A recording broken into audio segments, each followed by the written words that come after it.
This is Ishnai, so welcome to my stream. Let me switch. I have make sure to get my sage all the way up. So we finish the sage quest. Hey, y'all. We'll have matching outfits, kind of, sort of. With Yuna over here.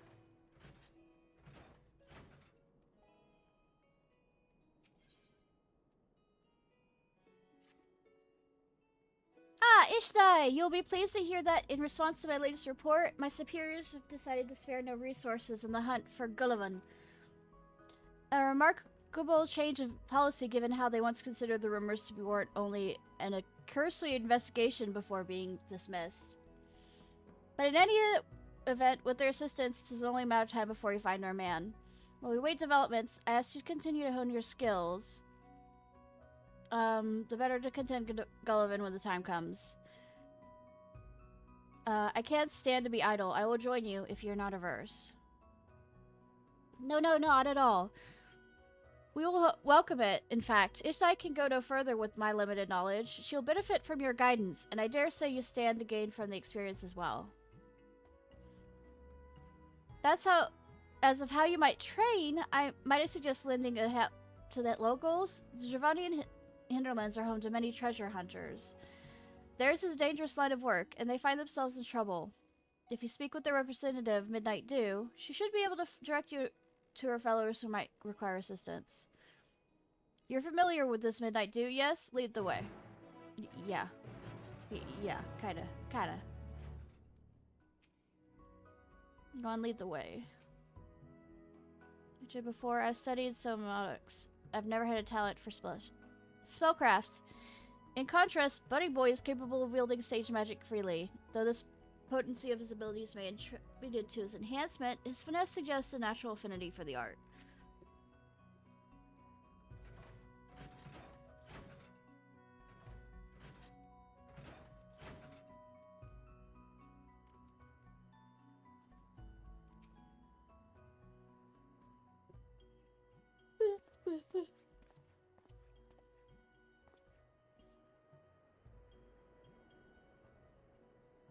He's with you, I take it. Something I can help you with.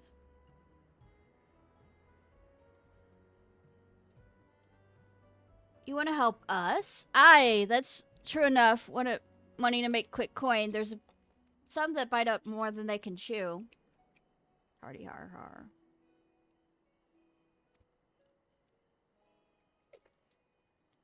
As a matter of fact, a few hunters have yet to return, and I had a mind to go look for them. Reckon you could take care of it in my stead?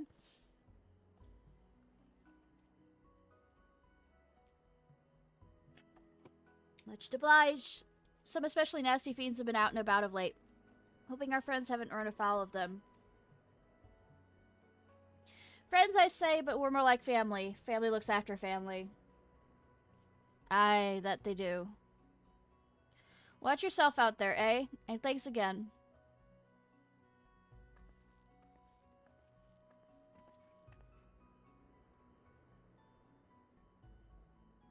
To think the subjecting me to the procedure, Gullivan gave me the ability to wield sage magic, the power to heal and to harm. I will repay his gift by doing just that. With his death, his victims will finally be able to move on.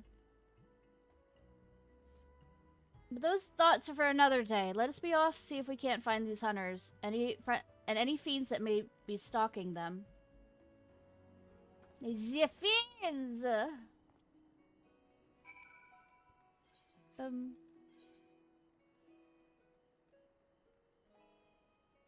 Okay, it's not that far out.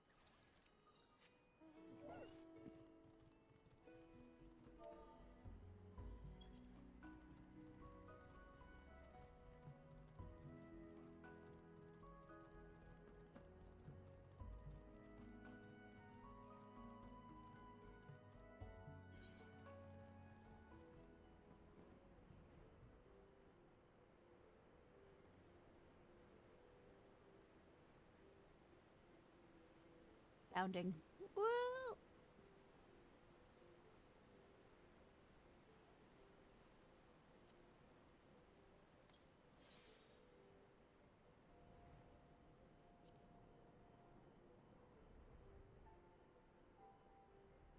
Midnight Dew made it here before us, apparently. The creatures here are unnaturally strong. Could this be Gullivan's handiwork? Ugh.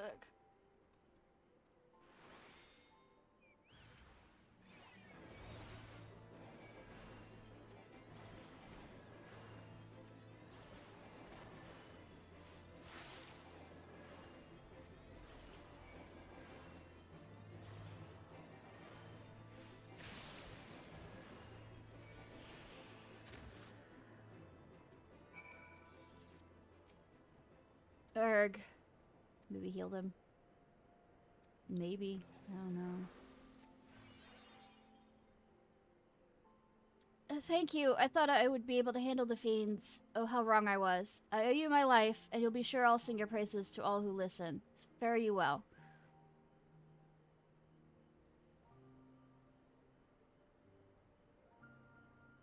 I'm glad we could help her, spare her family the sorrow. Come, let us continue.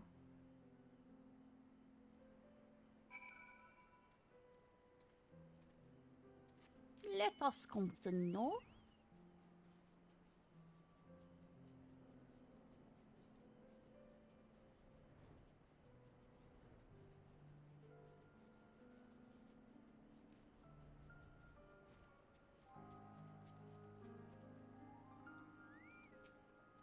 It won't last much longer. Quickly dispatch the fiends.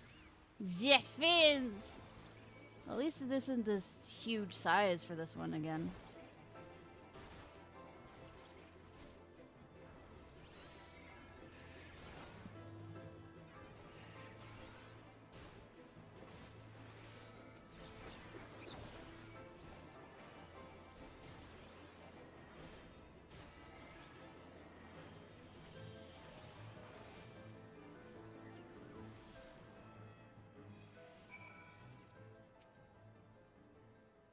Terrible wound.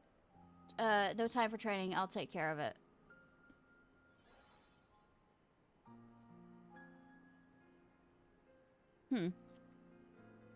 Okay. Are you alright? What? I'm alive? How? Magic. Was it you? Yes, well we're in a bad way, and I... Oh, thank you. Thank you so much. My wife, she's with child, our firstborn.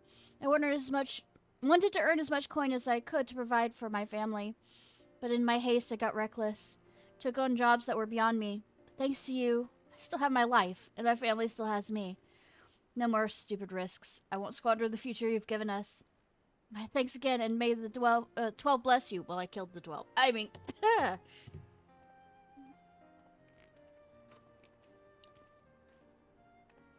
He's got a lot to live for, doesn't he? You know, I used to dream about the future I knew I'd never see. About overcoming my illness and protecting the forest as a wood warder, as is the duty of Vieira men. I wanted to repay my people for not giving up on me, my tribe, and my master. I allowed myself to hope when I went with Gullivan, until the dream died once and all for in his laboratory, alongside those who were sacrificed in pursuit of his twisted ambition. For the betterment of mankind, that depraved fiend took everything from me. Since then, I've been bent upon revenge. He didn't take your life, though. Save that there was no purpose for my sage's power. But since meeting you and Yuna, I feel as though I begin to understand why the soul crystal was given to me. The hope that all might live to know a better tomorrow. There's a warmth and comfort in that, and a purpose. I won't fall again, not when my family need me. Come what may, I will protect them. For that purpose and no other, I will use my power. I swear this upon the crystal. Soon we must confront Gullivan. If we are to triumph, we must trust each other with our lives. Are you prepared to trust yours to me?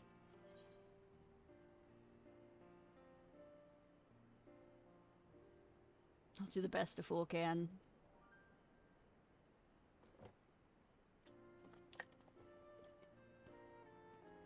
You're still sore? No, I'm joking! I wasn't... You're still sore about that? I didn't realize you were so sensitive. I'm sorry, alright? I'm kidding! Well, I believe that's enough training for today. Let's head back to Idleshire. Hopefully, Yuna's allies have made progress.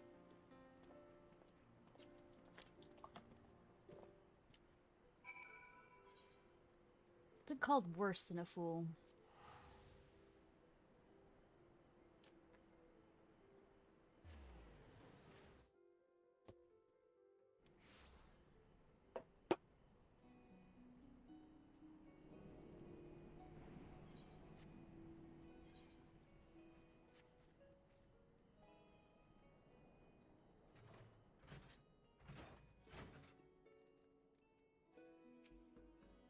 Please, please let them be alive. No. Ah, you're both back. Good. Is it though? I'm a bit crazy. I have news to share regarding the hunt for Gullivan. Oh, that was quick.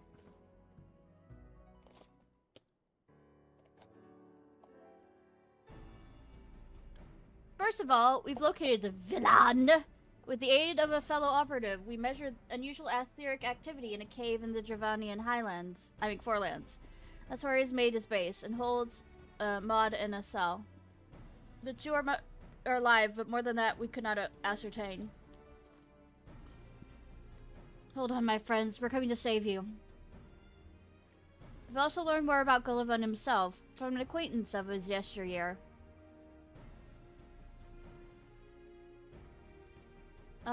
According to said acquaintance, after graduating from Studium, Gullivan completed further studies in various fields, some nautics most notably. For his skill and knowledge, he was made a professor at the facility, and it was where he met his wife. A fellow researcher and intelligent sage of her own right. She died, right? She died.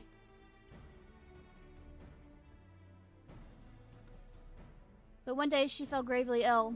Healers of various persuasions attempted to treat her, but her condition deteriorated rapidly, and she passed away not a week later. Gullivan was not the same man after that. We noticed! Whatever tragedy he has known, I can muster no sympathy for him, nor would you if you had seen the madness in his eyes, heard the malice in his voice. Mark my words, it wasn't for his wife that he mourned, but the loss of a valuable resource.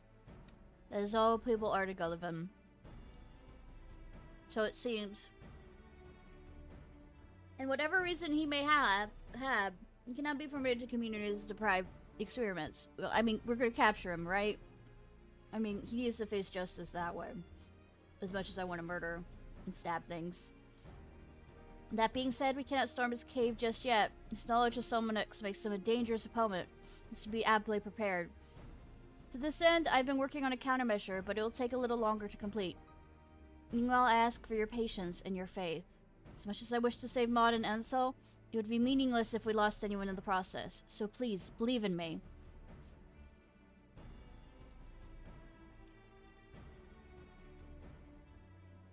Alright, I'll wait. When all is ready, we'll go and rescue Maud and Ansel.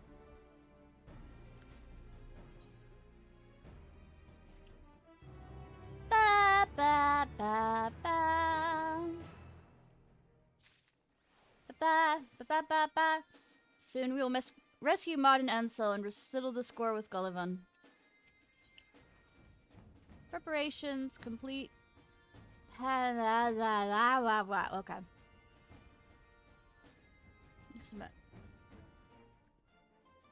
So.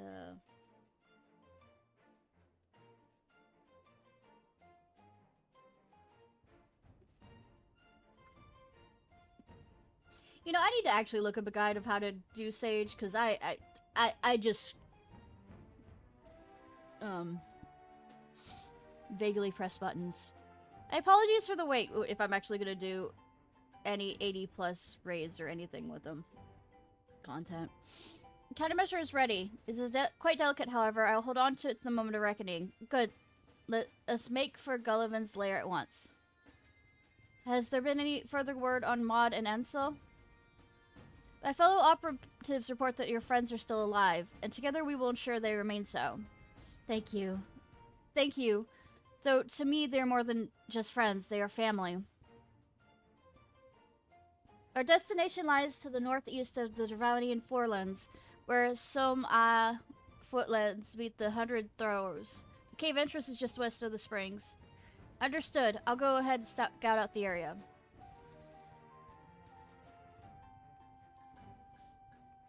Ba ba ba ba ba ba ba. Ba ba. I'm going to say we are going to annex Tadine. I don't like that. Somalia. Somalia lalayo.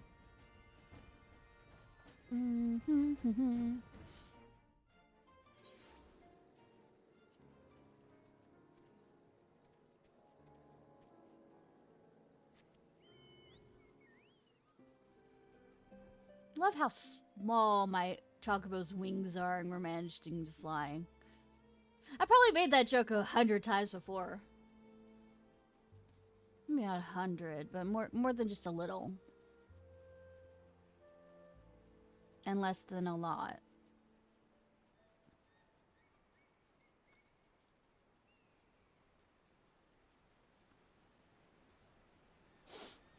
Sniffy sniff.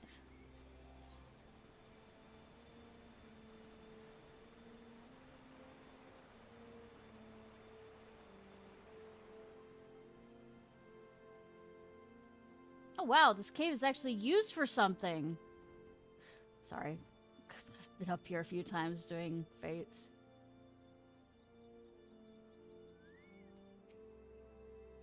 This is it, Ishnai, Gullivan's lair. Remember, our chief concern is Maud and Ansel's safety. As for a countermeasure, it is a set of garments imbued with a special enchantment to shield you from Gullivan's influence. Should the worst come to worst, it'll keep you safe and our hopes alive. You shouldn't. As mentioned, they are rather delicate, but I guarantee they'll last you this one battle. When you're ready to sally forth, I will have changed you into them.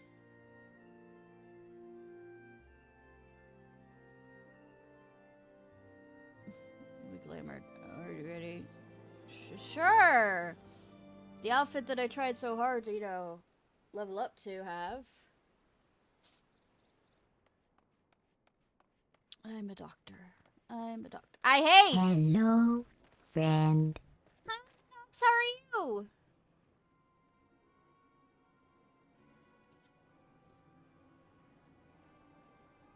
You know, Maud, Ansel! I hate the outfit. I hate the outfit.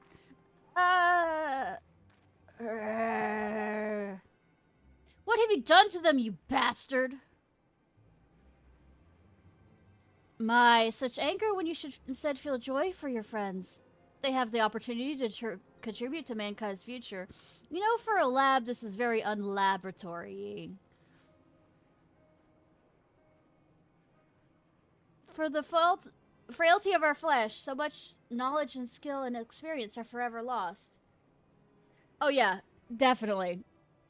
I had a feeling at the beginning of the quest line that I was like sitting there going, I don't know if you're good or bad, but I have a feeling you're fucking bad. Unconscionable and unacceptable waste. A lasting solution to the problem will not come with additional sacrifice. Tis unavoidable, but you, my friend, you are an invaluable living specimen, and I give thanks for the opportunity to study you further. You monster! How many lives have been lost and torn apart at your twisted whims? You play the part of indignant moralist as well. Pity. As a fellow Charlian, I had held out hope, at least, that you would come to appreciate my vision. Alas, you are just as short-sighted as the rest. Didn't I call him the doctor also from Genshin? But no matter, you can yet serve a purpose. As a benchmark for my progress. Oh yes, all the elements are present for a test of strength. Maud, Ansel, kill these self-righteous fools. Ah! Hold on, my friends. We'll save you. Or hurt you. It should be possible to break Cullivan's control. We just need to find an opening. So, hit them till they behave. Cool, let's go. Hit them until their, you know, behavior improves. As for you, I would think you never call me a fellow Charlian. It sickens me to think you're even a compatriot. My, the animosity is fairly palpable. I best make myself scarce.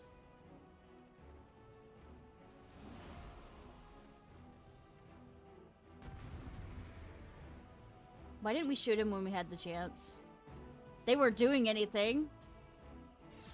And if he's knocked out, we can heal him. Here, let's begin with you, Ansel.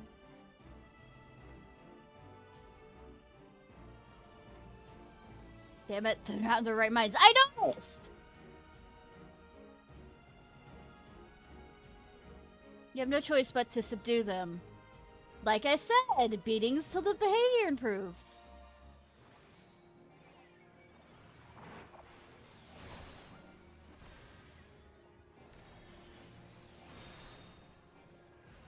Probably wanna...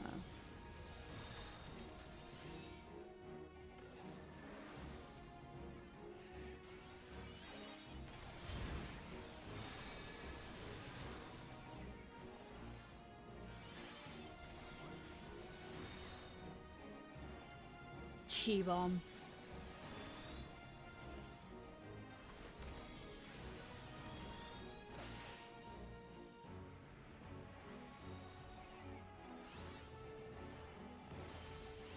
Can I put a mark on you? Beatings till the behavior improves. Anyways, how are you doing, Midux? Or did I already ask that?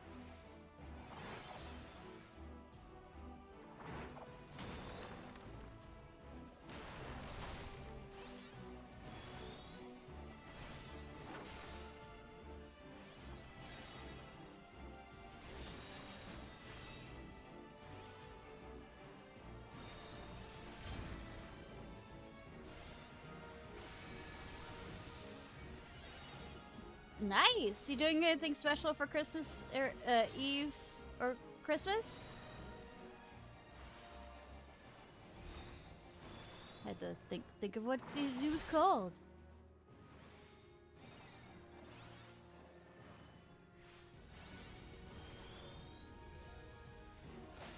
That'll do. Okay.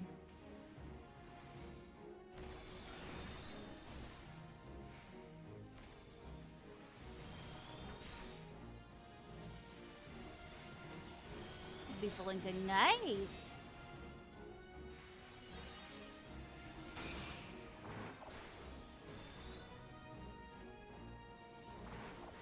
Yeah, hit that button.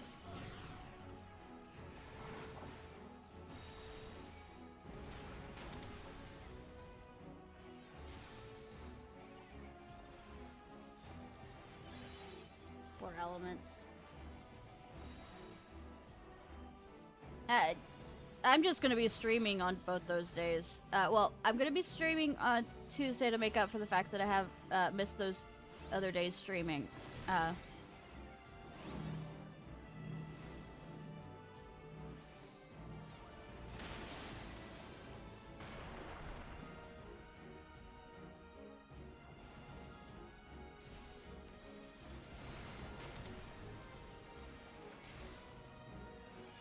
And Wednesday will be the group playing Phasmophobia because Christmas spirit, you know? Jokes, quips. And Tuesday, I think I'll actually do the dope. Expect this of me to actually go through at this rate.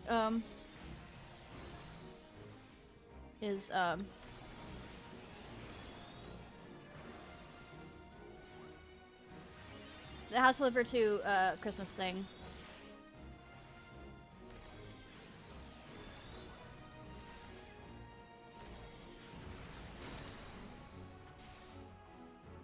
Yeah, and we will lose. We'll just identify them. We can't actually get rid of them.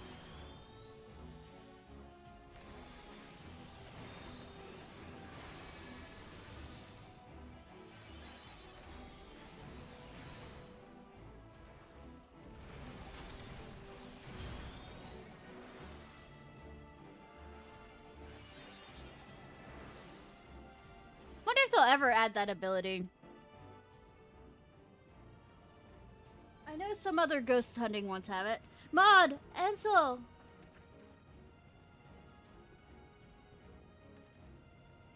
Forgive me. I didn't want to hurt you.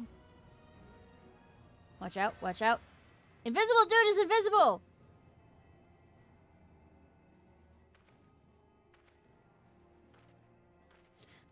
Twould seem you possess a heightened affinity for the sage's art. That's why I should be blessed with such fine specimens for my research. We'll see what else you can do. Yes, we must.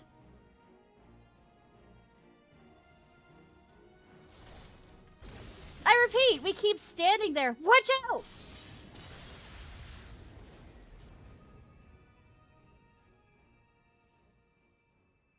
What? Hi. I learned a new trick. You have a promise to keep.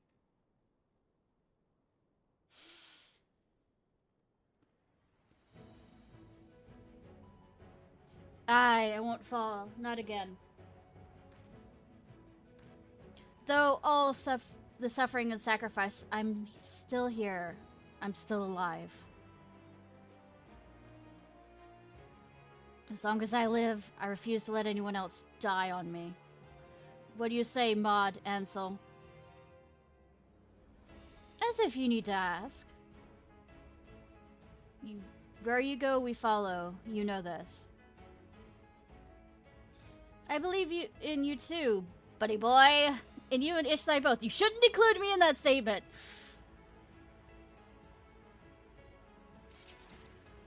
Gullivan, you wanted to see what else we could do, right? Then come find out.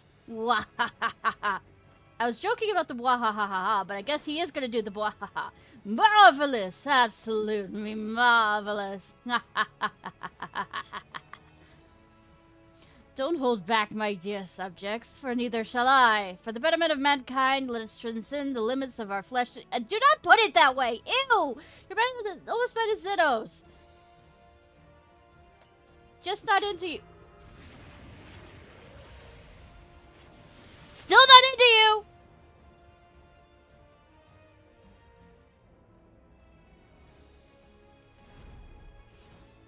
It'd be hilarious if he couldn't turn back.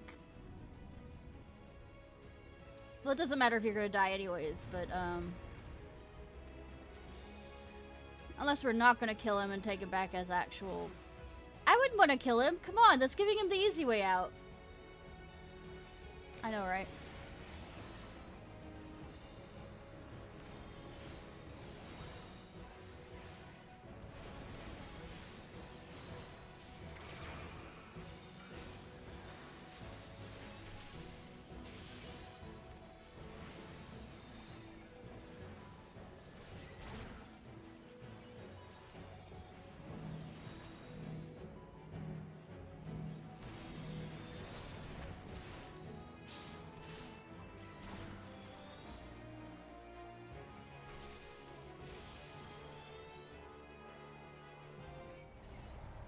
God damn it. Like I said, I'm good with this class as a healer main. Bitch, do I have to do that all again?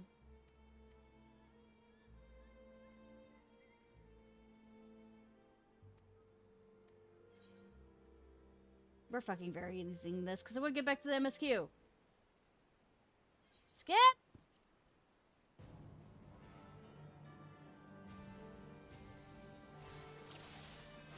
Bitchin'! We have to start it from the beginning. At least it shouldn't take as long. I don't play Sage because I know how to play it. I play Sage floundering around. Because it's not particularly one I like. That it's not a healing stuff that actually sticks in my head, I guess. It's not...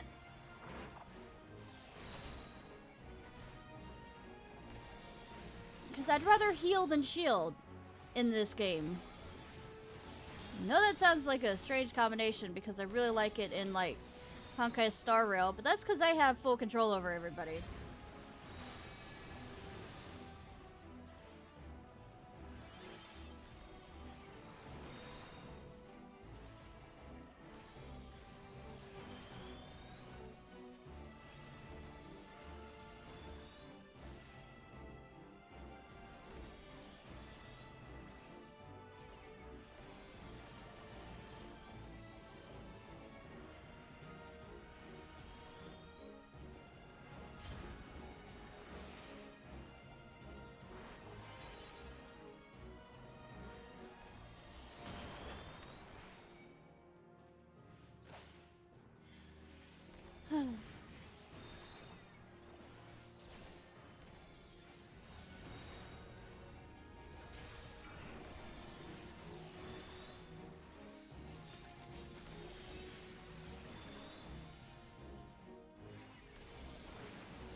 Sorry, concentrating on me failing to be a sage. Skeet! Skeet! Skeet, skeet, skeet, skeet.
Left scalpel. Okay. Be that way.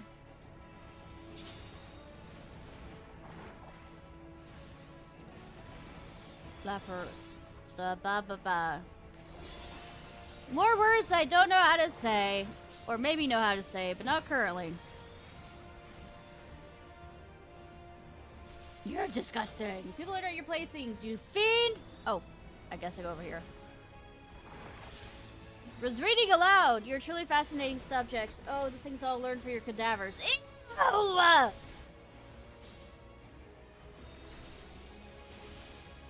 let you get away with this time.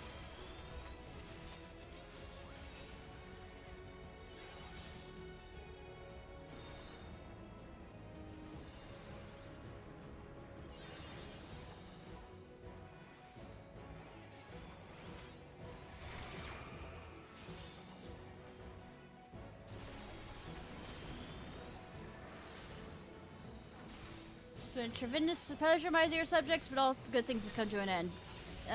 No. The answer's no. The answer's no!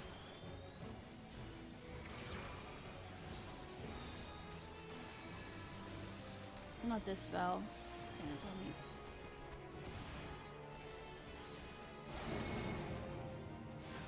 me. Ew.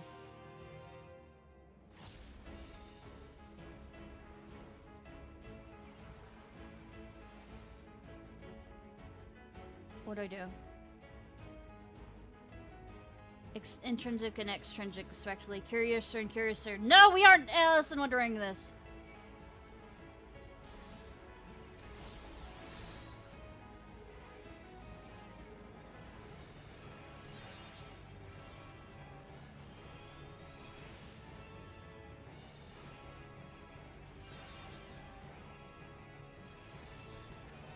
Too clever by half, but you need your skills quickly too, else your comrades melt in their and their skulls. We did it. Are you alright, my friends? Yeah, sure, huh? I think so. Help me. I think so. Thank you. Excuse me. Okay, good that you're fine. Let's kill him. Your successor is proving yourself quite the nuisance. Hatia? But unique as she is, she's most definitely worth the trouble.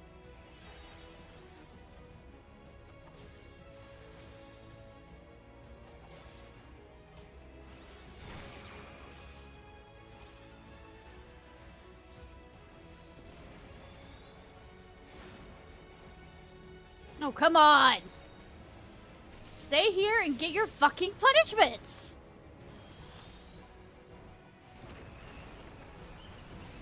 Laugh while you can, you won't be doing it much longer. This will ills, we must finish. Now quickly, I mean, we just did. Cool. Da da da da da da da da da. Stab, stab, stab, stab, stab, stab. With lasers. Oh, he did become human again. Now tie him up before he gets the fuck up.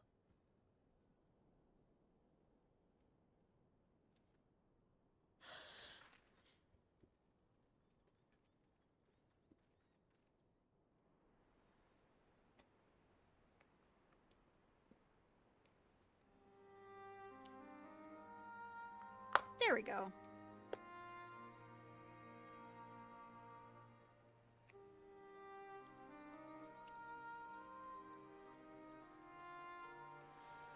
What are we waiting for? Let's kill him and have him done with it. No, Ansel. It should be, Bunny Boy's decision.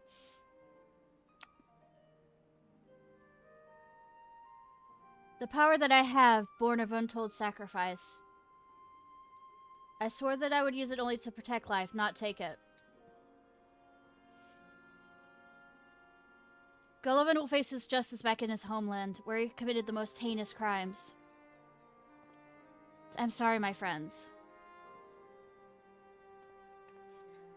Yuna, the crystal was your mother's. It rightfully belongs to you. It's already where it belongs. Through your deeds, bring honor to my mother's memory. I will strive to do the same, with my trusty sword and shield.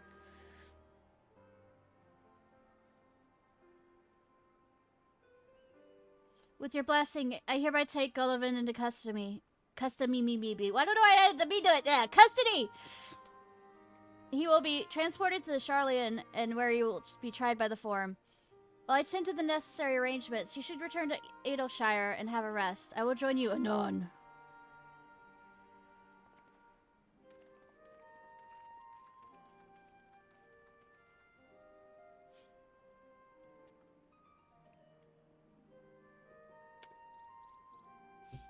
This mercy is more than you deserve, but you'll answer for your crimes, every last one.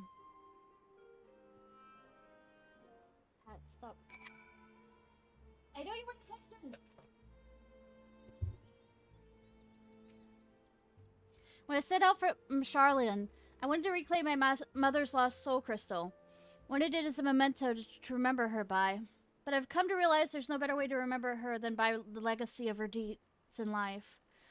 She was the gentlest and noblest of women, one who never flinched in the face of danger when someone was in need of succor. And I will endeavor to do the honor to that legacy by rising to the defense of those in need of protection. This includes Bunny Boy and his friends, so in case you worry for them, don't. You should return to Idleshire as well. God knows you deserve rest too. I never get it, though! Main protagonist problem here. Please go ahead back to Idleshire. I will follow anon. Marvelous, marvelous! Oh. Tia is his wife. Don't you agree, Hatia, dearest? I'm insane! Yay!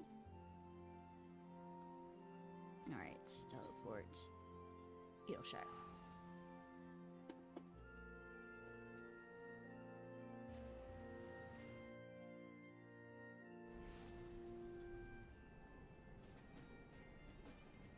Bum bum bum bum bum.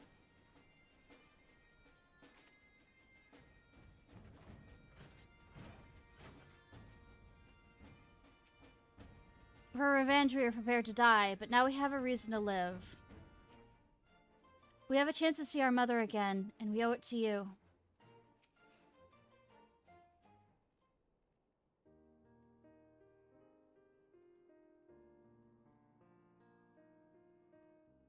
You took your time. Let me guess. You were talking with your superiors and making arrangements to send us back to Charlian as well.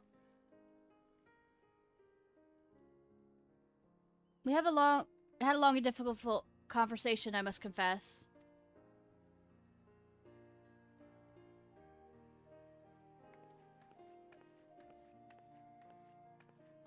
Though they were pleased that Gullivan would be returning to Charlian, alive no less, they were deeply disappointed to hear that the fugitives escaped, and that, despite my best efforts, I could not pick up their trail again. Though I don't exactly mistrust the Forum, I do have a reason to believe that they knew more about Gullivan's activities than they let on. Perhaps they were hoping for a resolution that would see the sordid details of his experiments brought to light. But now that it's going to be out in the open, and your innocence has been made plain, my superiors will no longer think to pursue you. You're free to begin anew, which is the very least you deserve after all you've suffered. Well now, you're surprisingly reasonable for a mole-headed Charlian. I beg your pardon? A simple thank you would have sufficed.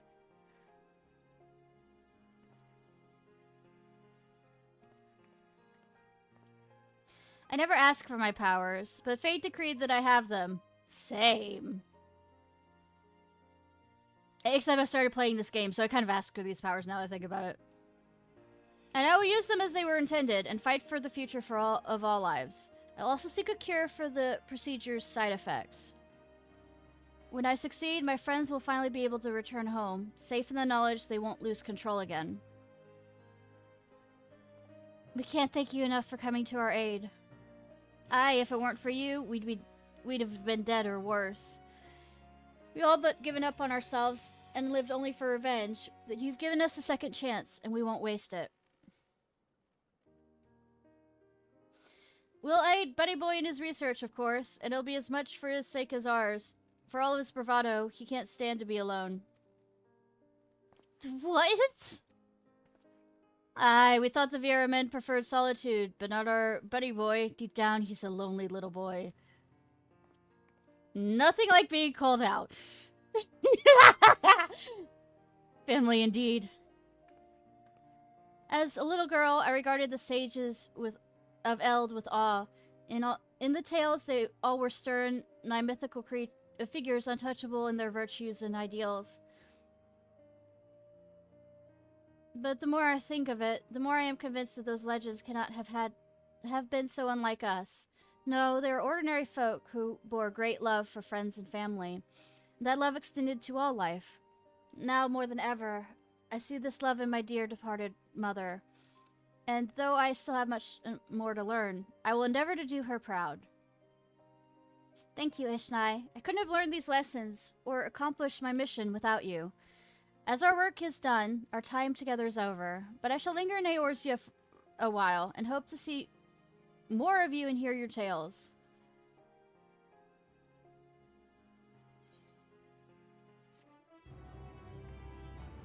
Boom, blah, blah, blah, blah, blah.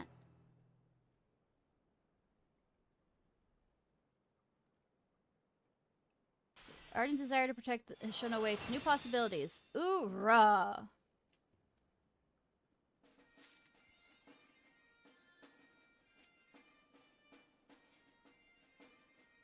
Oh, 'tis you, Ishnai. I've recently had the pleasure of meeting my alumna as...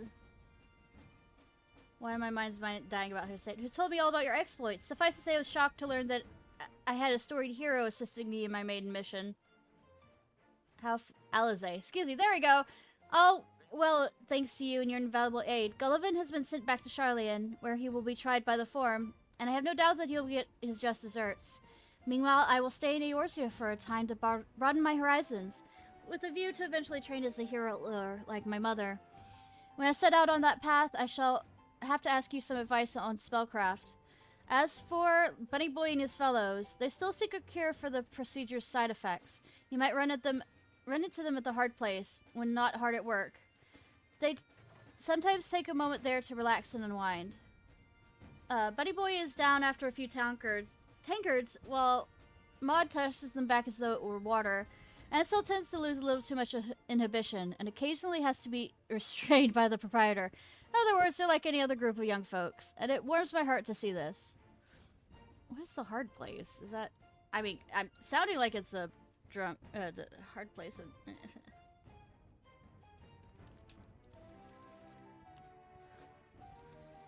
The hard place. Oh, it is the... So they didn't go back to,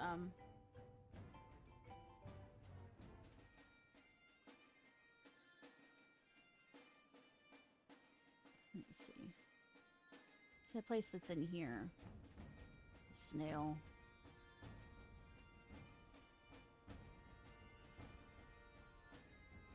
Okay, so it's there. There.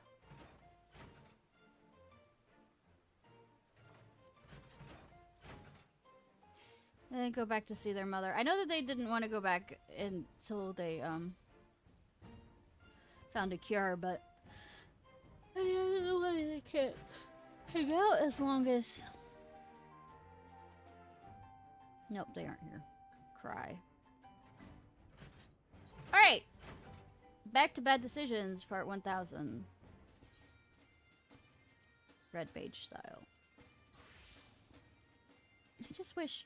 I like the Red Mage hat, but I hate that it's kind of covering my head, so I might switch it out just to not have it for right now, so I can see my character's expressions better.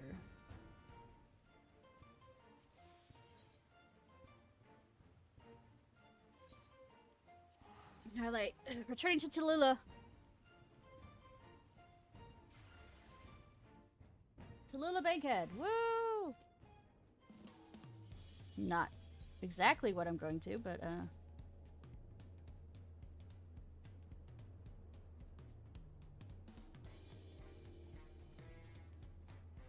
God. Makes me want to go watch Emperor's New Groove. Because, I repeat, it's jazz, which isn't exactly local music, but it's still nice.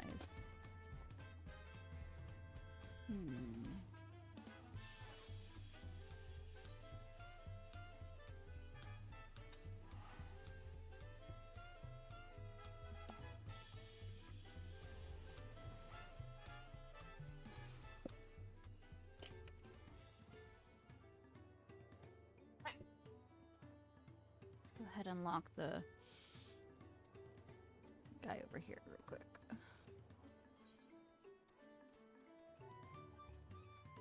Gem Tradestone. I guess alpaca keeps good too, because, you know, traveling. Welcome! If it's alpaca you need, then look no further. Get you saddled up. Please report that my stall is open for business, though I do not accept pearl nor curl, but okay.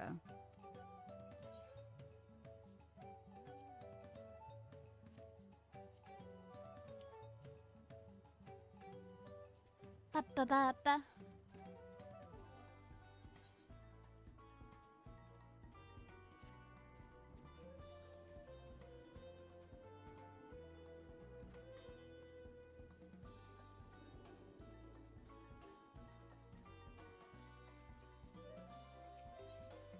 Search done. Not my finest moment, I'll admit. But now that we're here, let's do what we came to do. Find the Elector. Allow me to propose a strategy, then. Kryl, Alize, and I will speak with the merchant. Waku Lament, you and Erinville might try approach the travelers and passerbys. And me, I'll just kill things. Oh, damn. Ishnai, pray investigate any of the other establishments which catch your eye. Should we learn aught of use, let us relay it to the third promise. Everything is new to me here, so I don't know why of interest.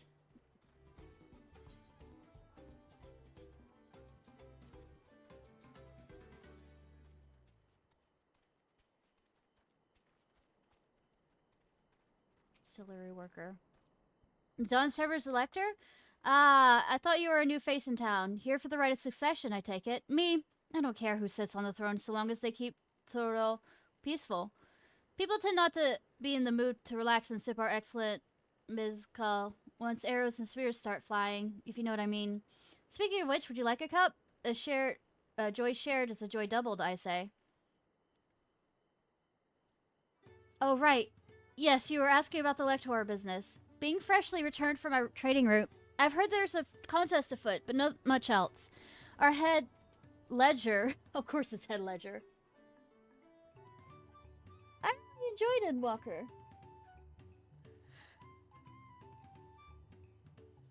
So how are you doing, brownies? Toby should probably tell you more about it. I really enjoyed it.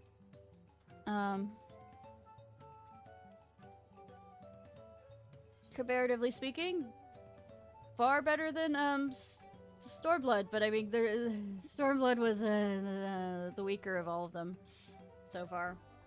Electors.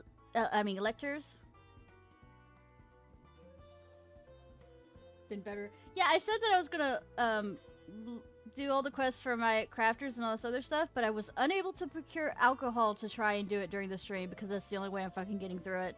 So we're doing this instead.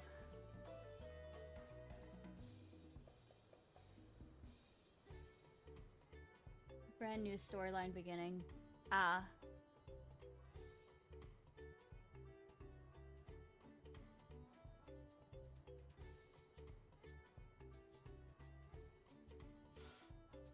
Definitely. Well, I mean, I can't say much about Dawn Trail, but I've heard that they had a problem with world building too much in the main story quests rather than side quests. But I do like world building, so I don't really mind.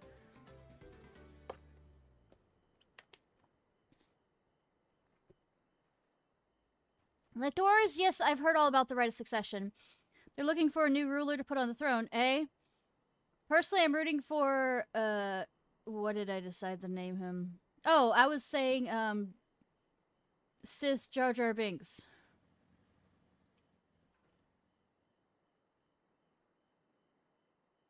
If the first promise wins, he'll look to expand our sphere of influence. That means access to more resources and more customers. And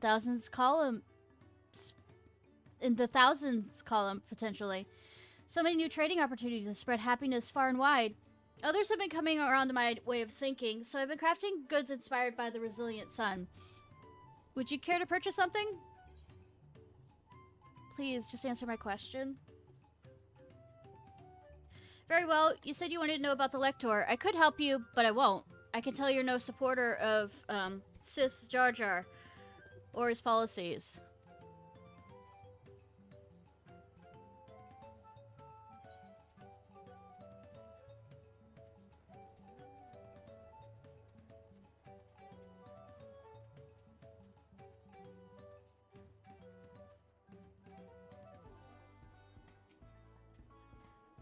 Hello there, I'm Bull. Do you have a question for me? Sorry, I don't know any electors. You should take a moment to see our prized alpaca before you leave, though. Oh, but be sure to admire them from a respectable distance. Get too close and our nervous darlings may be tempted to spit on you. And that stuff stinks. So I've heard. It happened to a visiting buyer not so long ago. Tolby, that's the head rancher, was so mad at me for not giving a proper warning. No one makes that... No, it makes a mistake without Tolby noticing. He knows everything that happens on this ranch. Big brother's watching you, except it's more like little brother.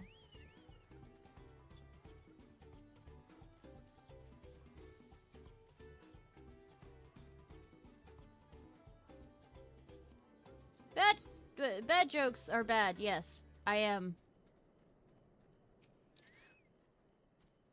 You really have to watch yourself around these silver-tongued peddlers. I almost bought a bottle of mezcal and a stack of blankets, and then there was this enchanting ornament.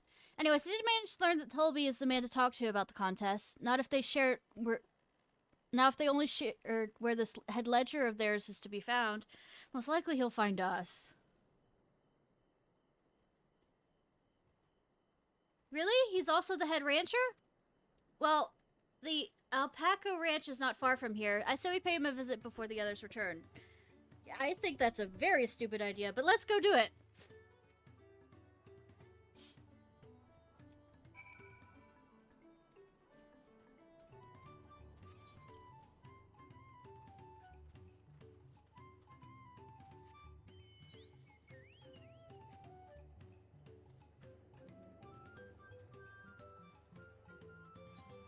I'm sorry you missed and caused the streak to go. I'm sorry. I was just so tired. I just couldn't really stay awake any longer.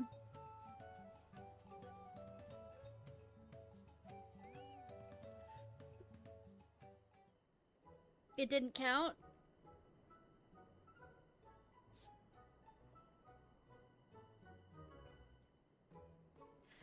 That's a lot of alpacas.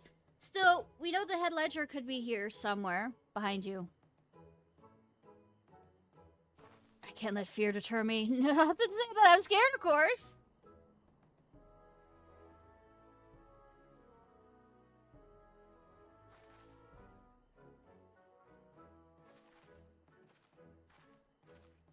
Excuse me, is one of the workers Tolby? Tolby, yes. He likes to mingle with the ranch hands and keep an eye on things. Can't tell you which one he is, though. You can't? Is this part of the contest? All I can say is Tolby often mentions his favorite pungent subject. He also can't resist a profitable trade, though who among us could, am I right? Still, if you bring him a very good deal, he might let his identity slip. Huh, so it's like a game. Easy enough. All I have to do is offer Tolby a deal he can't refuse. No problem at all. Well, maybe one problem. I don't think my purse is deep enough to pay everyone we think might be Tolby. Let's ask some questions first to narrow down the field. Great! We can meet back here while we share our impressions. I have to be smart? What's this bullshit? I'm not awake enough for this!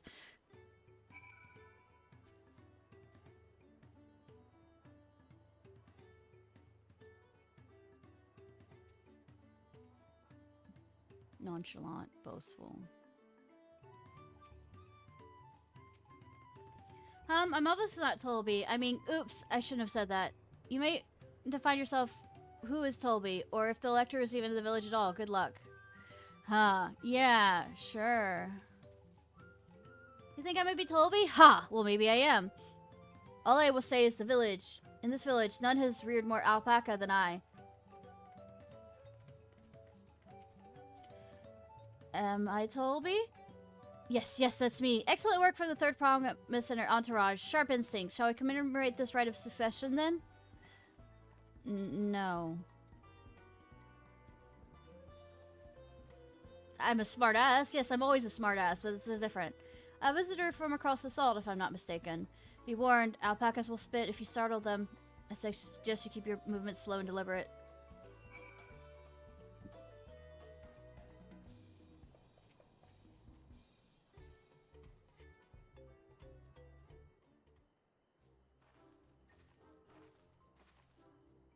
See, we're both done with our interrogation. So who do you think it is? I have my suspicions, but let me hear your pick.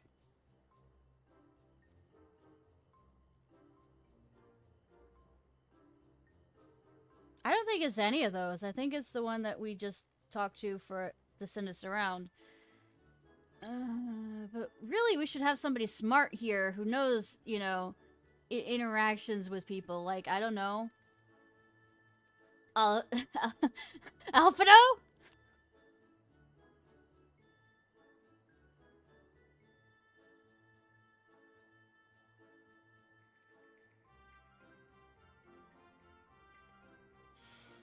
No, it's diligent. Since he said the whole thing about spitting, and I should do anything. Workers so intent on stable chores. I had my eye on that one too. Time to rip the mask off our mysterious ranch hand, so to speak. Don't actually rip it off. We know it's you, Tolby, and to prove it, I propose a deal. A generous sum of coin for confirmation of your true identity.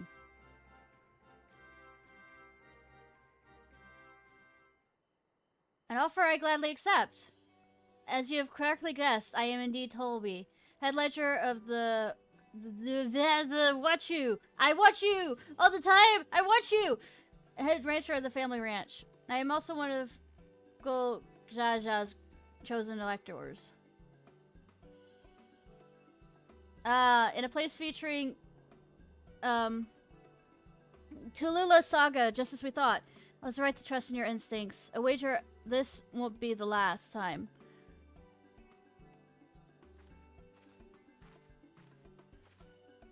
She found you out fair and square, Tolby. I'm glad she did. Would have been a pity had her bid hidden here.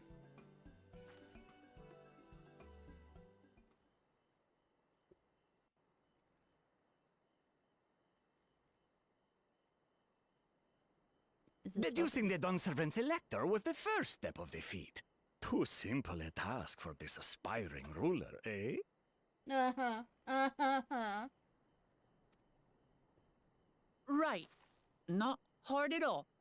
Uh-huh. Uh-huh.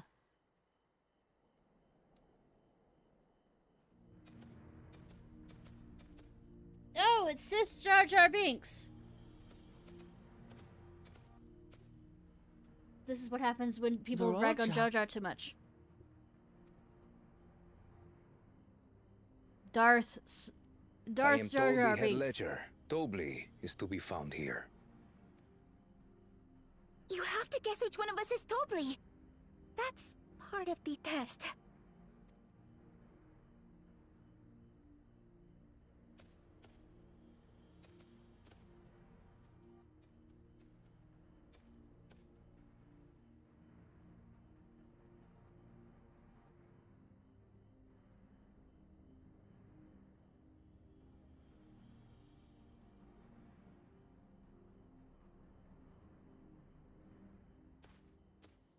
You're Dobley. Without even asking a single question. Very impressive indeed. With That's that 'cause you scared amusing them. prologue out of the way, we can proceed to the actual challenge. Per the Dawn Servant's instructions, I was free to devise any manner of feat. I considered the number of possibilities in the 10th column. But I think I have a good one. That I will hate? Is that the part you forgot somewhere in there? You must go forth and capture for me an alpaca. Okay.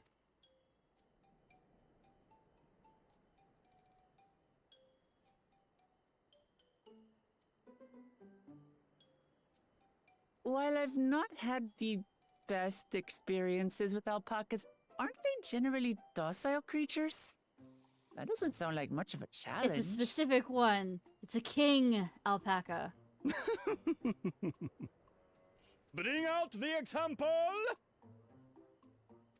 You're about to be made an example. Okay, cool!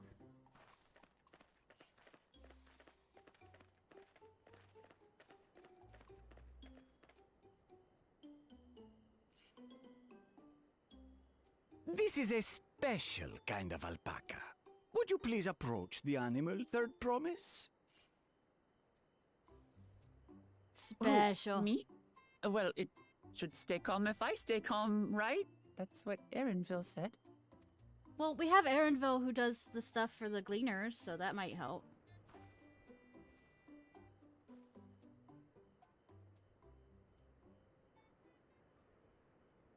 Do we have to Griffin... Griffin The this little in? monster spat on me! Oh, that stinks! I can't...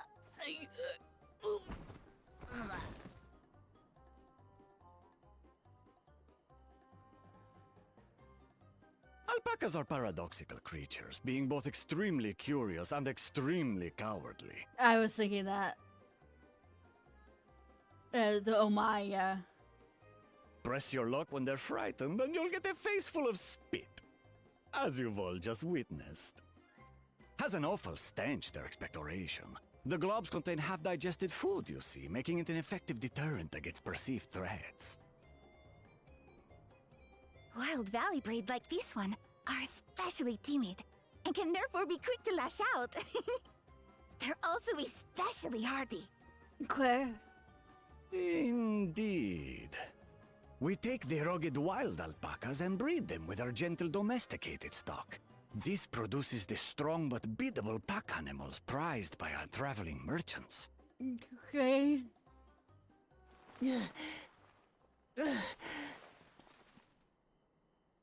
That's all well and good, but did I need to bathe an alpaca spit for you to make your point?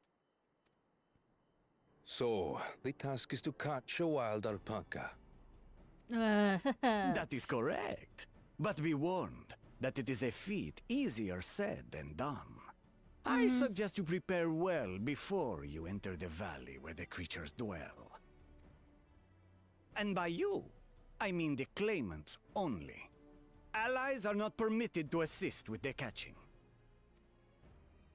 Damn. The alpacas will help me judge which of you is worthy of receiving a keystone. So I'm to chase down a fluffy, spitting demon, and that somehow proves I'm fit to rule? Yes. As I said, the Dawn Servant granted me the freedom to decide my challenge.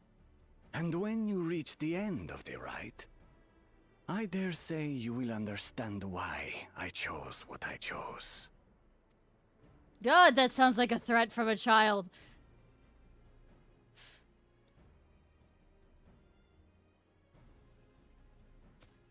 Very well. This won't take long. Wait! Didn't I warn you this was easier said than done? There are preparations to be made, factors to consider. He didn't say whether it's a lie. A beast is a beast. All yield to strength.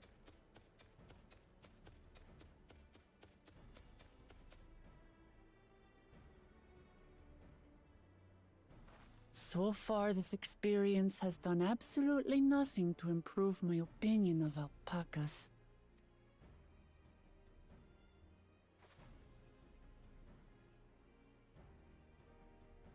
But that doesn't mean I can't do this. Revolting spit aside, they're just another animal. Treat it with respect.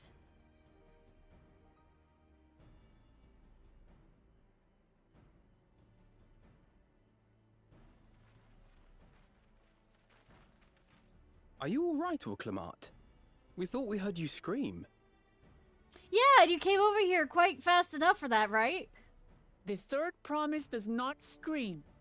It was more of a startled yelp. Scream, in other words. Yeah.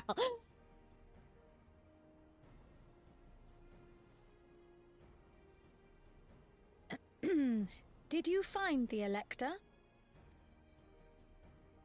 Oh, we certainly did.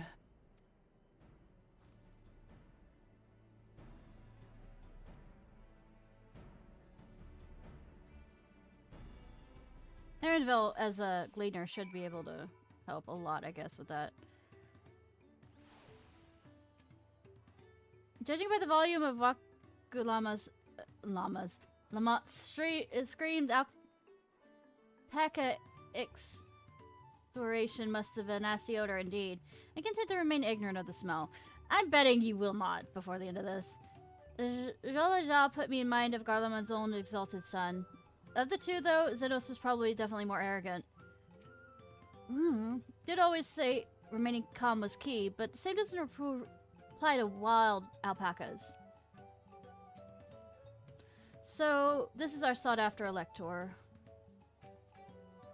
I've done my duty and assigned my claimants their feet. The rest is up to them. I'm impressed how easily Darth Jar Jar Binks found Tolby, but also sort of frightening.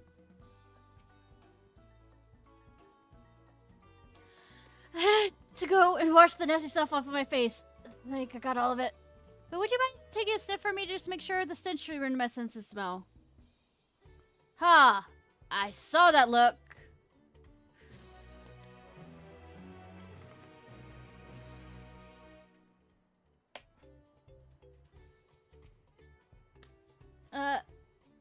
So, can you still smell it?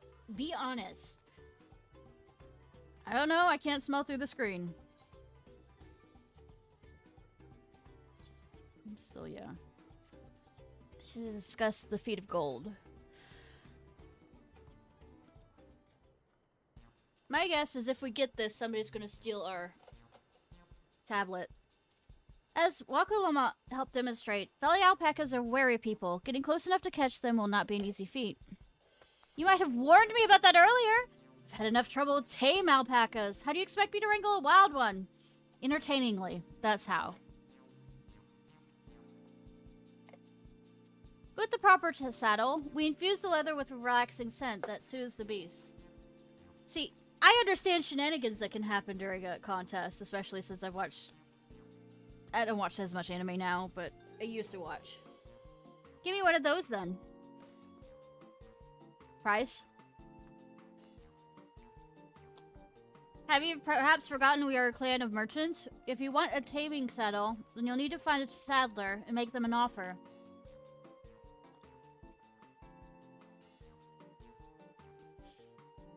They don't come cheap, of course. Crafting a saddle will cost you the equivalent of 10 pil and thousands of columns. 10,000? You mean 10,000 pil? You don't have that kind of coin.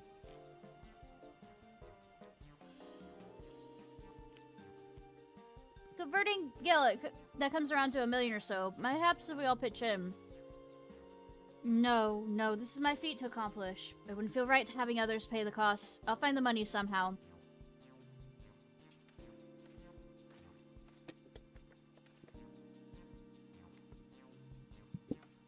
In that case...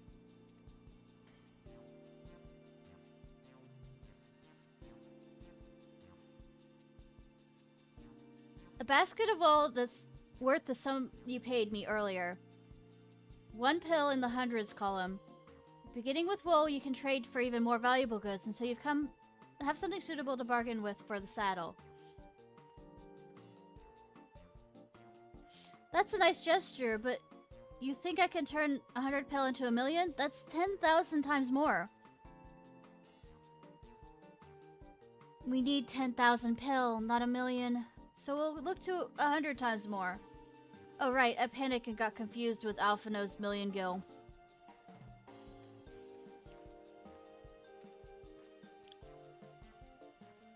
I'm not sure about this trading idea. You were almost talked into buying a cloak you didn't need mere moments after you arrived. But I just... Gah, I hate it when you're right. Then let me help you with your deal making. Oh, hello again, Malbu. I work here at a ranch hand, but I've also learned a lot about peddler profession. It's alright if I aid them now, yes? I guided the claimants towards the first step of the feat, like you asked. As long as Wakulama goes alone to capture her alpaca, she's free to accept assistance from whoever she likes. Hooray! Let's see about getting you the saddle then, Third Promise. I don't know why you made your offer, but I could use an ally with a beak for bargains. Welcome aboard, Malibu. Should the rest of us stay behind? Perhaps it may be easier to haggle prices without so many voices chiming in. Yes, stay here and pitch in with the ranch work. With Malibu gone, I'll need extra hands to tend to the alpacas. Gladly. Although, Ishnai, I think you should go with Waku Lamont. I don't think you understand how badly I am at, you know, marketing and all the other trading professions. You should see my bank account. It's usually from quests and dailies that I get. The amount of money I have. You have seen the markets and bazaars the world over. Surely have sage advice to share. No, I do not! If I see a good glamour, I will buy it. Kinda. In that case, you should also hold onto the alpaca wool. If it's misplaced or sold in some way, you've nothing to bargain with. As if I do such a thing. But leave the wool to Ishnai anyways. Better to keep my hands free. You know, for strangling little ones.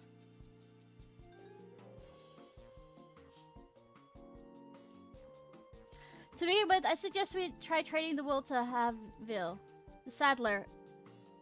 He won't agree to the deal, of course, but he'll give us an idea of how much he'll accept for his wares. So we're getting a baseline. Shut up! I know I said I didn't understand any of this.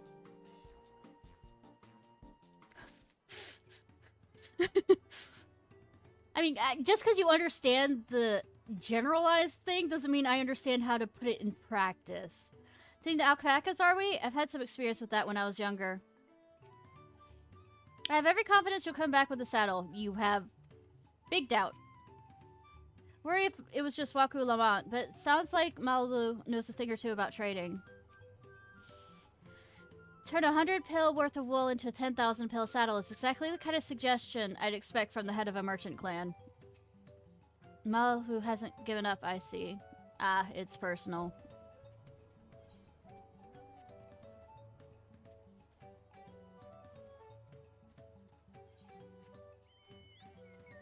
However, I will probably try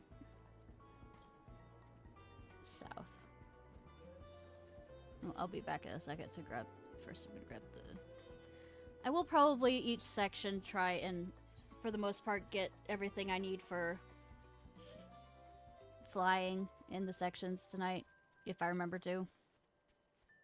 South, west. Okay, I'm heading the right direction.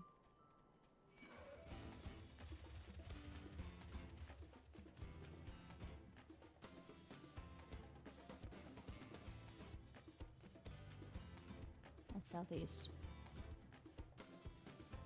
That's south. Stupid! Jokes. Whips. Yep, there.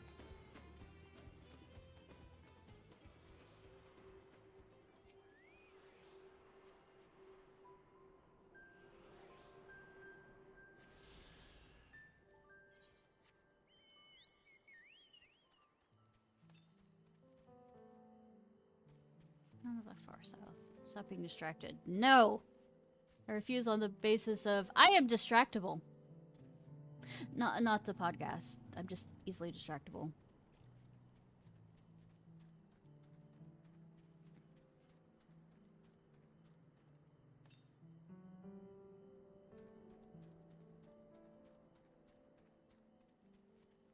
Is it all the way up there?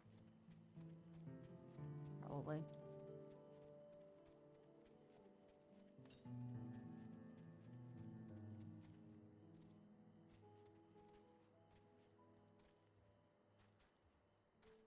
Stop trying. It's obviously not going to let you.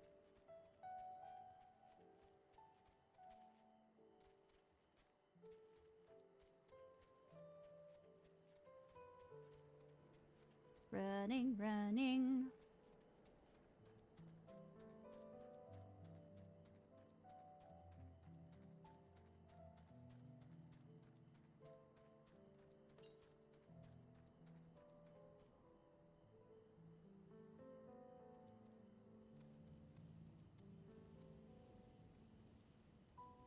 What a calamity this is.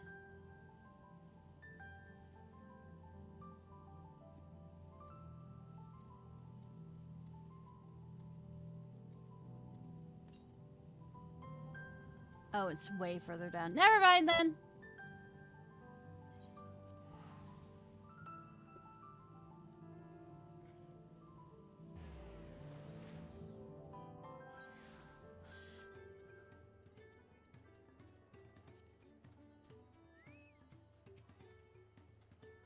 The artisan who makes our taming saddles. It's really possible to make 100 times what the wool is worth just through trading? Probably.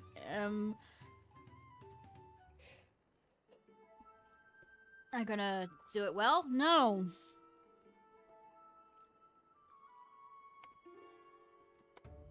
Something I can do for you? We've come to bargain. I need one of your special taming saddles to catch a wild alpaca. Saddle is it? And how much will you be paying for it? With this basket of fine alpaca wool.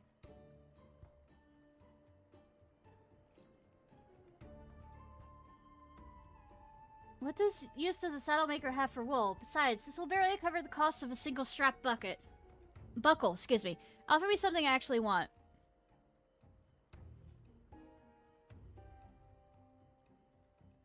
And what might that be? Miss McCall, I like to nurse a cup at the end of the day's end when I inspect my finished work. Bring me a jug of quality stuff and you got yourself a deal. This bodes well for us, third promise. Such mescal can only be 5 pel in the thousands column, excuse me. 5,000. Hold on. Did you say third promise? Then my offer has changed. The saddle is going to cost you a jug of premium macals, aged 3 years at least. 3 years? That stuff is more than 10,000 pil or more. Why have you doubled the price? Because I must support the man of ambition who will see my business proper. Darth Jar Jar Binks will go to war, and his cavalry will need saddles. Lots of saddles. It's nothing personal, third promise, but I won't sell you my craft for anything less than my asking price.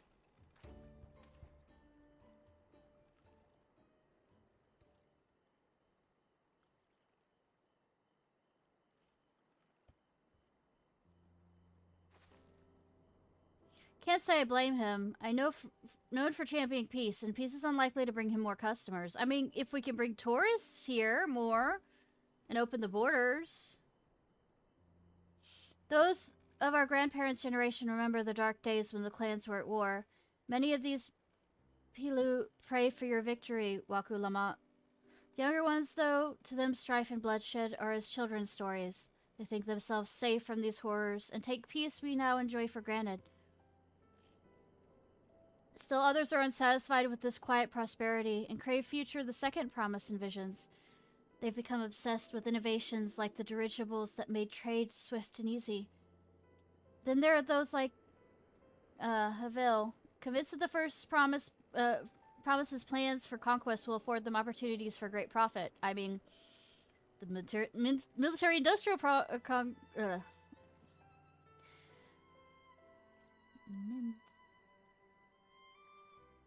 You know what I mean. Anyways, what about you, Malibu? Aren't you one of the younger generations? At least a year or two younger than me, I'd say. Oh, I was raised on the old tales. I've memorized the accounts of what was it like when Yokyu was ruled our village. That's why I offered to help.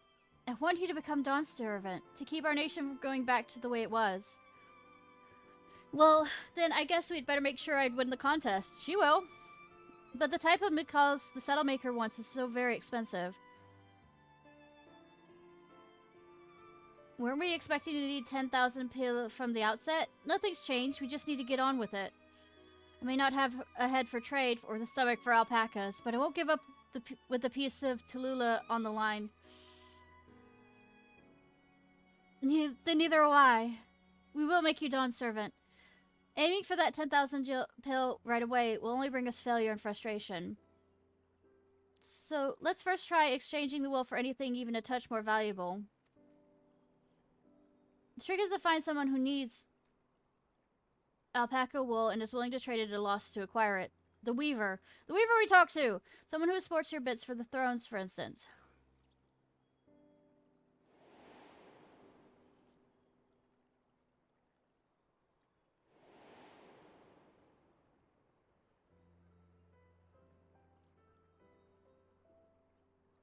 Of course, the Weaver!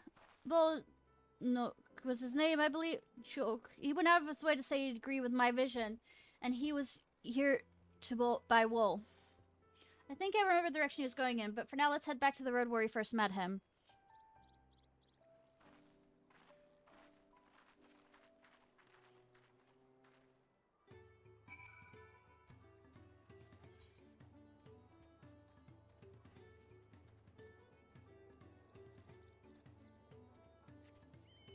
Running!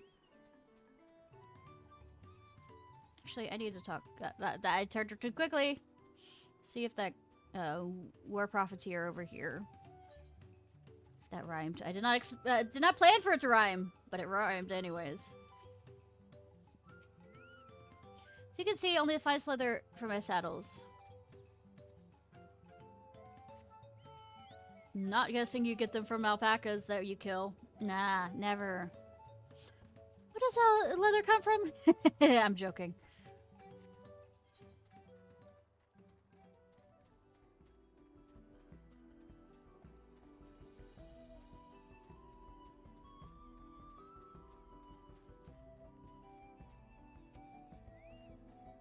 This is where you met the Weaver.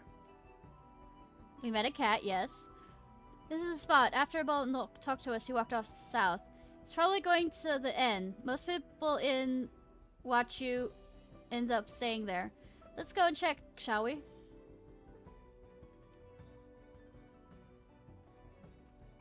Yeah, it is now called Wachu. Just to make sure. Please don't kill me, people who actually speak this native language they're basing off this.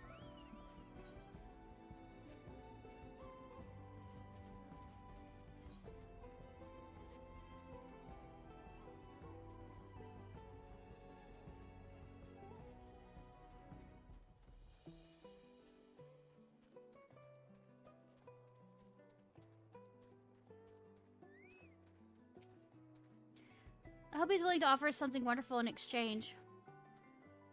Oh, we meet again, but wait. Weren't you all on your way to watch you? Can I have that basket, Ishnai?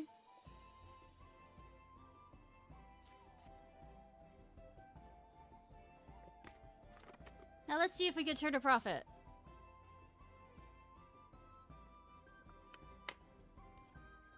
Bull Nook, I'm glad we found you. Are you interested in making a trade? Third promise, you wish to do business with me? Might I ask what this is about?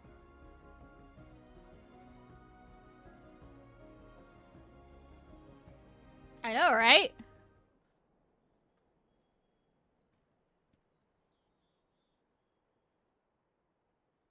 I see. So the goal is to turn a basket of wool into a jug of 3-old premium mezcal? Then allow me to invest in your efforts.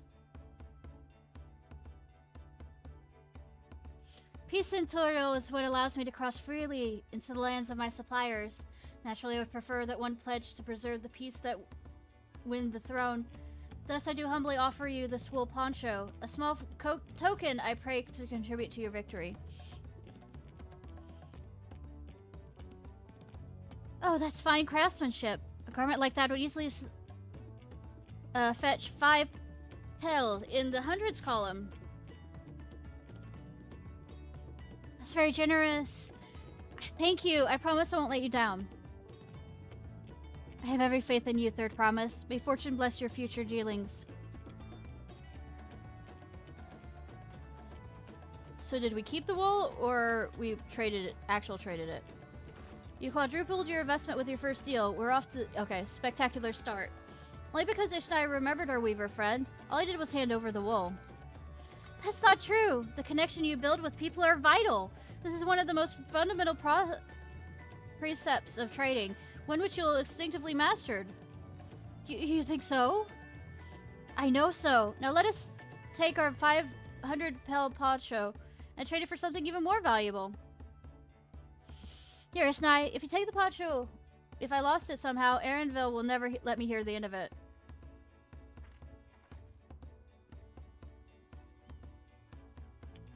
All set. Our next deal is waiting to be found.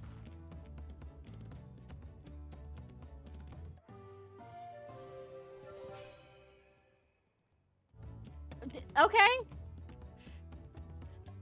We have an animation for it. Kinda. We'll turn... Well, cutscene. Turn 500 pel into 100 500. I know it's only 5 times more, but it feels like 500 times more. I mean...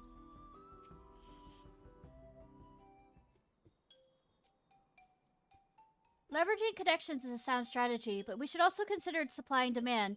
An individual in urgent need of a good poncho will offer more than a merchant simply looking to stock his shelves.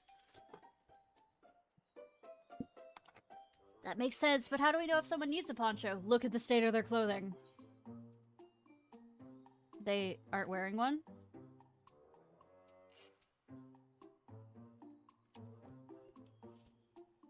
That's the obvious answer, isn't it? Look for somebody without a poncho and hope they're eager to buy ours.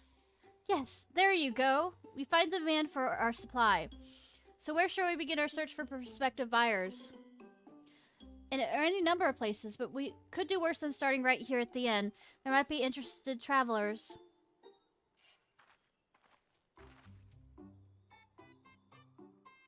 Who here needs a poncho? A lot of Maroja hardly wear anything to begin with.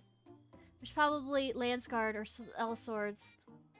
Maroja who soldier for a living prefer not to wear much above the waist. It hampers their movement.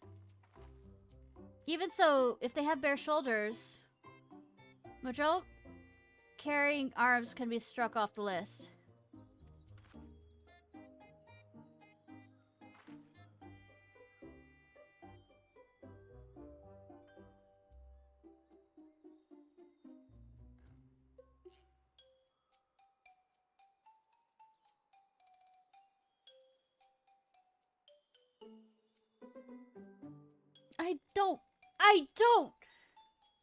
I don't understand this! Stop torturing me!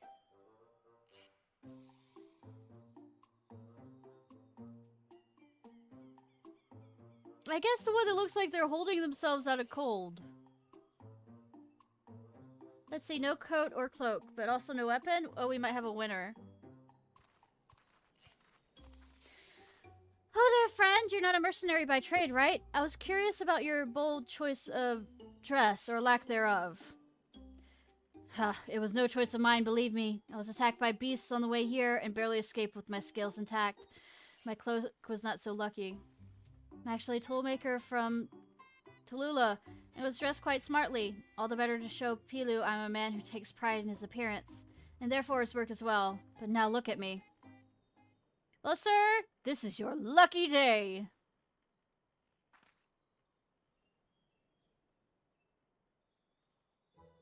A splendid poncho would be the perfect replacement for the cloak I lost, or coat I lost. Will you be willing to part with it if you'd like to make a trade for one of your fine tools, perhaps? How about this hatchet? I crafted it myself and will vouch for its quality. The blade looks sharp and the half well made. I value it 1 pel in 1,000 column. Oh, from 500 to 1,000? We have a deal. Wonderful. A fine garment such as this will put me on even footing with any Pilu merchant. I mean, Talafel. Like the eponymous owner of Mapu makes garden for her. Her field hands use hatchets to harvest the mate. I thought it would impress her with the tool I sold you. No matter, I have other wares to sell. Glad I have had to have met you. Did you hear that? We've already found our next buyer. To Pipilu's mate garden we go. Yes, but it's a fair distance on foot. We should take alpacas. You've got to learn to like it if you're doing this alone. Those will be the calm type, right?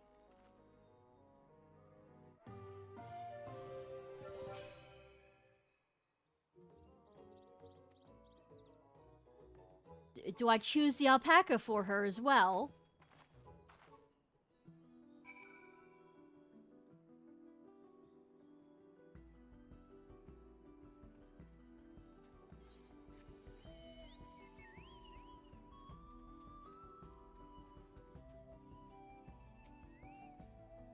Here we go, riding alpacas again.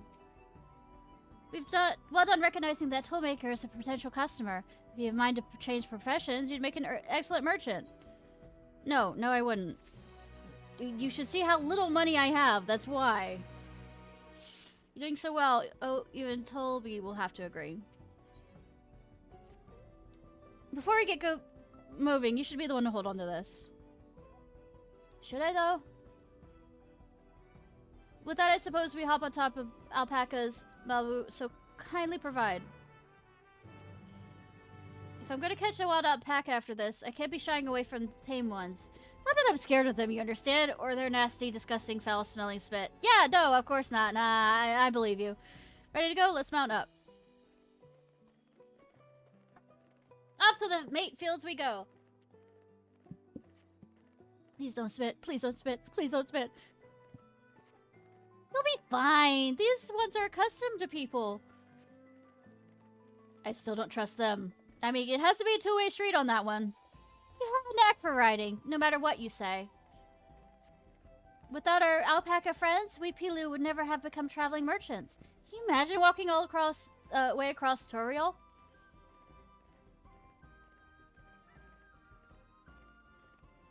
I swear that mountain is too tall to be real. Not really. Woksamar, wasn't that name? Mount Everest, go. A forwarding site. The Devil's Peak! We're calling it the Devil's Peak. I don't know where I'm going. Could have done this. Yeah, AI powered. It took a long way around the cliffs. The highlands belong to Yohoi. So Malibu, you said you were learning about the peddler profession. You don't care for ranch work? Oh no, I love it. I love working with alpacas. But becoming a peddler has always been a dream of mine. I'm just not sure I have the talent for it. If I can help you buy a taming saddle, though, it'll be proof I can do this after all. In that case, you'd be the best get ready to be a merchant. Look, we're almost there. We have to have Cactar somewhere in each expansion.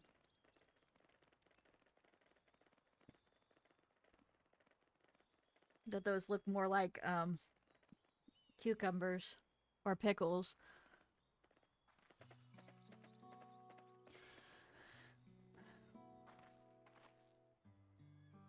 We made it, and without a single smelly incident. Oh, it didn't poop on the way? I sent the alpacas back to the inn, so we'll walk along the main road when we return to the village. Speaking of roads to travel, you were adopted by the Dawn Servant, weren't you, Third Promise? That I was. Then perhaps you understand. I was an orphan too, you see. Tobley took me in. He took in all the ranch hands, actually. All of them? Yes, and everyone works hard at their chores, grateful for the opportunity to repay the head ledger's generosity. Yet here I am, the only one wanting to go off and be a merchant. You always pay him back.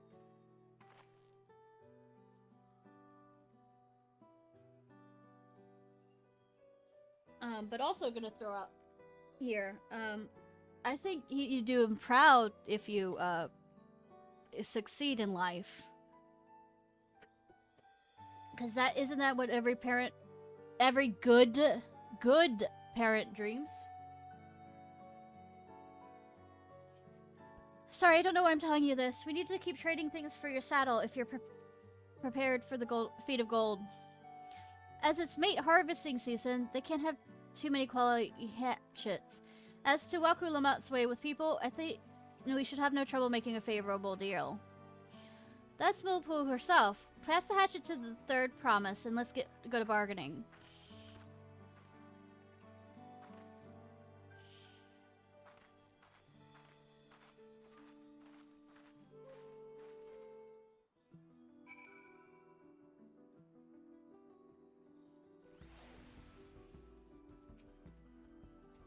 Do you give the hatchet to Waku Lamont? We should let her do the talking. What do I owe the honor? Do you have that little axe for me? That's not particularly little, but okay. Thanks, now I can see what we could get for it.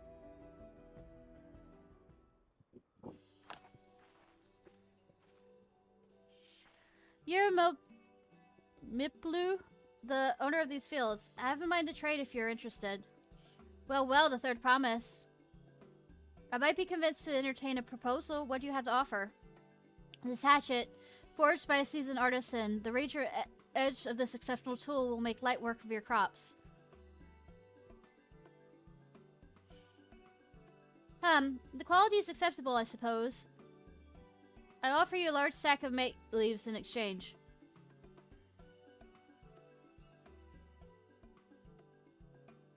A stack of mate leaves, valued at 1 PO for the 1,000 columns, the same price as the hatchet. The steel will bring us no closer to the skull. If I may, Mistress Nipple. Now it's Nipple because I said it wrong. It's harvesting season, is it not? Does not the demand for hatchets afford them a higher value? Indeed, the season, which is why I procured an ample batch of tools well in advance.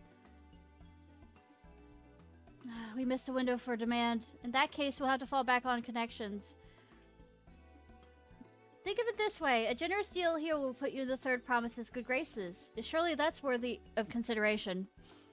I do not wish to give offense, but I must tell you that I stand with the second promise. His innovations will improve every aspect of our lives, I believe, including farming. And I will no longer have need of hatchets. I assure you that I have nothing but respect for Waku Lamont. That's why I'm prepared to purchase a spare hatchet at a fair price. I suppose it is fair given your reasons, but we ourselves would be no better off for the transaction. How about this? If we help bring in your harvest, would that give us a better deal? As a matter of fact, it would. Until Kono's reforms come about, I can always use more hands on the fields. Then you could go ahead and add our labor to the bargain. Added value to tip scales. How could I have forgotten one of the most basic rules of trading? You can rest here if you like, Mabu. Ishnai and I have mate together. Mate. Oh, I'm helping too. Off to the fields then. Mind you pick the healthy leaves. I'll take 5 good bundles from each of you. Mate. I guess it's Mate.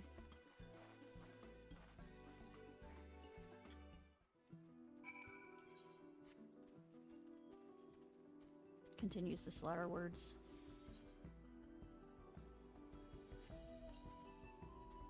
What? I'm American.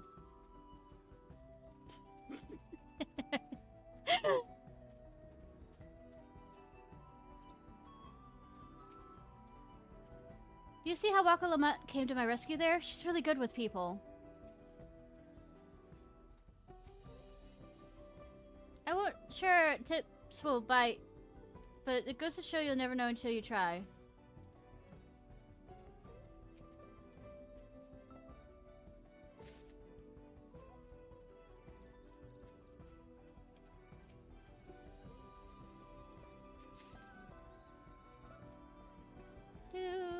Do.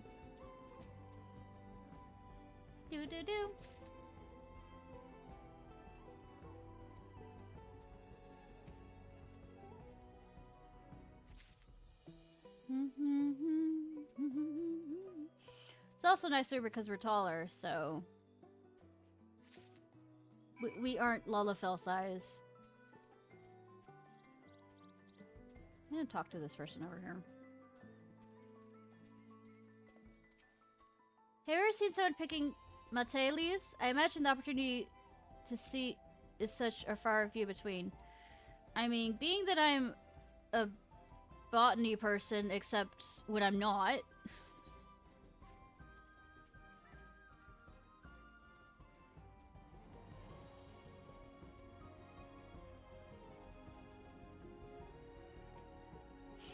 You brought me some leaves then?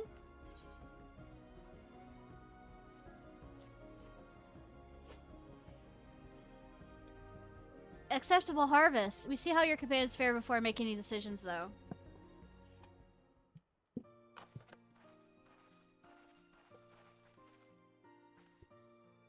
We brought our share as well. Thank you, Third Promise. It's more than enough to hold your end up the bargain. Now it's time to honor mine. After adding the value of your labor to the price of the hatchet, I'm prepared to give you a full stack of our hardest grade mate leaves. Premium mate. Bought at the shop, one of those stack of leaves could cost no less than 5 pill in the thousands column. Then we can bid farewell to this hatchet.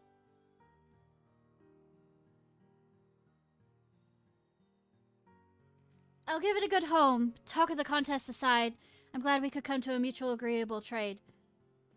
As am I. All the best with the rest of your harvest.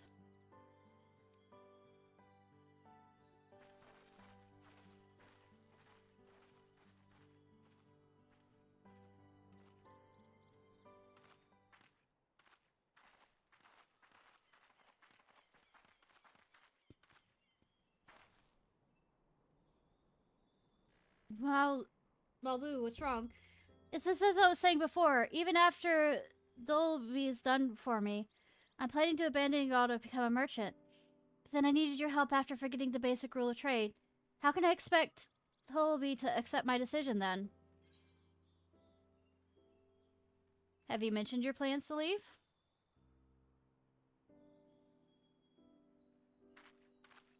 Not exactly. I wanted to prove I could succeed as a peddler before I declared my intentions. I seek to follow my father's footstep, but not because he expects it of me. I want to preserve Toriel's peace and become the Dawn Servant, and becoming Dawn Servant happens to be the best way to do it. You should have a life of your own choosing, and I wouldn't be surprised if Tolby held the same opinion. So talk to him. You're right. It's better to find out for sure than to worry over what he might say. Thank you for the advice.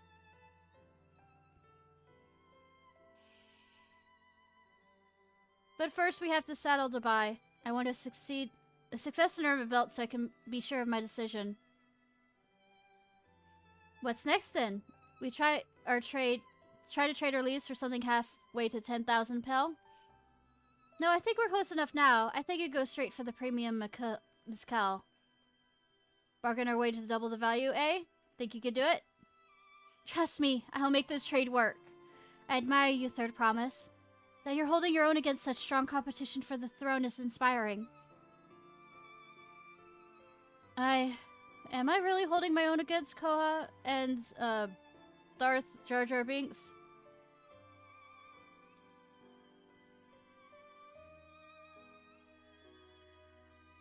I mean, of course I am! I'm Raku Lamont of the Dawn's Promise, after all.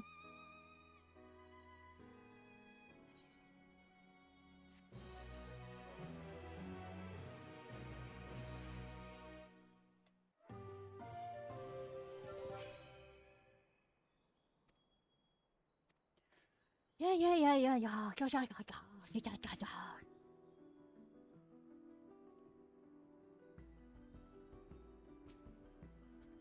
I've never been one to take it slow. Once I have a goal in mind, it's full speed ahead. That's who I am. Before we go, let me give you the mate leaves. I don't need proving Erenville's point.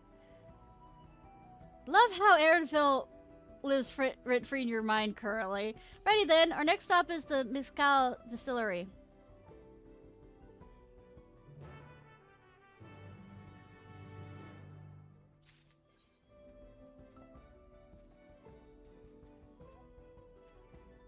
I didn't realize this area was so large. Do I ever go down there, or do I have to wait until a certain point that lets me go down there? So, in other words, I can't unlock flying for a bit if it's locked all the way off for whatever reason. Anyways.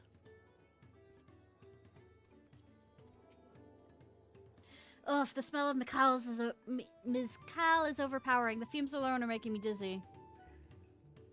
Yeah, the reason why I'm not doing, I said that if I was gonna do the crafting quests, that I would have alcohol with it. I wasn't able to procure the alcohol, so that's the reason why we're not doing this. I wanted to speak by a man by the name of Golbil Lee. Even his fellow distillers, he's regarded a master of the craft. He knows the value of his product, so if we convince him to trade for twice what the leaves are worth, we're gonna need to target it information. That means asking around to talk with the gossip. If you could talk to people here in the distillery, Ishnai, perhaps Waku Lamont could do the same at the village entrance. Meanwhile, I head to the north side and see what I can learn.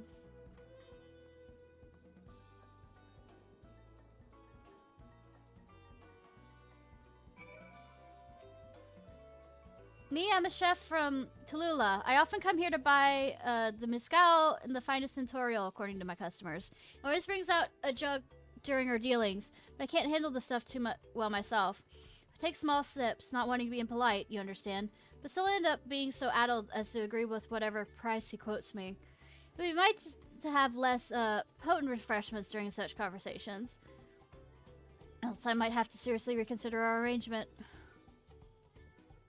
So he likes getting drunk. Or literally plying them with alcohol. Lullaby might be deft-hand at distilling, but he's got no sense when it comes to appearances. Rumor is that he's invited to the palace for business negotiations. If he presents himself in the court wearing his usual rumpled attire, though, he'll be left out of the sun perch.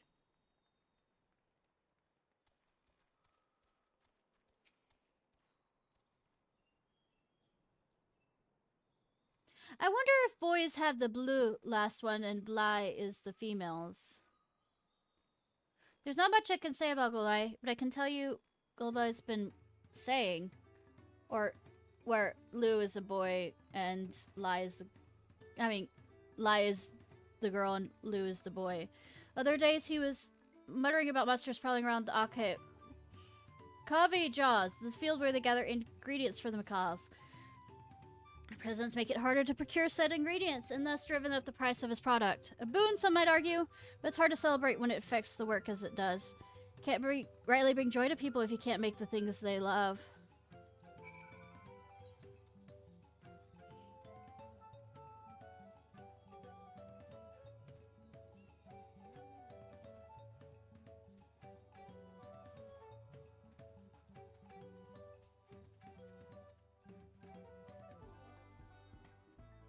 No, alright.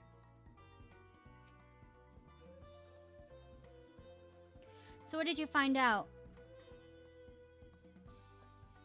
Oh, we could make use of all those tidbits. The deal is as good as sealed. As for me, I found out where Golby is working. There's a millstone at the top of the slope behind the distillery. Going ahead, I'll bring Waku Lamont.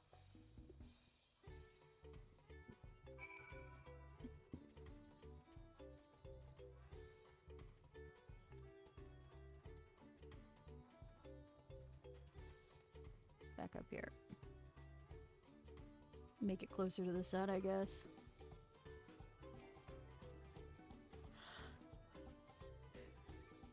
If this is something, madame, why don't we talk down below so as not to distract the alpaca from his work?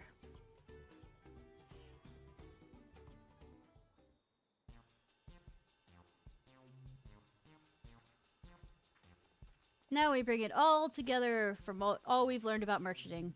Mercantile work.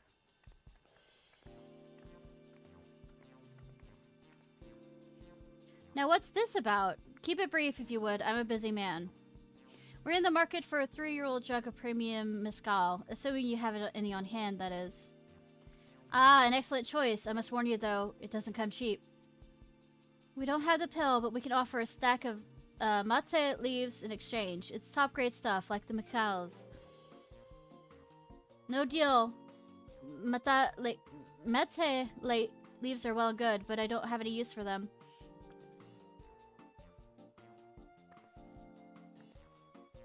No deal? Just like that? Still, I hate to see you away empty-handed. Why don't we sit and chat over a cup of mezcal? Now the real bargaining begins. Which of our cards do you want to play first?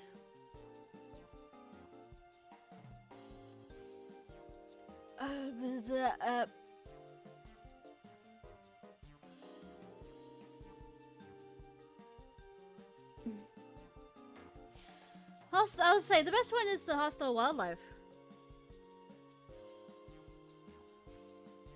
Let's hold on to that one. We need to consider our timing.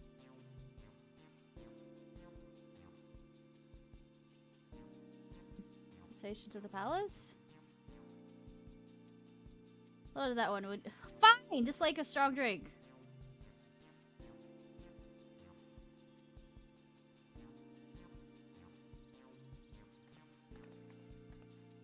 I appreciate your hospitality, but I'm afraid I can't hold my drink. I've heard one of your regular customers, Hobo Chief, is the same. Seeing as not everyone can enjoy mezcal, I wonder if you might benefit from having other refreshments to offer. Something like mate tea, for instance, and brewed from the finest leaves, of course. You're right. Oh, you're right, absolutely right. I've noticed a growing reluctance on the part of my hobo friend. I did not realize it was myself to blame.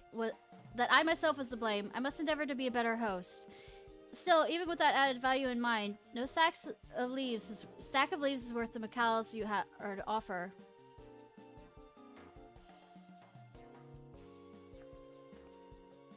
Should we cut to call the monsters causing them trouble? Not yet. We'll keep the card up his sleeve until we need it. Good that he can't hear us. As I expect you're aware, the rite of succession is currently taking place. That's why the third has graced us with her presence. When the contest is decided, the subsequent ascension ceremony and the banquet will be a prestigious affair. If your mezcal was to be served there, it would bring your distillery immeasurable fame.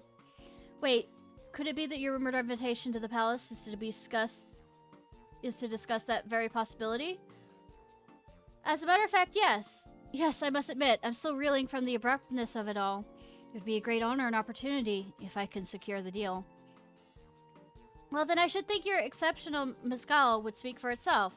That said, there's no such thing as being too prepared, and first impressions last. You'll be wanting to wear your very best when you walk into Volk. Be ashamed to miss a chance of a lifetime for simply want of proper garments.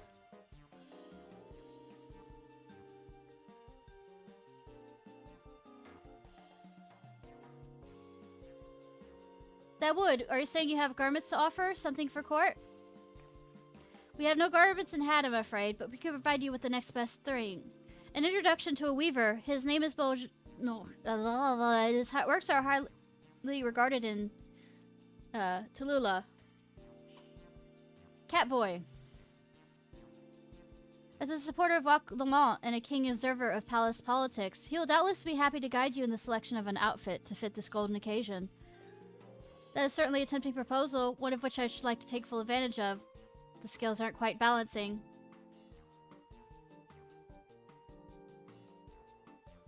Hi, Swell, how are you? Say, weren't there monsters running amok in the Avagave jaws? That's a problem we could easily solve for you.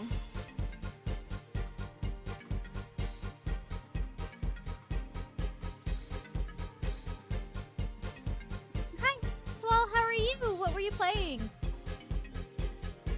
Did the thing not play? Did the Ciarfox not go? Huh.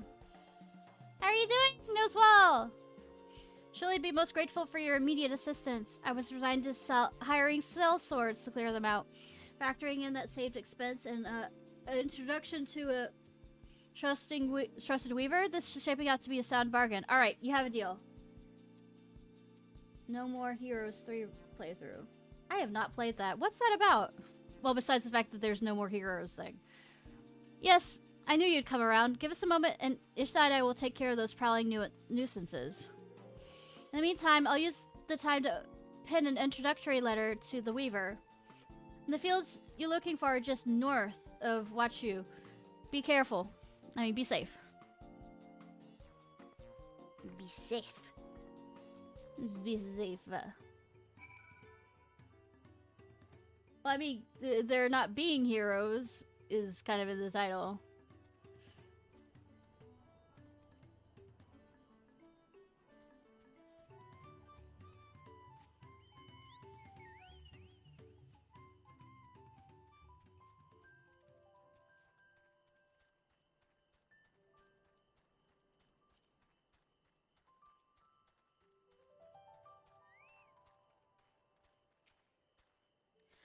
That should be the agave jaws just over there. This will go faster if we split up. Come and find me once you've finished clearing out your share of the pests.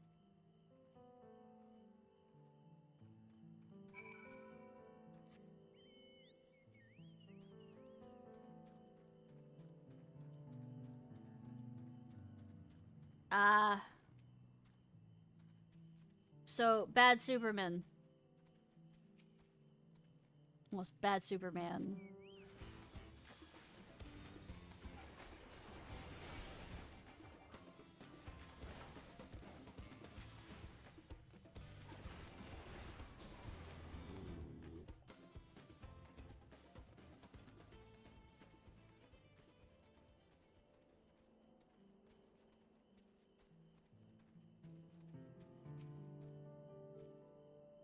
More like posers.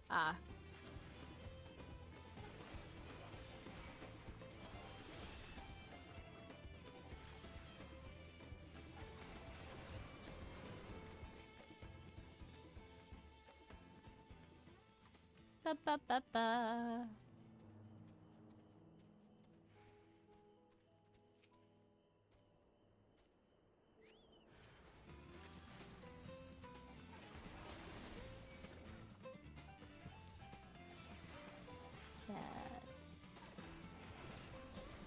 Bad posers. That's all of them. I think that's all of it. Yes, go. Savali. Welcome travel. Josh Field, how may I be of service? What do you do here? Oh, many things. I examine the soil, the weather to ensure agaves grow in the best conditions possible, decide the pace at which they are cultivated, and determine how many are prepared for distillation. Nothing pleases me more than when someone takes an interest in the farm. My colleagues and I spend all day looking after the agaves. I suppose it just feels nice that our hard work is appreciated. Kind of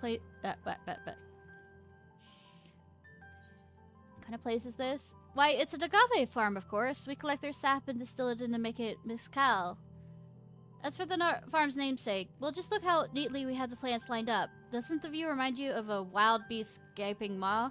Not that I've seen one up close. I mean, I guess. Yeah, I could see it. I don't like that I'm seeing it. I'm tired of war.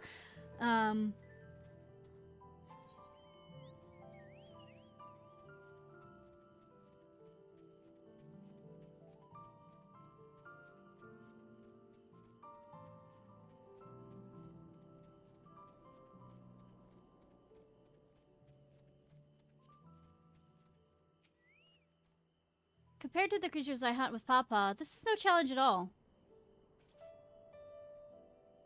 Come on, let's head back to the distillery. That's all that's left is to give Mabu the sack of leaves so she can seal the deal.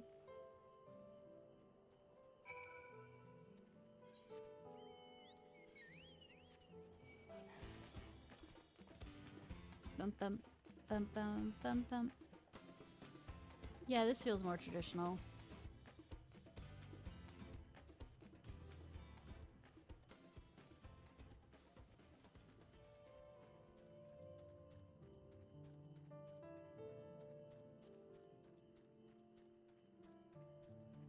The music sounds more and feels more traditional. Not that I know too much about tradition, but I mean, it just doesn't feel as out of place. Oh, and give Malibu the sack of leaves so she can seal the deal. Finished already? Even the hardened mercenaries. Those monsters were no trouble for you, it seems. Now if I could just have the sack of leaves.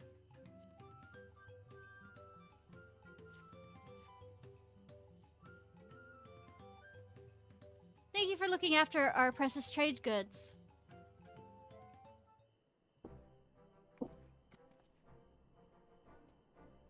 Your monster problem has been resolved, Master Golby. Here are the mate leaves and a written introduction to the waiver as agreed.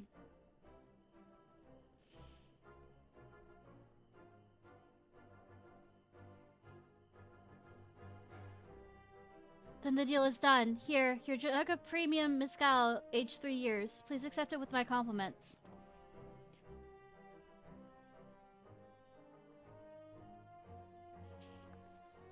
Yes, we finally have the mezcal. Great work, especially you, Malibu. You were the one that inspired me to come this far, Third Promise, but let us not celebrate till we have saddle in hand. Malibu, isn't it? You drive a hard bargain, you young peddler, but I look forward to doing business with you in the future. Thank you, but truth be told, I'm just a ranch hand for now. Should I ever become a proper merchant, though, I'll be back to strike more deals with you.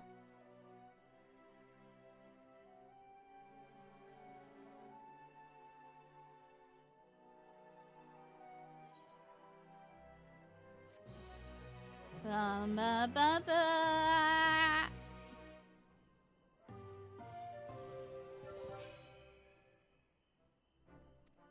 Yeah. We've been doubling it the entire time. At least, it seems like. Except for after the first one. Master Cabala's praise makes me confident I could be a peddler after all. Well, a bit more confident than before, at least. Satisfied with our trade, and I trust you are too. Should you ever need a more mezcal, you know who to come to. Yeah, I'll give some to Thancred when he feels like showing up.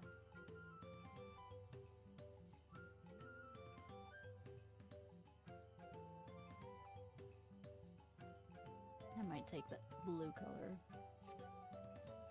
Even at the palace, I don't think I've held 10,000 pel jug of anything before. My hands won't start shaking. Here, you better hold on to it until we get to the saddle maker. Can you imagine if we dropped it and had to start over again? Luckily, Havali's place is not far. We need to head across the plaza. Let's hope somebody doesn't dock into us and step on us like, you know, those goddamn tacos. Then there will be murder in this town.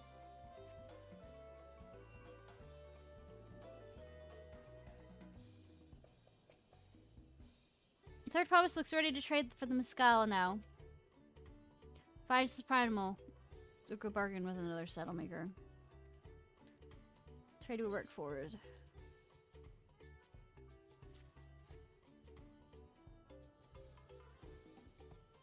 Phew, still in one piece. Right, time to make our deal.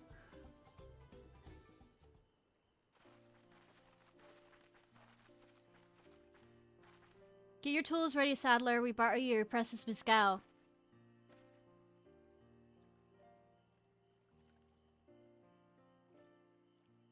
Wait, you actually got your hands on a jug? But you had nothing. A few measly clumps of wool. What we had was an inspiring trader with a gift for negotiation. Oh, she's adorable.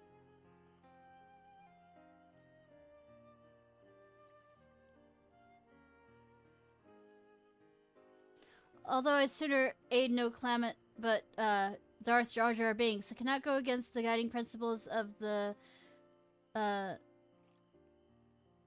was the joke we were going with? Holofels. The trade is a fair one. I will saddle you, Third Promise. Great! Stay and wait if you'd like. I have all the requisite materials, so this won't take long.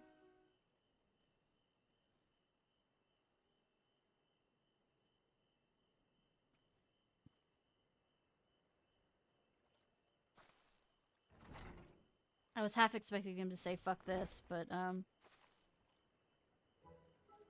your commission is ready. Catching a wild alpaca is never a simple affair, but you'll have an easier time with one of my saddles. Now, if you don't mind, I have other work that needs finishing. Ah, I could taste that smooth mezcal already.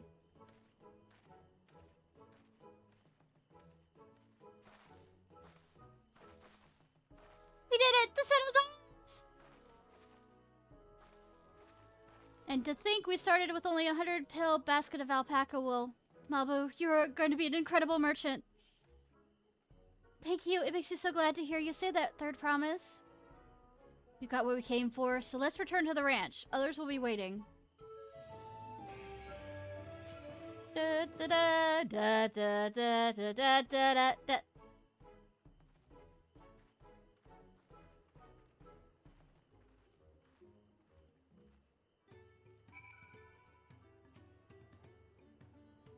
So that was the third's promise. She's not the spoiled, untested daughter I was expecting.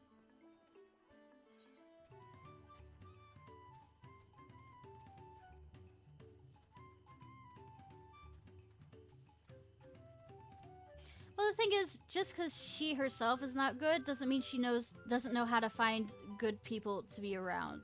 That's sometimes one of the better leaders is to collect the good ones. Let's tell them the news. Looks like everyone's messaging in with the alpacas. Been away for some time. I'm assuming trading was productive? I made the mistake of startling one and got a gulp of spittle for my trouble. I'm beginning to understand by Wako Lamont's aversion to the animals. Ha! Sylvie and Aaronville have been teaching us how to care for alpacas. One gentle girl ate the feed straight from my hand. Oh, kitty!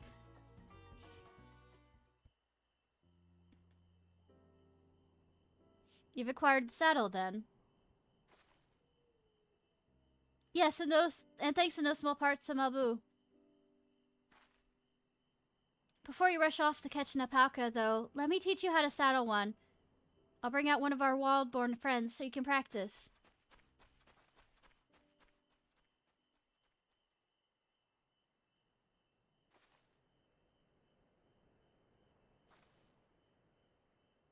I know. This is something I need to learn.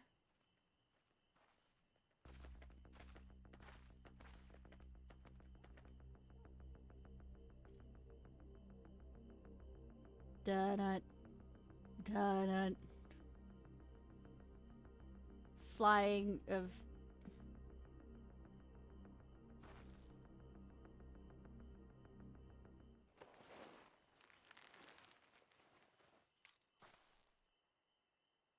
Great sunken gods, I did it!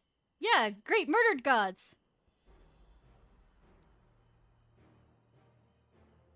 He hardly seemed bothered, much less inclined to split, as though he was completely accepting of Wako Lamont's touch. That's because the singular scent with which the saddle has been coated, alpacas find it soothing.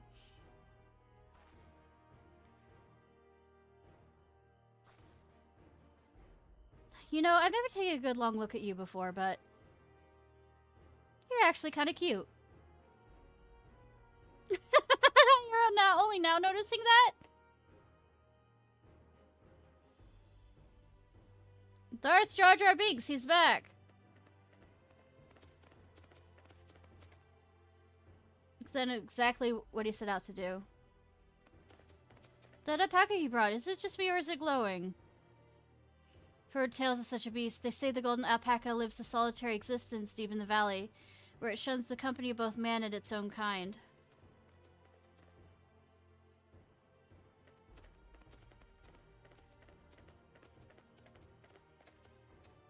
How did he manage to snare such a prize like that?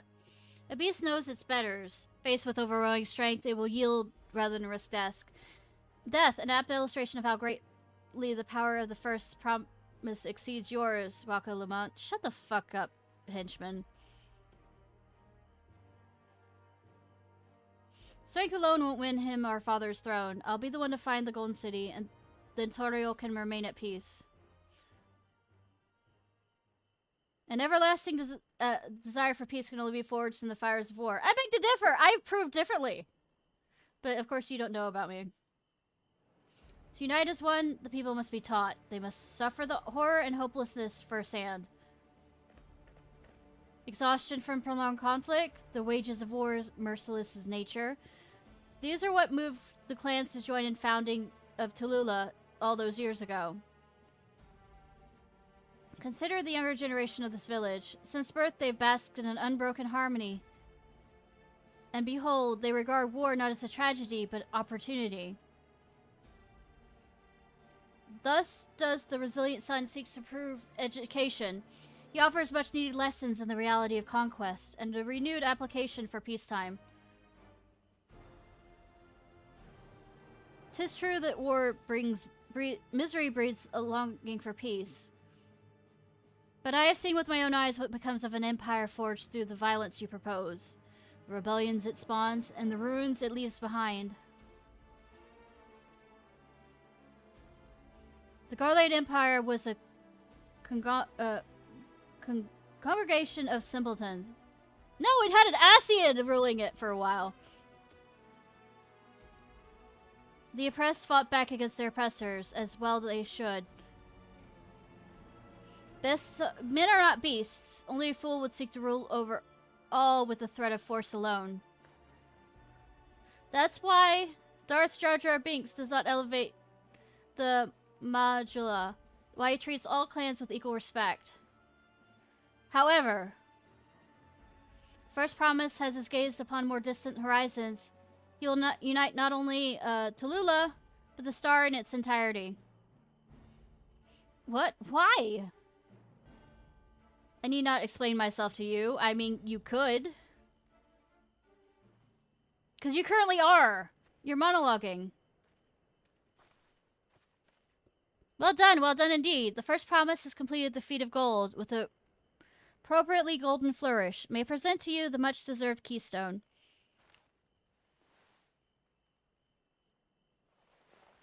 The question is, just because he respects the clans of Toriel, does it mean that he respects the clans of, say, other places? It's always been like that, never sharing his innermost thoughts with me or even Kohana.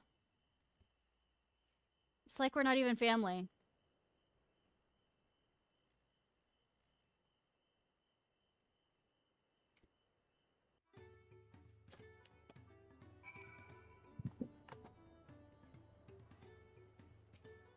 But the thing is, if you think about it, that means he'll always have to start a new war.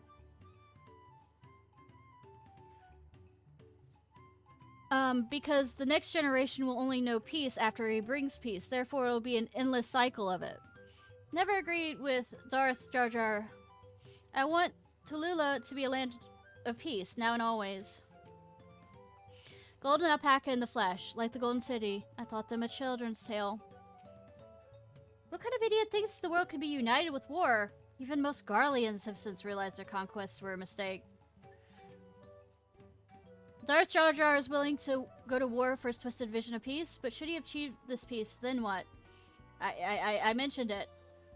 So much of our star has begun to embrace the reconciliation and rebuild, and this would-be warlord will thrust us all back to turmoil.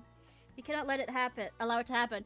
Well, I mean, it'll figure out how to reunite all the people outside of Turiel.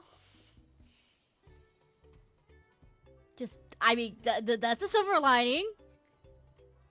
Common enemy again. No more the Empire. The Empire will now be well, the ex-Empire will now have somebody to go against and join us in. Kind of like how Ishgard kind of had that.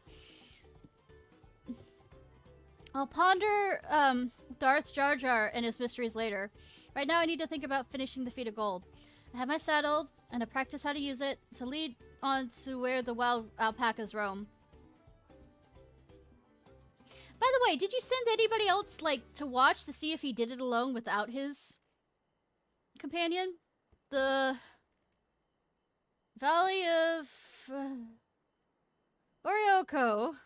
I'm not saying it correctly. The northwest of here. Come, everyone. If we can't enter ourselves, we can walk Luma off to her hunt.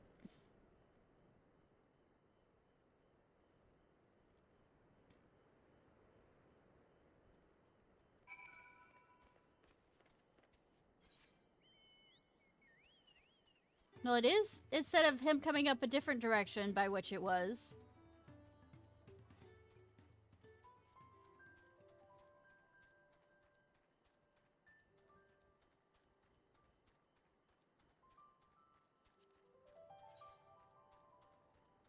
You knew about the Garlean Empire. Should probably know about me. Not that I really want people to know about me. It's nice to have a change of, oh my god, it's the savior of our place.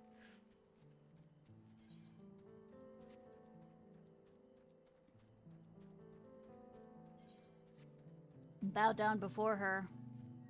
Or ask her for everything to do everything and anything. How deep do you think the valley is? I glanced over the edge the way here, but the mist was too thick to even speculate. I never set foot beyond this point. The valley is said to be home to fiends far more ferocious than spitting alpacas.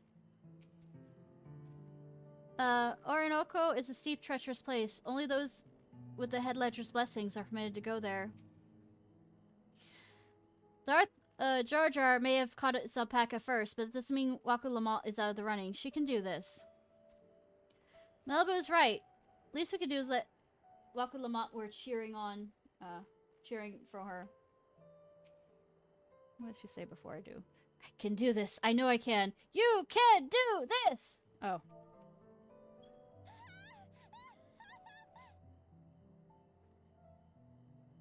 I believe in you, except when I don't. But I'm not saying that's not currently what's happening. Or is it? Good luck there, Promise! Thanks. I'll need... No, I didn't mean to hit that. Truth be told, still not sure about alpacas. I'd rather not go near one if I can help it. You can't help it. This currently is not a you can help it situation. But if I'm to rule this nation, then I'll need to learn how to live with them. Tural is their home too. Didn't mean to hit that.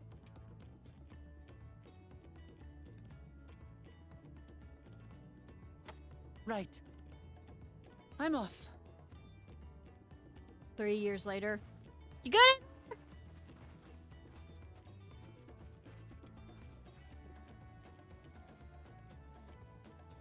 So, shall we head back to the ranch, or...? Listen for the screams. I'm staying here. As will I. Wooklamart is alone in this. The least we can do is stand watch and await her return.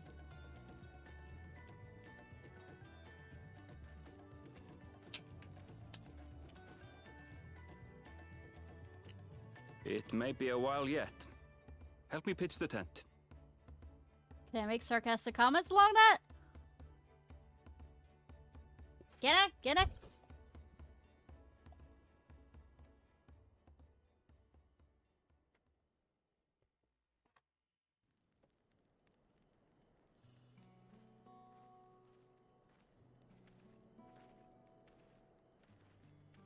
Trust a gleaner to come prepared for anything. What's a gleaner? Someone whose job it is to travel the world and procure uncommon things for their employers. Erenville specializes in finding animals, I believe.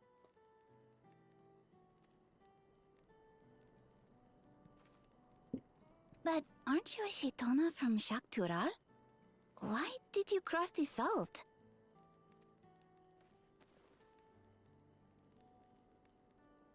When I was much younger, the thought of leaving Tural never even occurred to me. But then, some years ago, my mentor tasked me with a difficult hunt. Something I could never find, she said, so long as I clung to the familiar. She suggested that I leave home, leave Tural, and join the Gleaners of Sharlayan. As one of their number, I could experience the world, immerse myself in myriad cultures and customs, see the many faces of nature. And once I had learned what is truly important, I would find that which I seek. My younger self took those words to heart, and off I went to become a gleaner. Her words alone moved you to leave behind everything you'd ever known? You must have great respect for your mentor. As it happens, gleaner work was much to my liking, and I all but forgot why I had pursued it in the first place. Yet, events conspired to put me back on the trail I'd abandoned. Golden City, Golden City, Golden City, Golden City, Golden City. Wait. Are you saying you were tasked with finding this city of gold? I was. And though my hunt is now entangled with the right of succession, I mean to see it through. Well then, I understand completely. We all have our reasons for seeking the Golden City. Oh, I was also going to unlock pictograph, the whatever. Which is all the more reason for us to work together. Pictomancy. So once we finish this Just area, so. if I remember.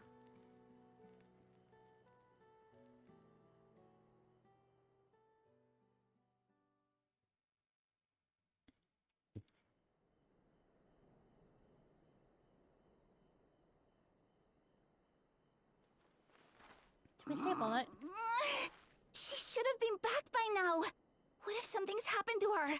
We need to tell Tobli and arrange a search party. Wait. Do you hear that? Screams of panic.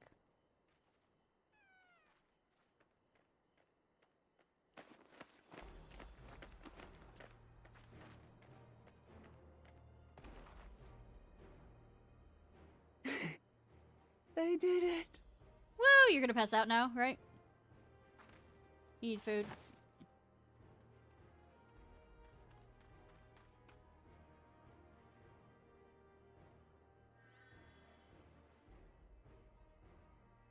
You're utterly spent, and small wonder.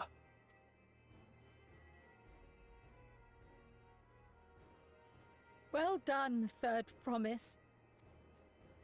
The ranch isn't going anywhere. Take a rest in the tent. I think I will. Thank you all for believing in me.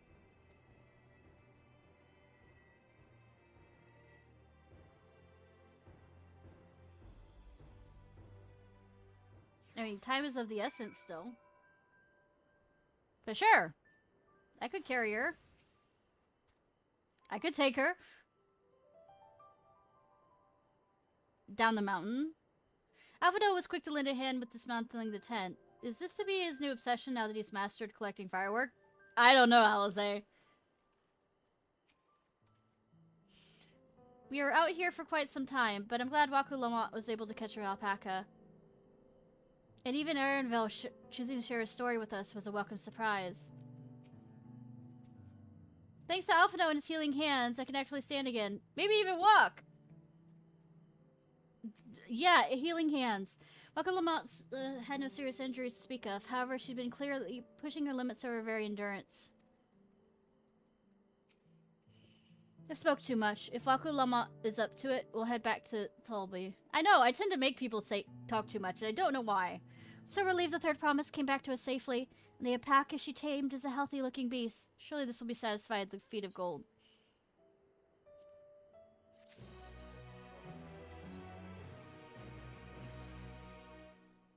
Waku still seems a bit unsteady on her feet. Hardly surprising she spent the night chasing alpacas. You know what will melt away fatigue like magic? Mate tea. I'll run to the ranch and get a pot brewing. That way you can take your time and the tea will be ready when you arrive. As Melbu wisely suggested, we shall set a slower pace for our exhausted third.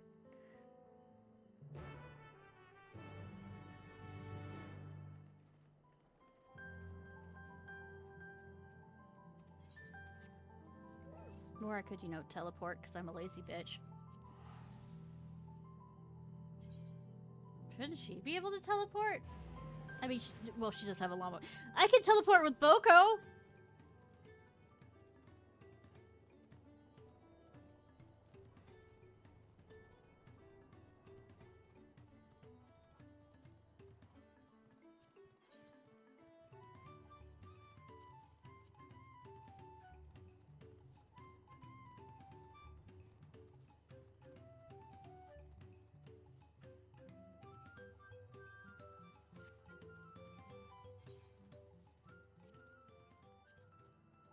Sorry, I'm being distracted by something. If you couldn't tell.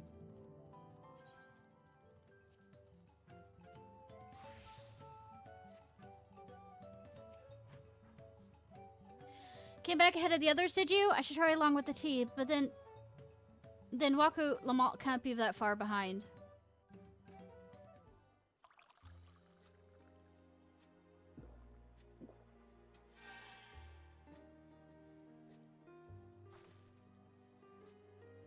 Oh, that tea really is magical. I feel better already. I see you've become more comfortable around our fuzzy friends. Watching this one taught me a lot about alpacas, what grasses and fruits they eat, what sounds they react to, their adorable little quirks. I guess I've grown fond of them. Welcome back, Third Promise. Accomplished the feat of gold, have you?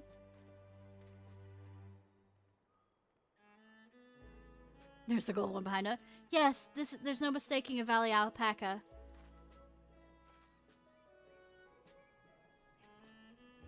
I commend you on your success. Well done.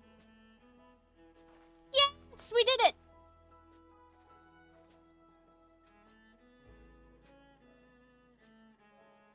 Although I couldn't find the shiny one like Darth Jar Jar Binks did. I'd be surprised if you had. Golden alpacas are born but once every few decades. They're elusive solitary creatures that are rarely seen, much less captured, thanks to their innate physical and magical gifts.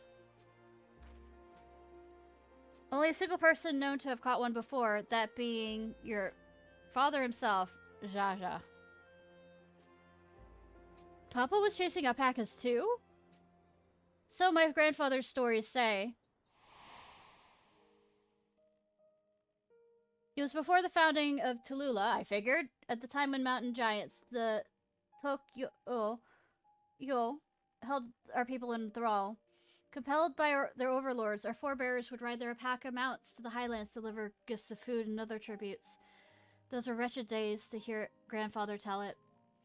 Then along came young Go Jaja, yet unburdened by the mantle of Dawn Servant. Our people were amazed by this imposing two-headed figure, equal to Yokoru in stature, and puzzled by his entourage of mismatched companions. So some trembled and feared, believing a new conqueror had come. Yet Go Jaja showed no such inclinations. He sat and spoke with us, sipping from cups of mate tea we offered him, and grew somber when he learned of our plight.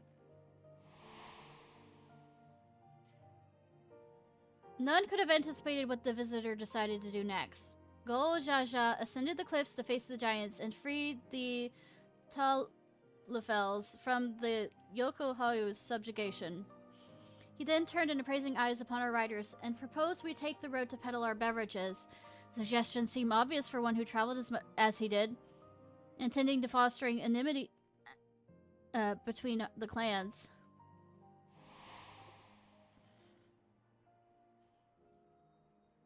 So with what few words from Gol Jaja transformed us into a clan of Inuit merchants.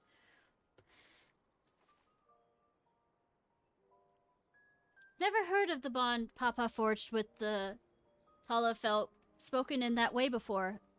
The saga is not so detailed. Then you may not know that Gol Jaja sought a sure-footed guide for his trek up into the highlands. Thus he did capture a golden alpaca. So my brother and my father caught the rarest of creatures.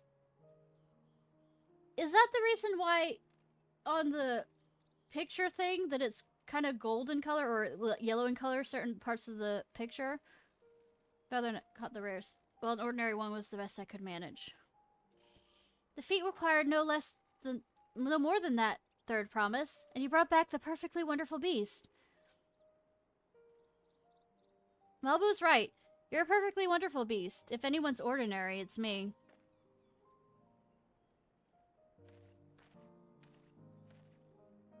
Not only did you accomplish the feat of gold, you also made many trades and brought joy to many people in true Talafel fashion. I sorely doubt your sibling could achieve the same result. You should be proud of the accomplishment which earned your keystone.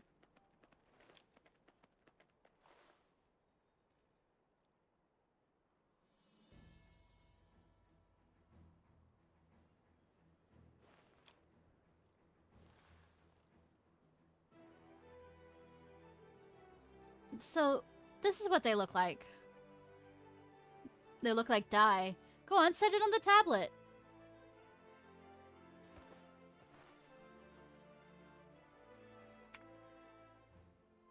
Yeah, see, there's specific things that are golden.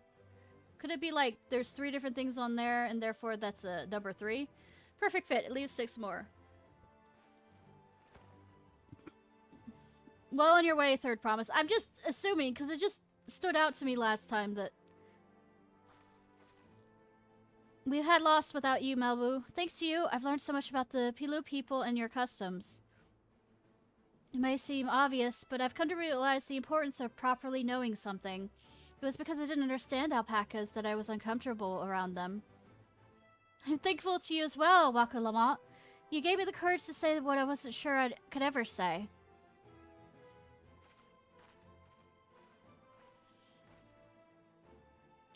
Tobai, I want to leave the ranch and become a merchant. I appreciate everything you've done for me, and I've loved every moment caring for the alpacas. But this is something I need to do. I need to walk my own path and make my own trades.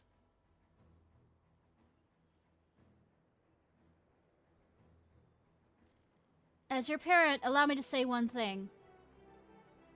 I've always tried to give my wards lives filled with as much happiness as I could provide. Yet I never once have I wanted that to be the only happiness you knew. You have my blessing to walk any path you choose, Malbu. It gladdens me to hear that you found a calling you wish to pursue with such passion. You will make an exceptional peddler. I'm sure of it.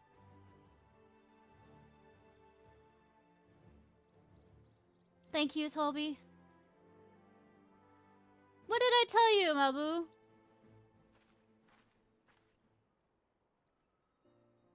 There's one last thing I can help you with, Third Promise. You need to find the Golden City, right? That's the end goal. I suggest you talk to the Yokoi. I'm gonna keep naming it different things. They once ruled over far more than just Pacha and the Talafel. 1,000 years ago, they were overlords of Yoktoral and all of its people. During that era, the Talafels were commanded to search for a city of gold.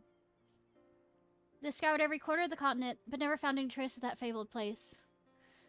But if they didn't find anything, what could the giants have to tell us?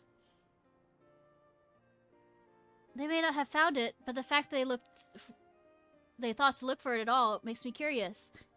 Perhaps there's value in delving into how the legend originated. We'd lose nothing from asking the question. Besides, if we're determined to follow the path of the saga, we'll be visiting the giants eventually.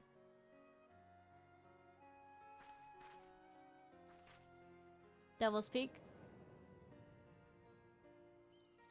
Mount Everest.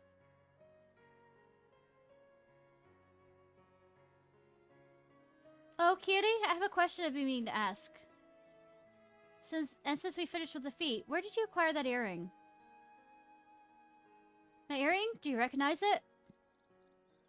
Yes, pieces just like it first became fashionable in Yoktorar around 20 years ago. Since then, it's been coming to wear one as a charm for safe travel.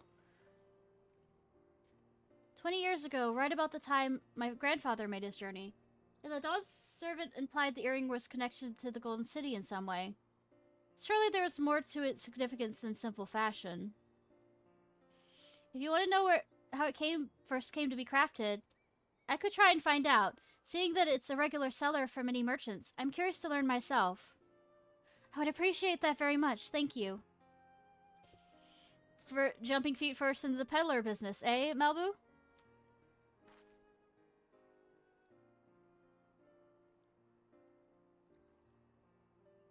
Right then, let's head back to Lula and get ready to search for the next elector. Farewell for now, and thanks for all your help. I will become Dawn Servant, so make sure you set aside your best mescal for the occasion.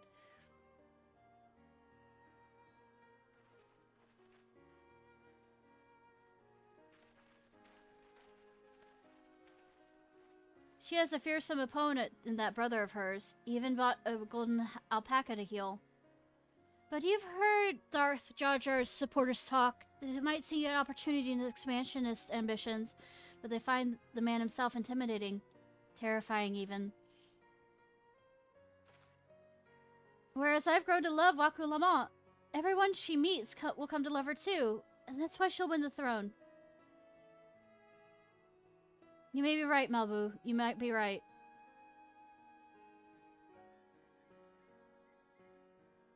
I mean, to be fair, 20% of people will always hate you.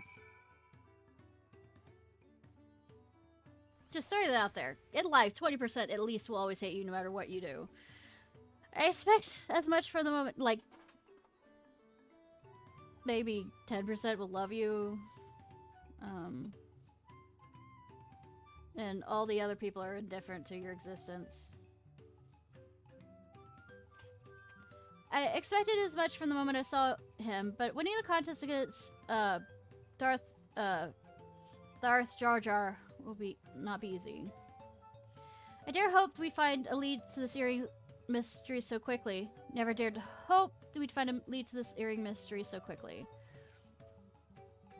Four-legged troubles aside, Waku Lamont completed the first feat and earned a keystone. That's all that matters.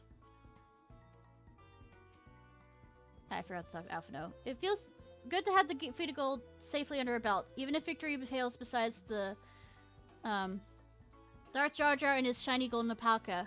I know it shouldn't bother me, and gods know you've been all so supportive, but I want to be strong or wise like my brothers. To be a promise that the people respect. Which is not likely if I stand here carrying on and on about things. Let's move on. Back to the Taco Bell with us. The contest has hardly begun.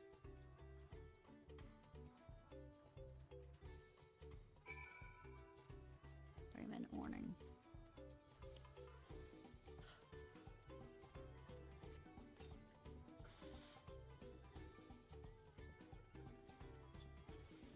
I guess this is Fate Train.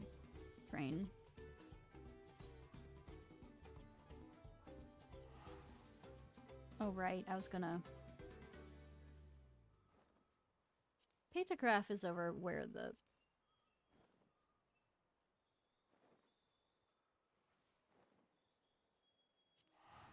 blue mage is, if I remember correctly.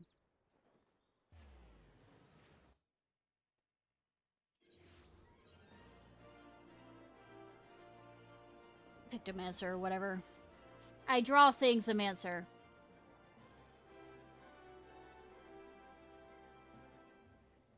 Actually, let me just check on the wiki.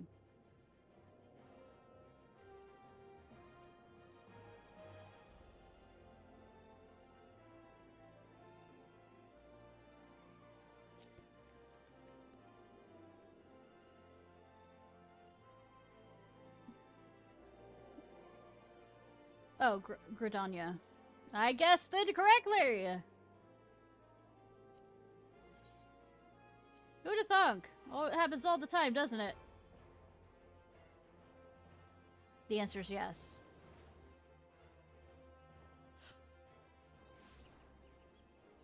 Oh, Gridania.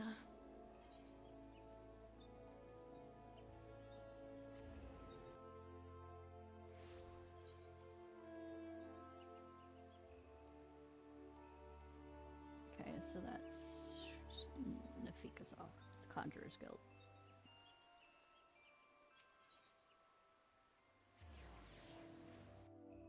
Let's learn violence through art.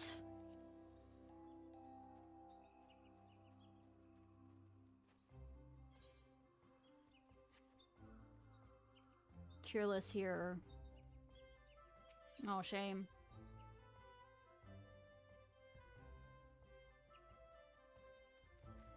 End of his tether. Matron, help me. One more complaint this day, and I swear... Forgive me my ramblings, but please tell me you haven't come to make a complaint. I haven't. Is something amiss? Well, I should warn you that a Moogle has been making a nuisance of himself here in Gridania. Oh, yay. The pom-pom pest has been harassing adventurers in an attempt to rope them into some painting endeavor. Despite the lack of interest, he refuses to give up. You're an adventuring sort, are you not? If so, you would be wise to give that Moogle a wide berth. Unless you're the autistic. I was gonna say autistic. Artistic adventuring sort! I am autistic too, so I suspect he's still loitering around the Aetheryte Plaza if my tale has piqued your interest. I am artistically autistic at the same time.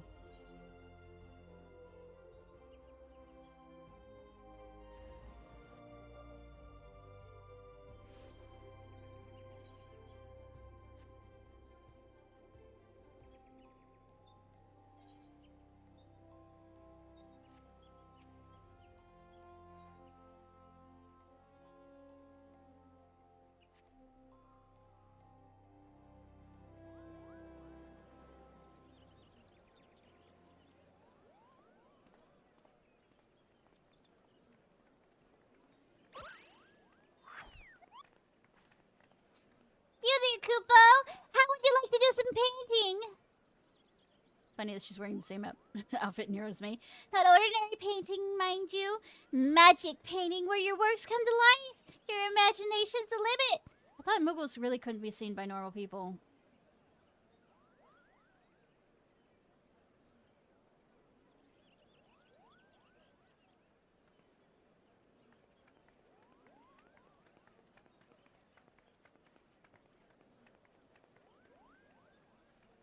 Oh, Kupo nuts. Why won't anyone give me a chance? They could do so much good with the power of Pictomancy. I might be interested in learning more about Pictomancy. What did you say, Kupo? You're not pulling my palm, are you? You wish to know about Pictomancy? True? I'm not ruining anyone's voice. Not yours. Kupo! Hooray! Hooray! The name's Kupopo! I'm extremely pleased to meet you, Kupo! I'm the inheritor of a Pictomancer's soul crystal, and I seek a creative individual who can carry on this arcane artistry. A history lesson is in order. Pictomancy was conceived some 1,500 years ago at the dusk of the 5th Astral Era. While other schools of magic that originated during that period, such as black and white, are expressions of the caster's will, Pictomancy relies on something more abstract, the imagination. By channeling aether into a concept held in the mind's eye, a Pictomancer can give form to the formless.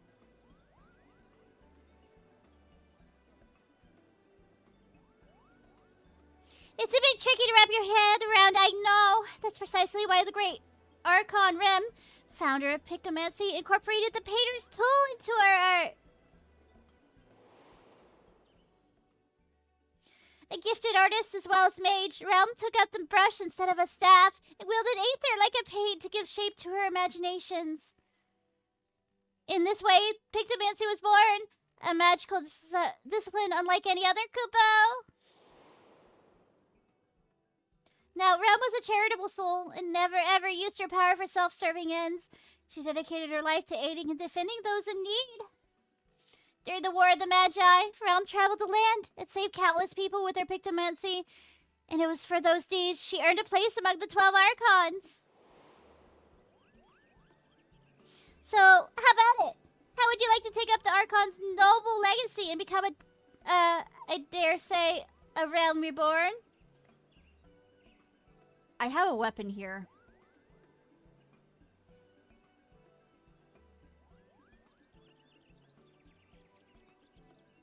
Wonderful, Kupo! Your enthusiasm warms my heart. As I have only one soul crystal, however, I must ensure that I entrust it to the right person. Therefore, before I grant you this dazzling opportunity, I require you to attend a job interview. Seek me at a Carlino Canopy and be sure to become prepared with your finest pictographs. Vinny is answers for my very furry of professional questions. Damn. Do you even know how to conduct a job interview? Do you?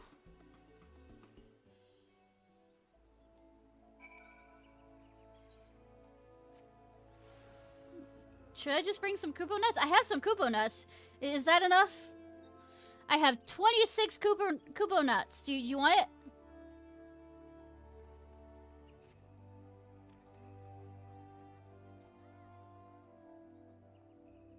No, we're outside.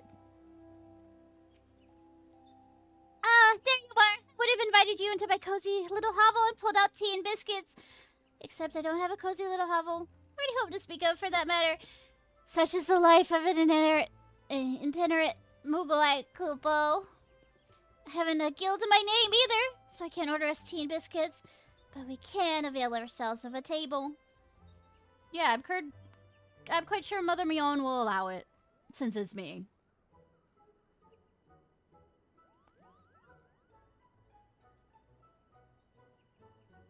Ahem. By the power vested in me, I now pronounce this interview commenced, Kupo! Let's begin with the basics. Might I have your full name? I'm just gonna go with Ishnai Ciarfox. Tis a fine name. Well met, Ishnai Ciarfox. Right on to the next question. What do you consider your primary vocation? I'm a adventurer through and through. Very good, very good. Adventurers are known to be helpful a lot. Ever ready to aid those in need. You have the temperament for a pictomancer, Kupo. Moving along to the next question. How would you rate your artistic abilities? I am the master of the arts. Seriously. Excellent, Kupo. Well, pictomasters' Mainster's most vital asset is their vivid imagination.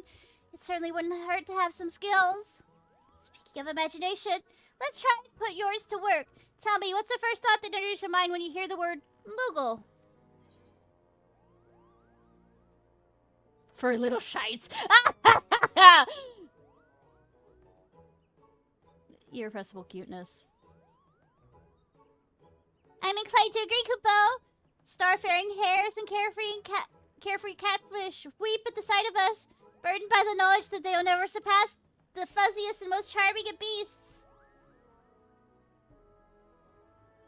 I think I've rated it to annoying little shits back. It's like wandered back down to that point. Just say I at least like the Loporits better. Now the next question. I like doing the Moogle voice though.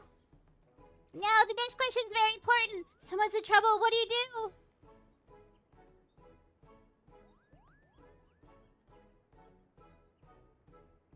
Speak with them first to gauge the problem. That indeed is a prudent approach, Kupo. If I may ask a follow-up question. Can you share a recent example when you approached a soul in distress? You. Come again? A hero who's been inundated by complaints about my pictomancy pitches? Oh dear, that's rather disheartening, Kupo. But this isn't about me. What's important is that you are not want to ignore the plight of another. The willingness to serve the greater purpose and emulate Archon Realm's example is a key to becoming a true talented pictomancer. Having considered your answers, I'm thrilled to report you passed my interview with flying colors, Kupo. I'm certain you will bear our legacy admirably. I deem you worthy of the Soul Crystal. However, I should warn you that it comes with some proverbial strings attached. A bit of emotional baggage, too. Are you the emotional baggage that's involved with this?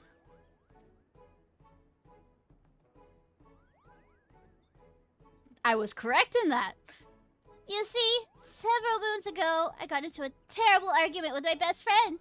We went our separate ways, and I've not seen her since.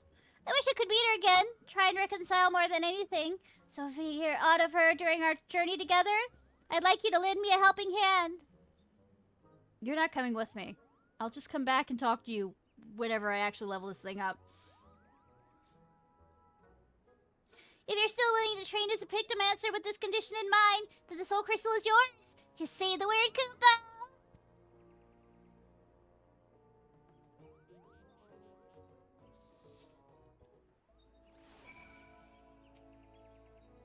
So you still wish to become a Pictomancer in full acceptance of my condition? I didn't read the terms and conditions. Then as promised, I bestow upon you the soul crystal. And to help get you started, I have prepared a full set of equipment. Hopefully it fits, Kupo.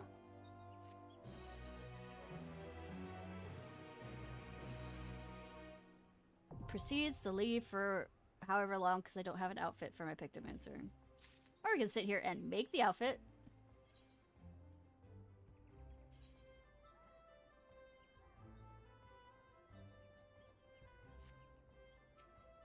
Decisions, decisions.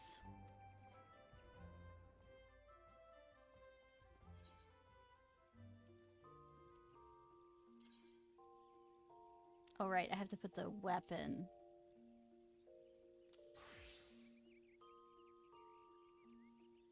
The fuck?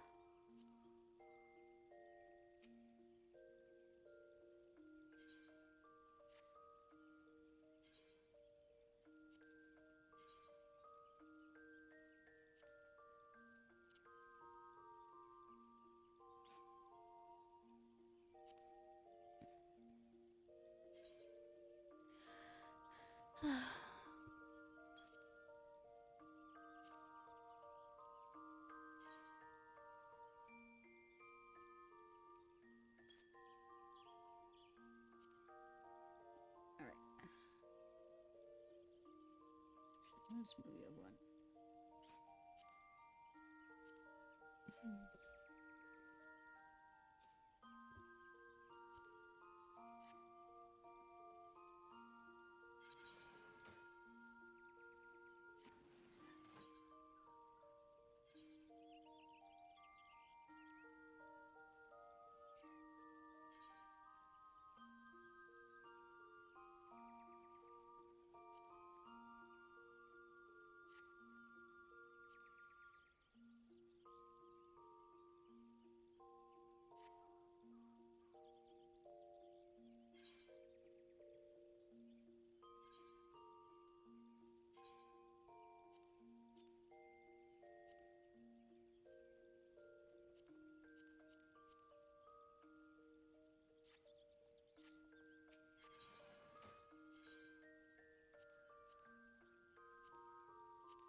I still want to keep with this look.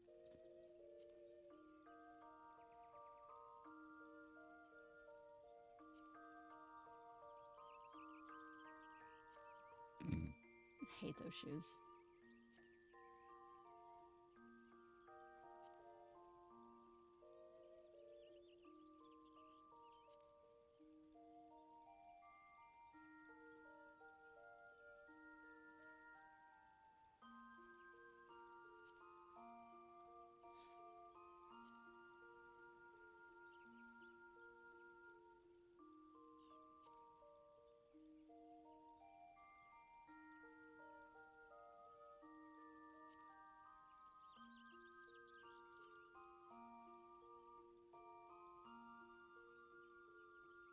I have an idea.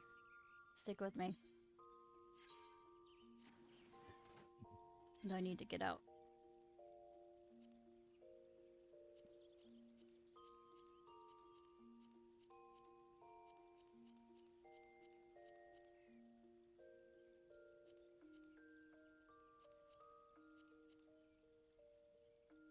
By the way, nothing like being distracted. Me, ever? No.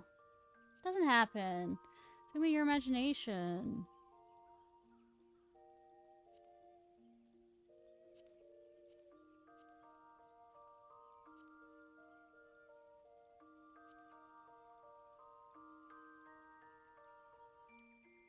I did that.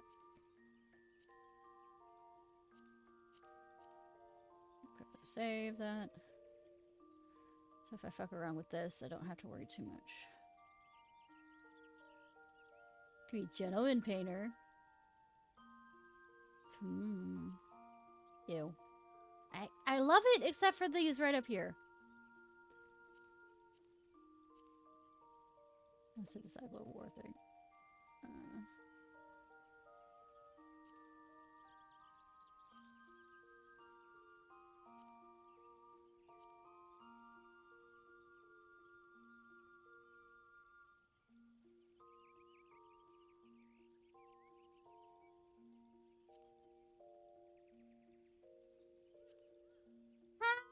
Beelzebuzz, how are you? Yeah, that could be a wandering painter kind of look. I didn't mean to do that card. Let me see what dyeing I can do.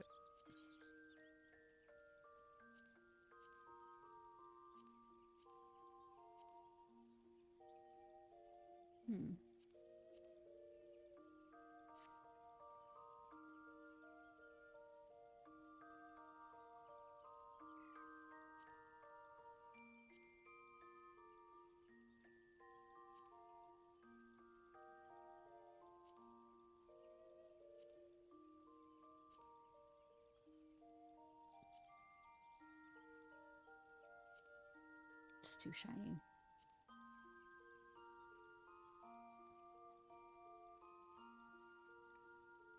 Nope. 'Cause these are, yep, those are what I thought they were. Exactly what I thought they were.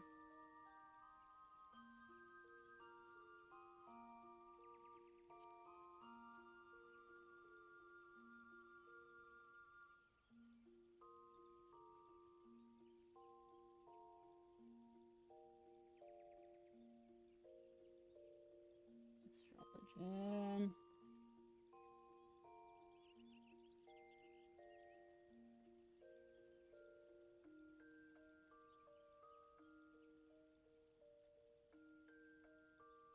I think, well, I'm trying to figure out an outfit for my Pictomancer, which I probably should have done before this stream, but I mean, ha! Am I smart? No. Do I know what I'm doing? No! Is that the general answer for everything? Yes!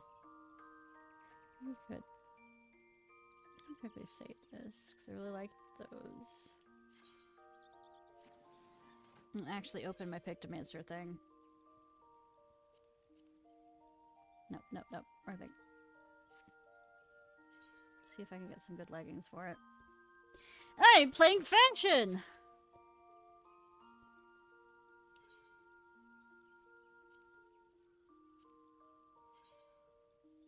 There's a level of hatred.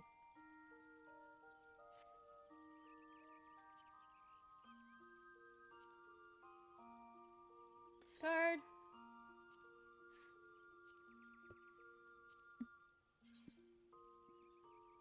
I don't know what to make of it. I don't like it, currently.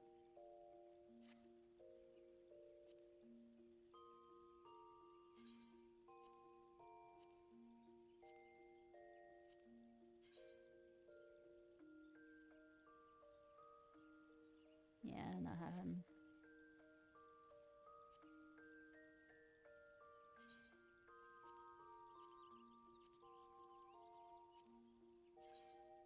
Let me do that.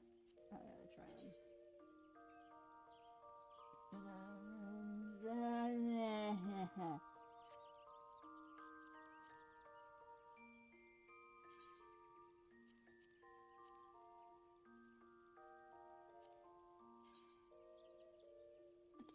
I just know.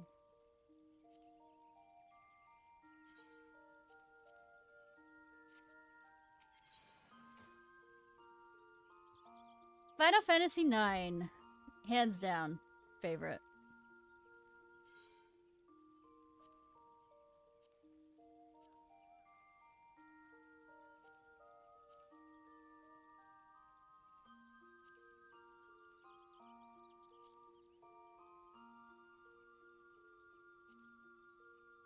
That does not work with that. That does not work with that.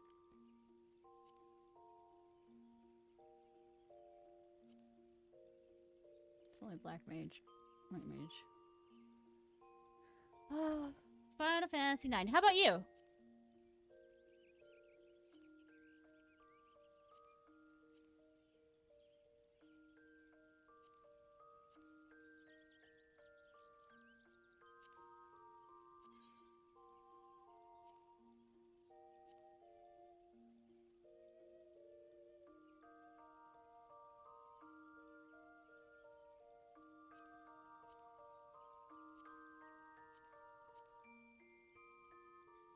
It is about, let's say, a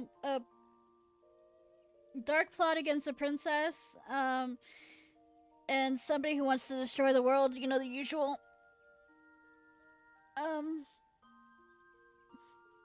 Usual kind of fairy tale stuff, except it's a lot more fun, in the sense, but also serious. You have a knight that's questioning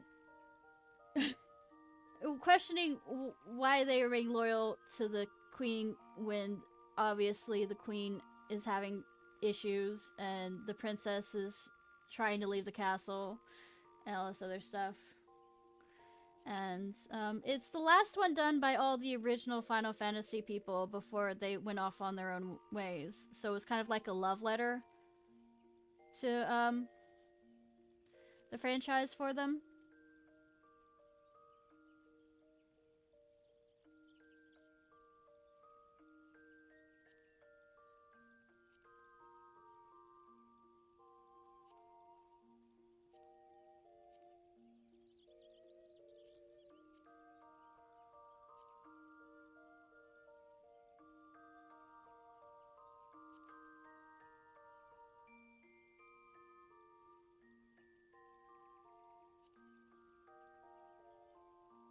We're so artistically inclined.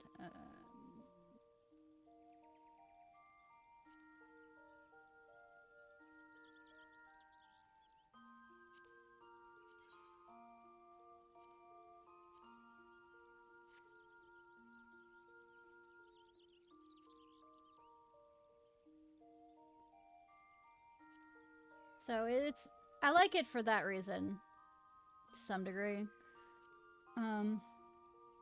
But it covers a lot of tough topics, and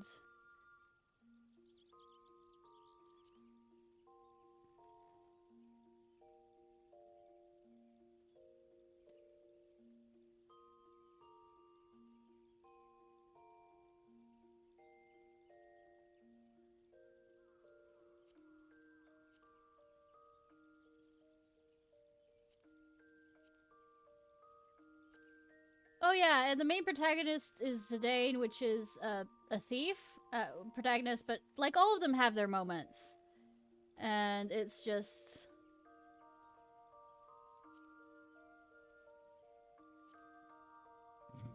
sorry, I had to try that on. I knew it was gonna work, but I wanted to try it anyways.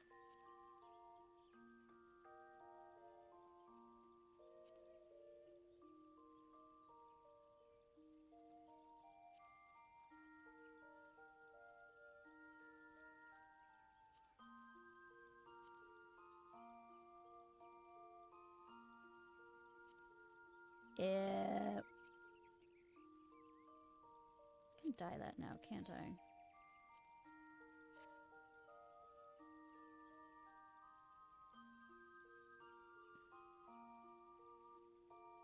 Yeah, I don't know what to make of that.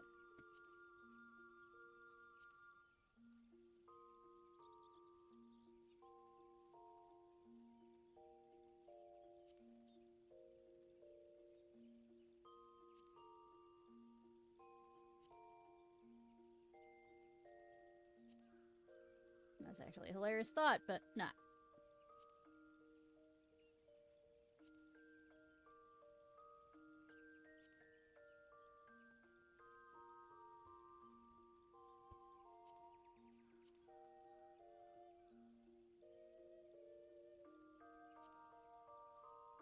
Might as well stick with the fox ears. Since I am a fox.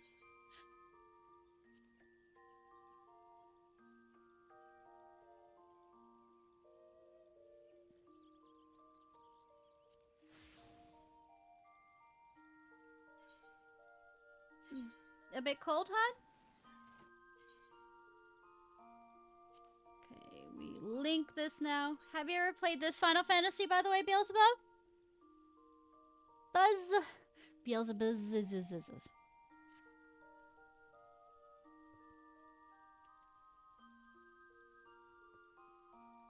Vincent is awesome. I'm waiting to play the Rebirth or whatever that's in, when it comes out on PC. Pick the right issues, style for brush, this canvas, landscape clash, creature can use, civilization, palm.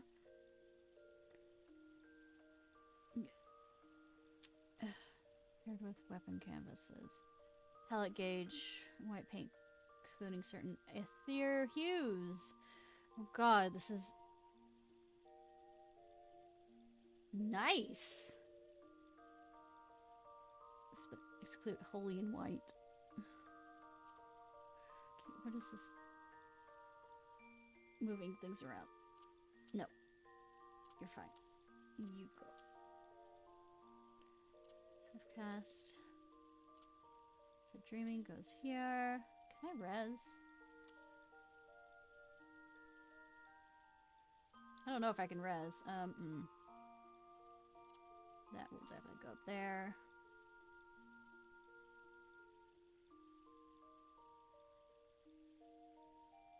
Surecast will definitely go up there.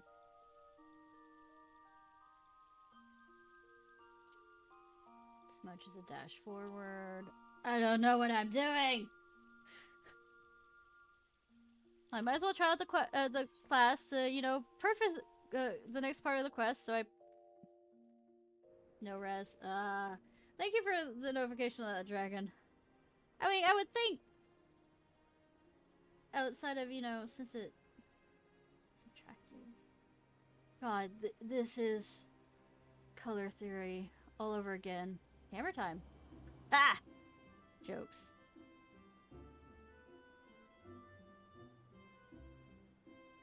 It's a barrier, so I'm gonna put that up there. Affects subtractive. Grants aether hues. It's a group attack. When used outside of combat, should be executed over time.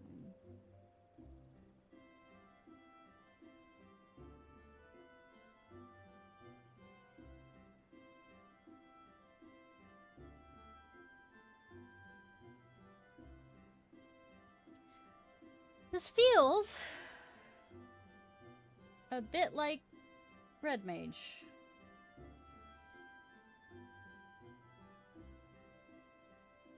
And let's keep this empty.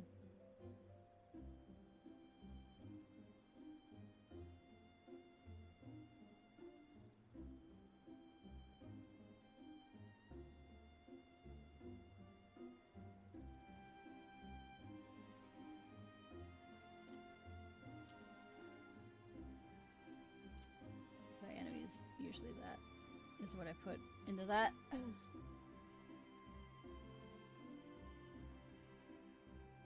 Holy and white deals can only be all enemies. That feels like. I'll move this around more when I get an idea of this.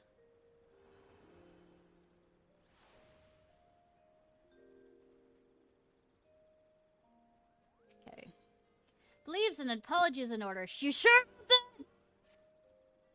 Very nice. Now you literally embody the soul of a pictomancer, Kupo. Yeah, that's why I'm using glamour.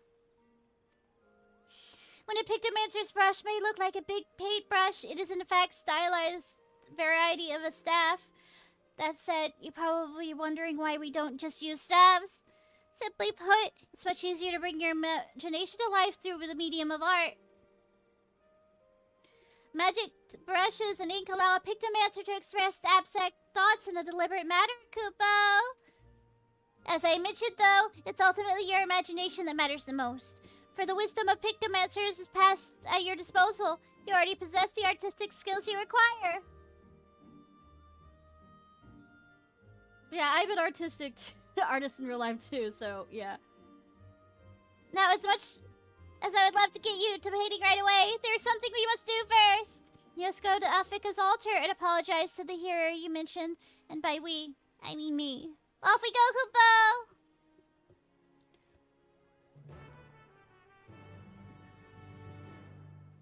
And I bet the apology is go murder things. I won't accept it. Yeah, I paint.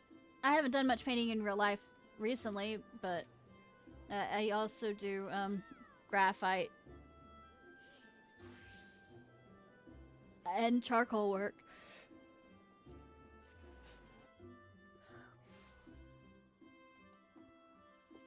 And when I paint, I'm not very good with watercolor, but that's because I'm not fucking patient enough for it. But I do oil painting and acrylic.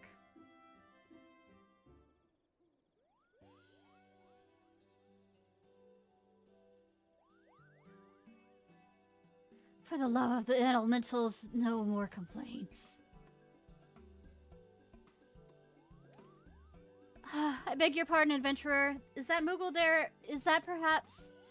Indeed, it is I who caused you much trouble. It was my intention to do so. I've come to beg your forgiveness, Koopa. Oh, I see. As you appear to be genuinely remorseful, all that I ask is you refrain from such aggressive solicitations henceforth. Agreed? You have my word, Koopa. Now that I found a capable Pictomancer, my soliciting days are over. Relieved to hear. With this matter settled, I might turn my attention to another situation. Oh? In what situation might this be? Distressing noises coming from an empty manor in Gentry's ward. Fiends are believed to haunting the cellar, and their nightly clamor is keeping the surrounding residents awake.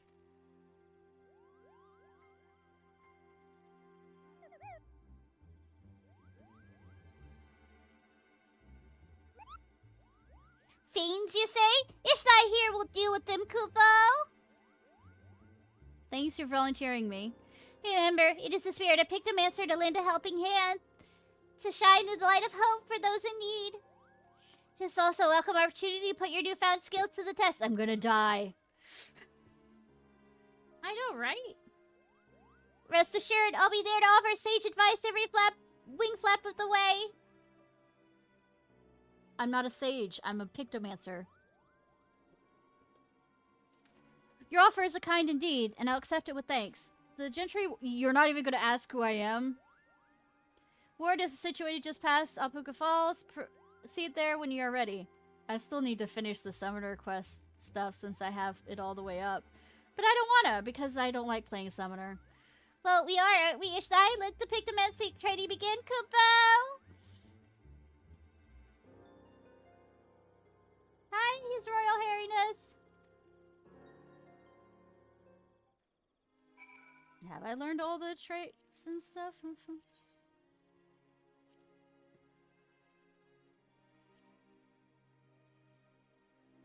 Cast, lucid dreaming, sleep. I never use that because temporal coating creates a barrier. Smudge.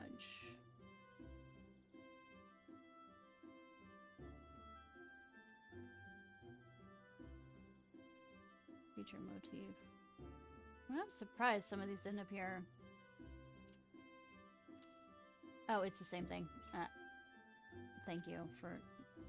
I'm not paying attention. How to prove I'm not paying attention. Ta-da!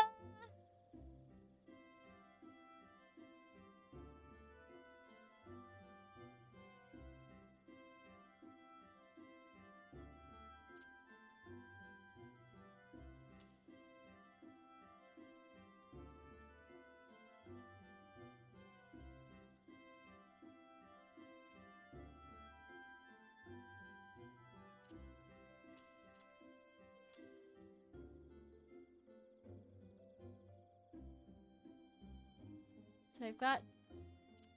It is very much like a red mage. Okay, okay.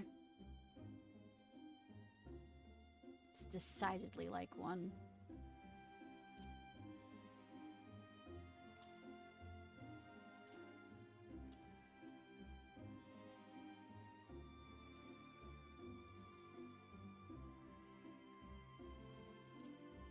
Cat. Fat. Lat. What are you doing?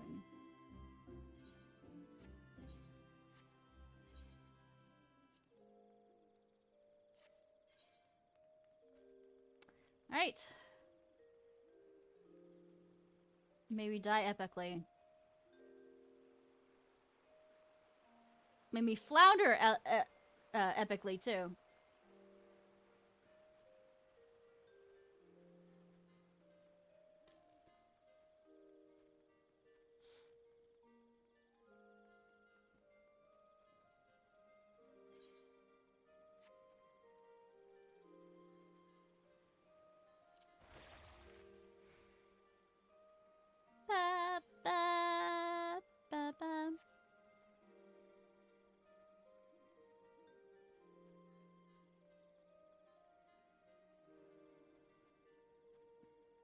Warming yourself up? The true reward lies beyond these gates. Are you ready to put your skills to the test, Koopa? I'm ready to paint up a storm. Good at stabbing. Nice! Excellent! Time to clear out that manor, Koopa!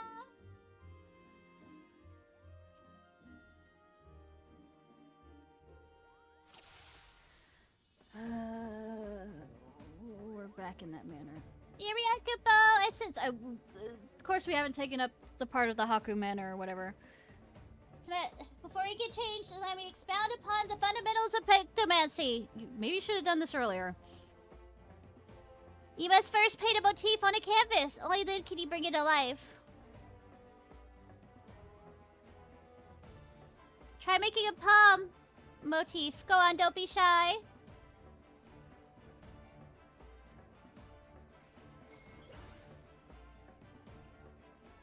Now, at least upon your... What foes? Besides the cat that's currently looking at me very unhappy that I'm not petting him. On the striking dummy.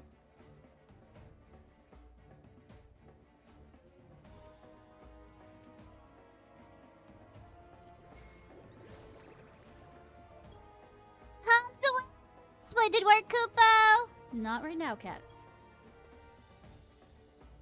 Give me your best wing motif. Okay, the wing. Cat. Stop! Don't knock that over. No! Very good, Koopo. It's a the striking... I mean, when you let me. With palms and wings fresh in your mind, I want you to imagine what these mooses can accomplish together. By fusing them, you could give life to a fantastic Moogle, Koopa! What if I don't want a Moogle?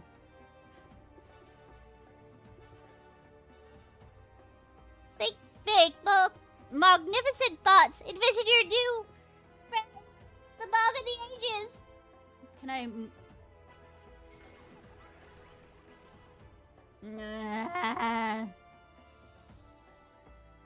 Spacelight recast timer has been reset. Okay. Excellent, Koopa! May not be as winsome as yours truly, but you should serve well enough. Aside from Moogle, you have a hammer stamp as an excellent alternative to pummeling foes. Hammer time! But if you wish to provide support, I recommend inspiring your allies with Starry Muse. That's that. Never stop dreaming up those motifs, Koopa! Your allies will thank you, and your dreamers. Enemies will know it hit them! It takes a while to get used to, so feel free to experiment, Koopo. I'll be here when you're ready. So, sorry sky motif. Starry Muse. What a breathtaking scene, Koopo! Had we other eyes here, they'd be just as odd. Okay. So how I want to...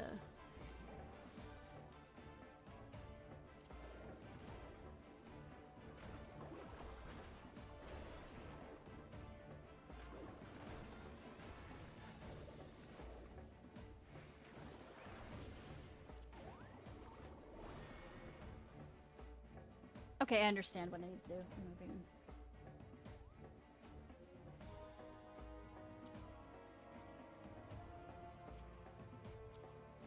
For right now.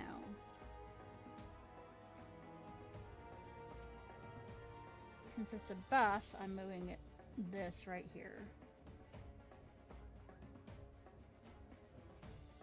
Striking Muse. So I do hammer.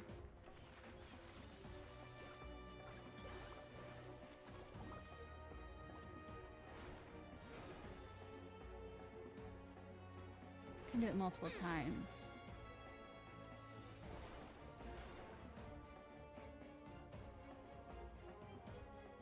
And it's a group one. All right.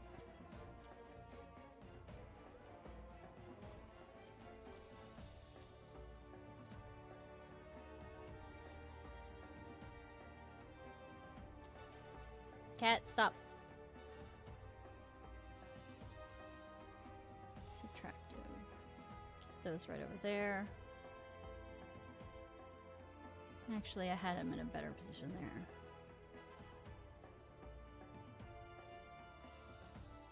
You know, I'll just work this out as I'm doing it. Let's go.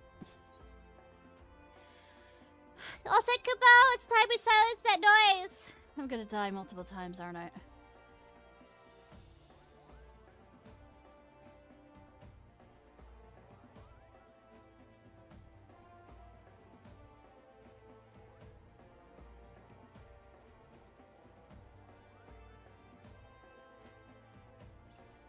I probably should move that. Why is it not letting me? Okay, Kupo. The fuck? That station is worse than I expected. We should clear these ones out first. Let's make a lesson of it, Kupo. By casting spells with different hues, your palette will be storing aether. A significantly saturated palette. It may avail you to use a subtractive palette. Increase might. We'll feel using red. Her effects.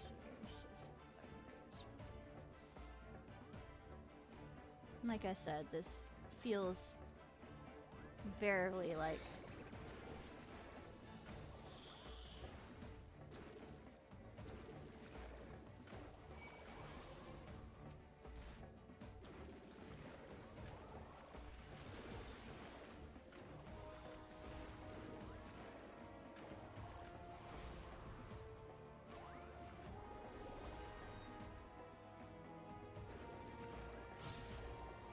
oh, it automatically changes. That's nice. Sarcasm.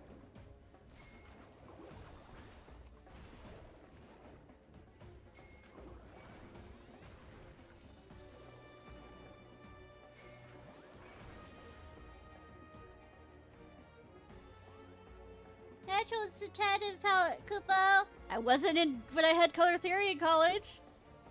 In fact, I was stubbornly not. So you just stared off the scragglers. Let's go ahead further in.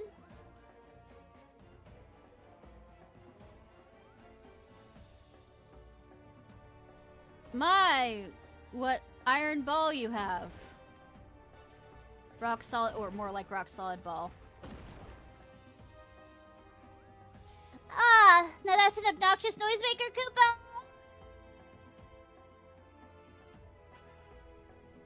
So did you grasp the basics? I'll lead you for semancy and show what the Spriggan is for. What for? I will not be back to this class in a while, hopefully. Or I won't forget everything. Totally not. Can I?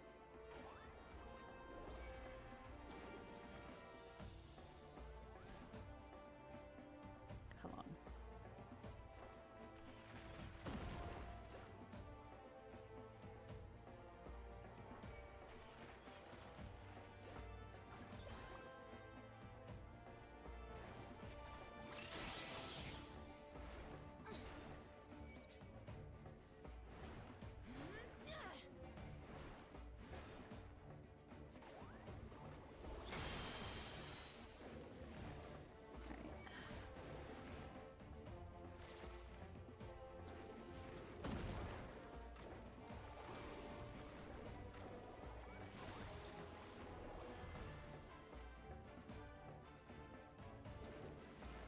Did I accidentally pull off? God.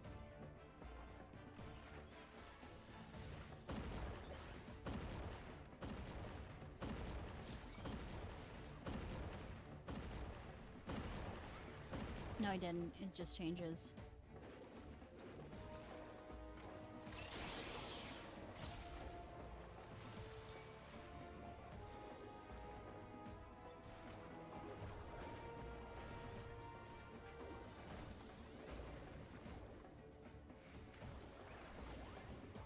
But this is actually more like Black Mage stuff where you switch between fire and ice.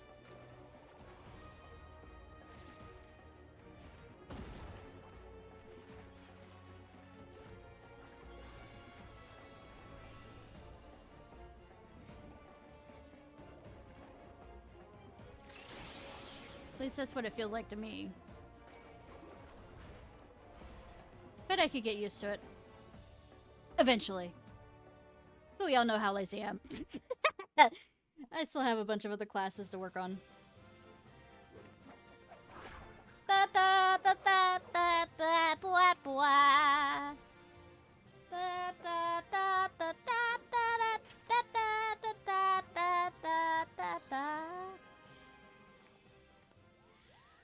Well done, Ishnai! I knew you'd make an excellent pictomancer for the first. That's totally why I did a job interview, because I wanted to pretend that I was very, very educated and smart and, you know, can be a good boss.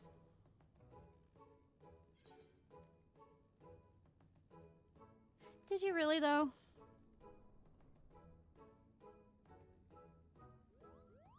Oh, of course I did! Muggle's honor! In any case, with those clamorous feeds gone for good, the residents can rest easy once more. They might need to, you know, freshen up the place a bit. It's looking a bit dilapidated. Hey, but come, let's quit this place. The dampness doesn't agree with my fur.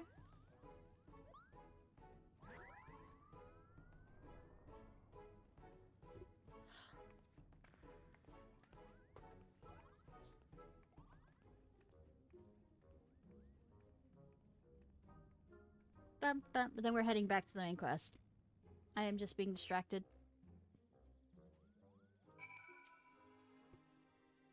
As I do. Allow me to congratulate you on a successful fair sounding, Ishnai. The Pictomancers of Eld would be proud. Though, may yet be a novice of the art, a veteran adventurer like you, who've grasped the fundamentals quickly, as well as you should, Kupo. I have not. I'll forget them. I've grasped them enough to forget them. Archon Realm didn't urge her disciples to roam the star for their own amusement, you know? She wished for them to intimately understand the wider world, to journey to lands unknown, and savor every discovery, to revel in sensations, emotions, and yes, even danger. Well, that is a sensation. For all these experiences enrich the palette of imagination, making one's Pictomancery all the more vibrant, Kupo! You're returned.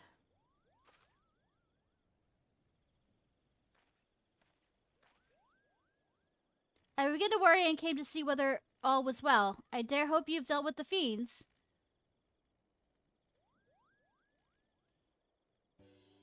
Wonderful, wonderful.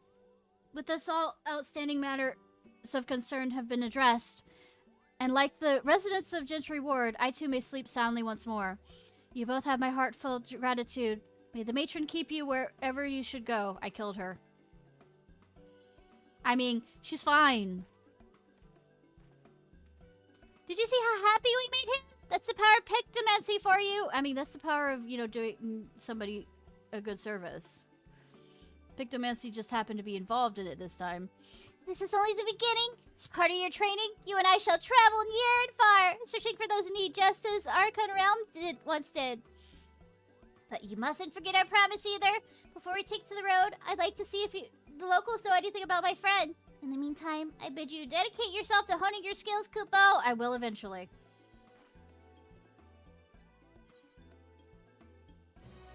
Ba-bum-ba-ba-ba-ba. Kupo! Alright, done with the murder.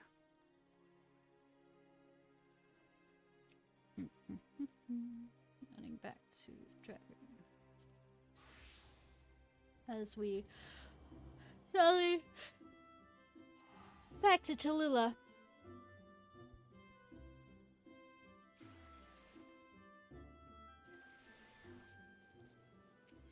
And go to Taco Bell.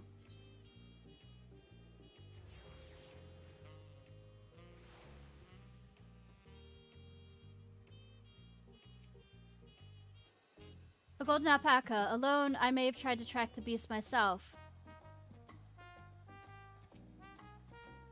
I heard there are hot springs in Paksha. Mayhap prime permitting. Neither Koana or Darth Jar Jar appeared to be in Wachu. I imagine they're around somewhere making progress even as we are. The Pilu remind me of Lalafell. Yeah, that's Talafell. Never letting their size slow them down or hold them back. They move at their own pace, and making their textile and mizgal, and raising alpacas to bear them to market. I know, right? And since we're by a beach, we all need that beach episode, right? Taco Bell is truly a culinary of the world. And just like that, we found an Elector and won our first Keystone. I knew I was right to trust your instincts. Yeah, I know. Beach episode! Woo! Come on, let's keep things moving and move onwards to the Koza. I need to find a funny name to say. Chances are good we'll find an Elector there as well. Before we do anything, however, we should see what your patient Hanu friend has to say. I mean, like I said, we'll get to it eventually, right? Right now we're doing other work, and she'll come over, and Catboy better come over here too. Even though I have a new Catboy that I'm currently totally not, you know, interested in. See?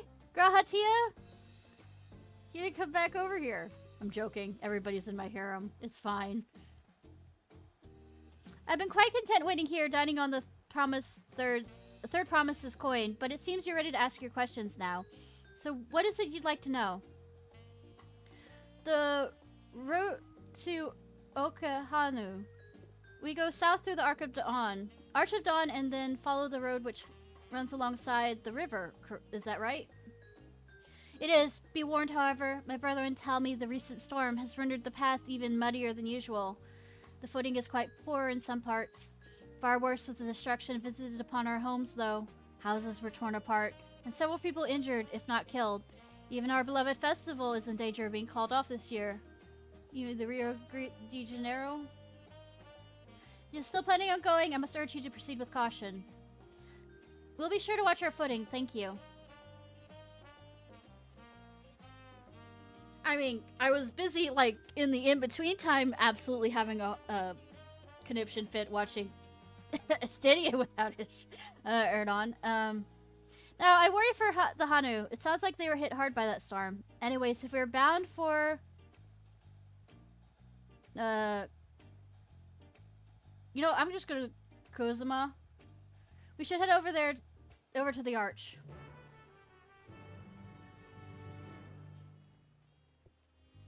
Oh my goodness, Mom's cooking something downstairs. Ah, I can smell it from here! I had already made dinner. I wonder what she's making.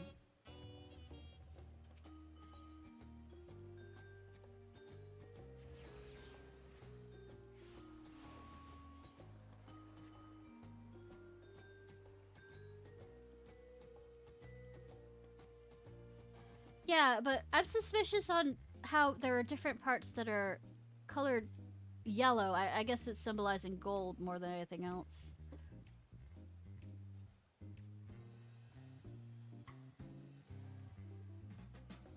Good that we're all standing in the rain. 10 out of 10. Actually, they're not standing in the rain because it's a little overhang thing.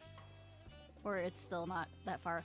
The Hano are friendly folk who should welcome us with open arms, assuming they're not too preoccupied with recent troubles, that is. Through this gate, and we'll be on our way south to Kozama, blah blah blah. I swear the gate gets bigger every time I see it. Considering the size of Golzaja, though, I suppose it's better than having it to be too small. I should have liked to observe the festival. What the Hanu are probably not in the mood to celebrate. Are we all ready to leave? Onward to Kozuma. Kozumama, mama, ba ba ba. Open the way. Kozuma ba ba ba ba.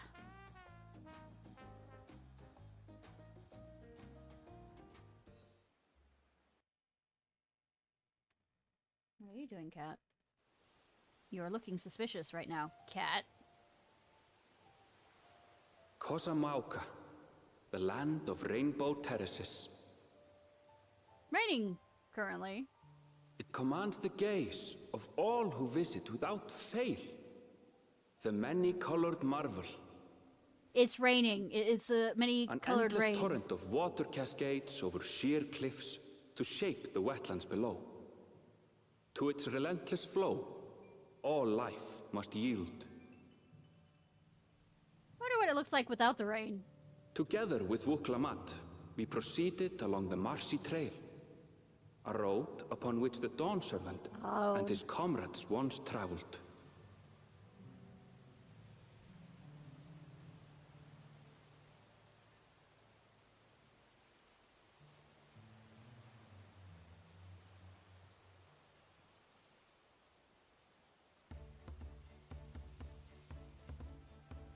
No alpacas this time? Look at those falls. Even from this distance, you can feel the weight of that water. I'm feeling more the weight of the rain right now. The Isle of Ham was impressive, but as you can see, Tulihiola does not want for natural wonders. I mean, I would not expect anything different.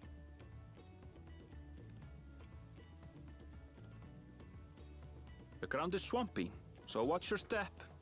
You wouldn't want to fall into a bog. Bet they smell nasty. I As somebody won't. who I told you knows I've been bogs. here before. Come on. Okanu isn't much farther. Kano! Oh no, all of us are wet. What are we gonna do? Quick, Aaronville! We need this trip. Sorry. I'll give up with that joke.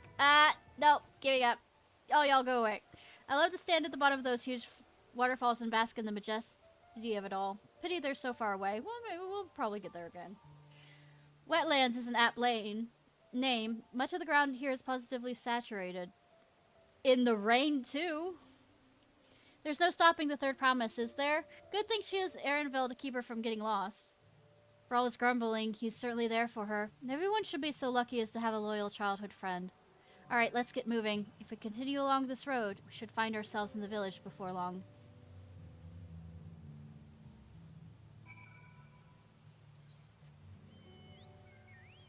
Gonna run up and attune first. Atuna.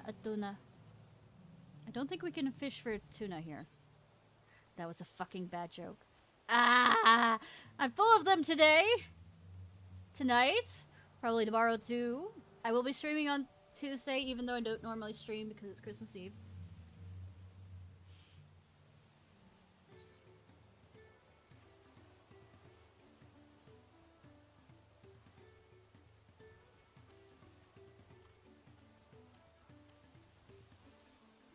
I always try and get the aetheryte because I'm a stupid person who sometimes forgets to get it. Very forgetful. Very airheady.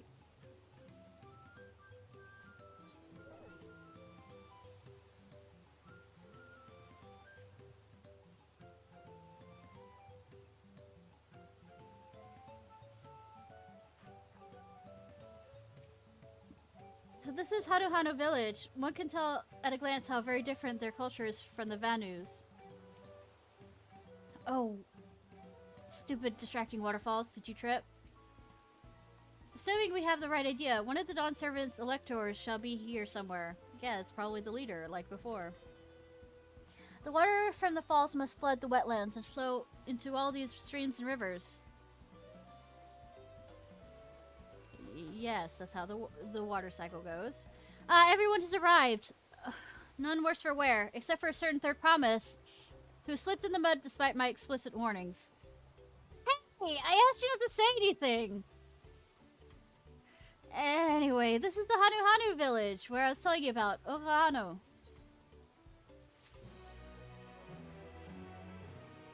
I agreed to serve as a guide, not as a nursemaid. Take out Dawn Servant.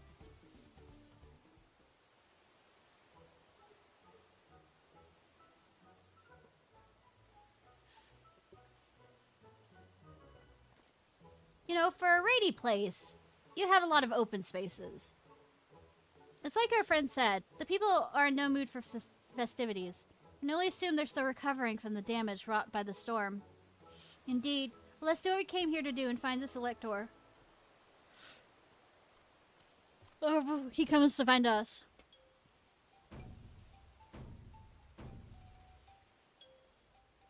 Oh, Kalali! Yoko. What now? It's a Hanu greeting. Surely you've heard it the last time you were here. Well, I was busy enjoying the festival. Greetings to the third promise and her entourage. I, Zanu Hali, welcome you to Ohano. As the elder of my people, I shall be fulfilling the duties of the elector during our rite of succession. I was making a joke a second ago that he'll just come up right to us. And then, oh, lo and behold, he came right up to us. I'm ready. Give me the feat and test my worth. All in good time, all in good time. In fact, I came to let you know that we are not quite ready to begin.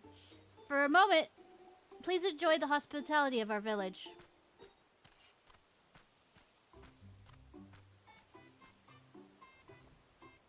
Right then. It helped to do some investigating in Wachu. So let's take a look around here as well.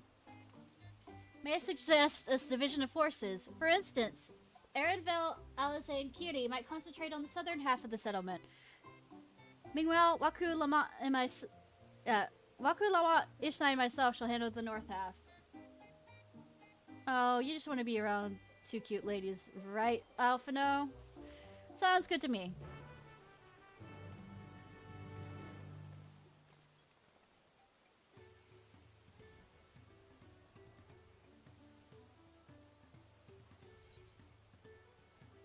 Make a joke about growing up, but apparently this is Simpson's logic and he's never growing up.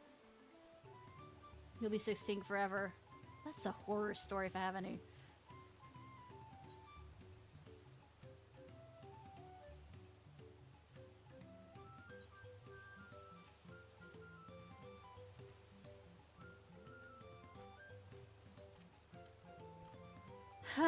You heard about the storm? With the supplies and help the Dawn servant sent, we are making progress repairing and rebuilding our homes. But while the roofs and walls can be patched, there's so much else that was lost for good. Let's see what Waku Lamont has to say in wherever Alphino is. This is even worse than I expected.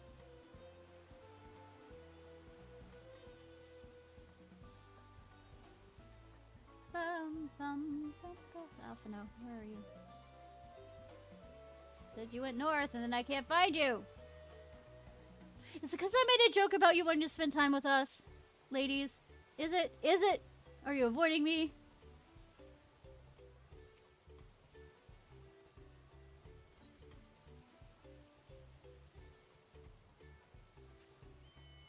Hey, Alphino. Draw them like one of your French girls. I mean...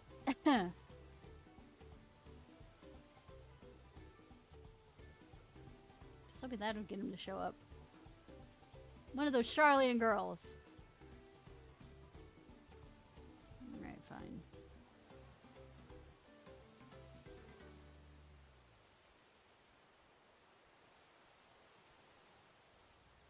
Is this still north?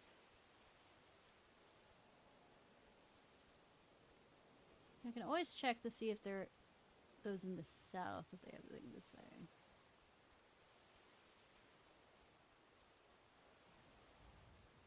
No. I'm not finding him.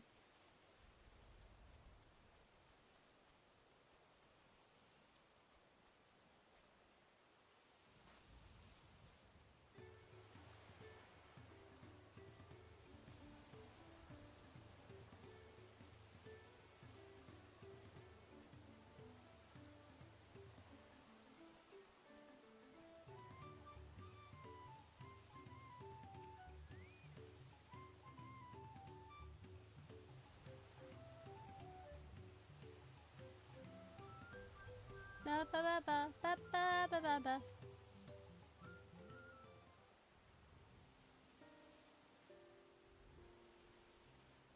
Bum, bum, bum. The gaping hole in the wall and missing portion of the roof are clearly work of the storm's powerful winds. Repairs appear to be ongoing, except in this rain, which is probably a good thing. Okay. Ba, ba, ba, ba, ba, ba, ba.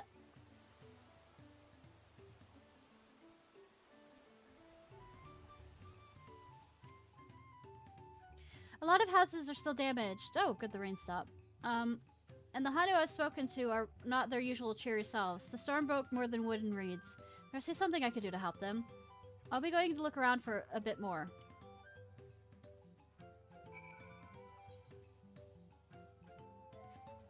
Larionge, Thancred, I know you're sneaking around knowing what I'm doing. Where are you?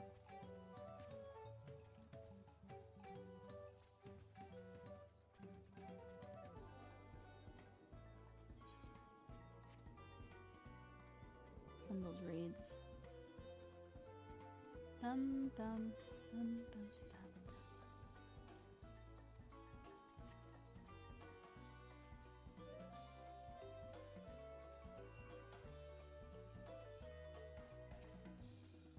Interacting.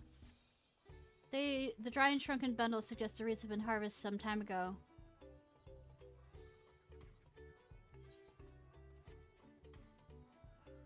Trying to figure out the best way over there since I can't fly. My, everything dries so fast.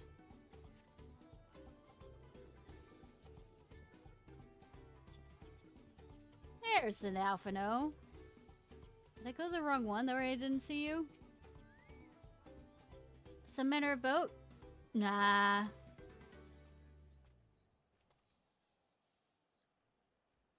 Thrown from reeds, this boat-like vessel reminiscent of a bird, and the beak and feather tail are particularly stand out. This boat must have been woven from the same reeds I have seen gathered into bundles here and there. The plants hold practical and cultural significance to the Hanu then.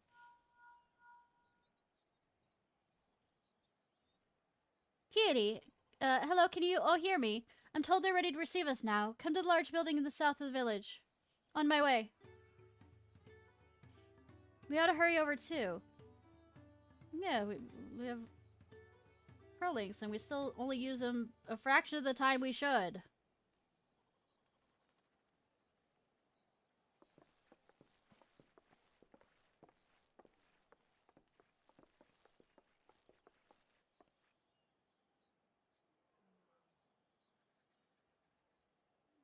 Catboy! No sign of Zorolja or that oversized lout. How much easier it would be if Soralja were to fail here. But that isn't likely to happen.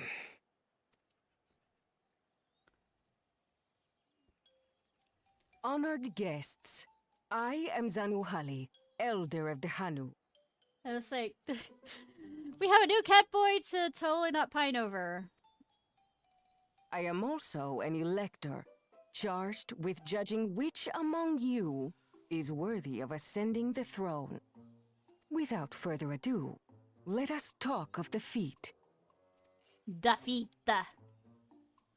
Not so fast. Surely you couldn't begin without us. Oh look, it's the antagonist of the chapter. You made it after all.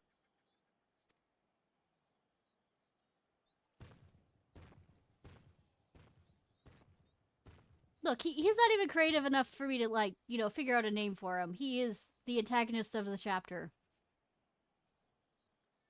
No need to fuss. There is no time limit for this challenge. Now, if you would allow me to proceed.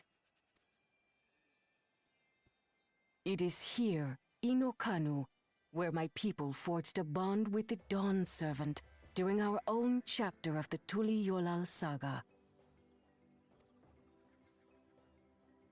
In homage to those events, I have prepared for you the Feat of Reeds. Okay. Reeds seem to be of great importance to the Hanu. I wonder what this feat entails. Gathering reeds. We use reeds in every part of our lives, be it as food or weaving material. I have no clue on that. I know of a two-headed lady that got married. Well, one of her halves got married to a guy. But So look I think it'd be around like the that. nearby paddies, and you will see that this season, our crops are failing. How fortunate, then, that my appointment to Elector coincided with this predicament. They're conjoined twins, of course. Sorry. The two-head lady. For surely, those Well, who ladies, aspire excuse to me. be dawn servant would find the matter of an ailing harvest a mere trifle to resolve. Aye, well, it is indeed the duty of a ruler to address the people's woes. Exactly, exactly. Do well in this, and you will earn my keystone.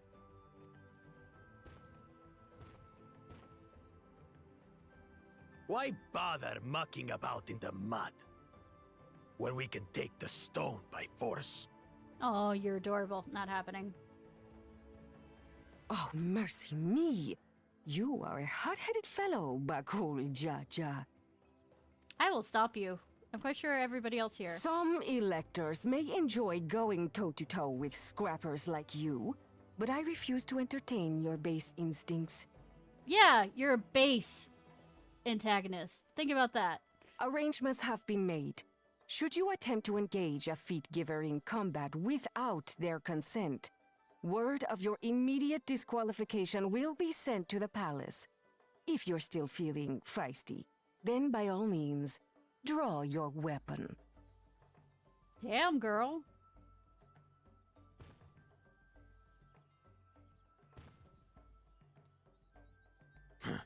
This contest is presided over by cowards. There's no sport in fighting you. God, you're such a loser. Then we can return to the business of earning my keystone. The feat of reeds is begun. Claimants, I wish you the best of luck. Thancred, Urianger, where the fuck are you?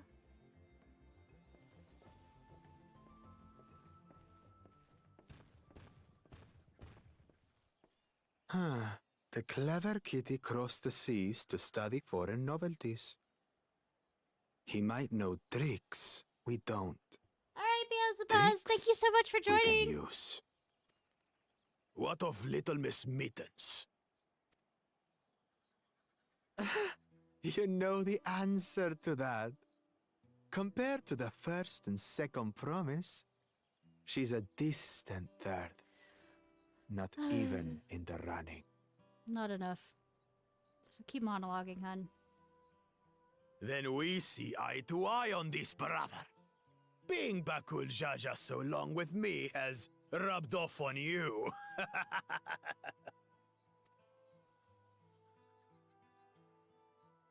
These allies of hers, though, they might be a problem. Bitchin', let's go.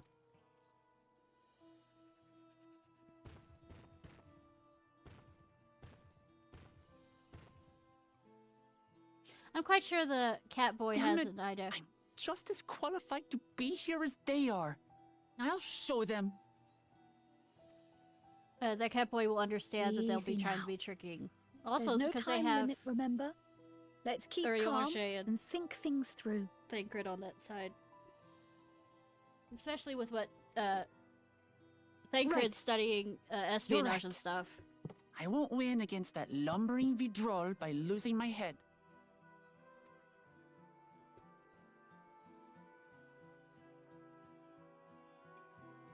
And I repeat, Thancred, Urianger.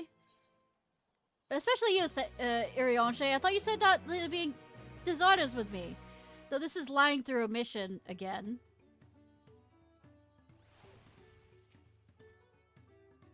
Not that I intend to gratify him with a response, but protagonist of the hour is provocations are hard to ignore. So Hanu also eat the reeds, yet another way in which they differ from the Vanu. Kind of feat is tailor-made for a rational, educated scholar like Kohana.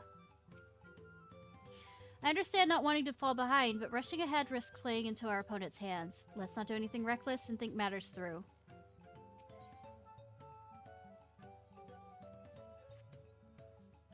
I don't know the first thing about farming, but if there's a way to save the harvest and help the Hanu, then we are going to go find it. I'll make protagonist of the hour eat his words. Understanding the nature of the problem will be key to solving it. We need to examine the reeds themselves, and then deduce the cause of their poor condition. Arianville, will you take us to the fields where the reeds are grown? Of course, follow me. I'm curious on whether Arianville's mentor was Jaja.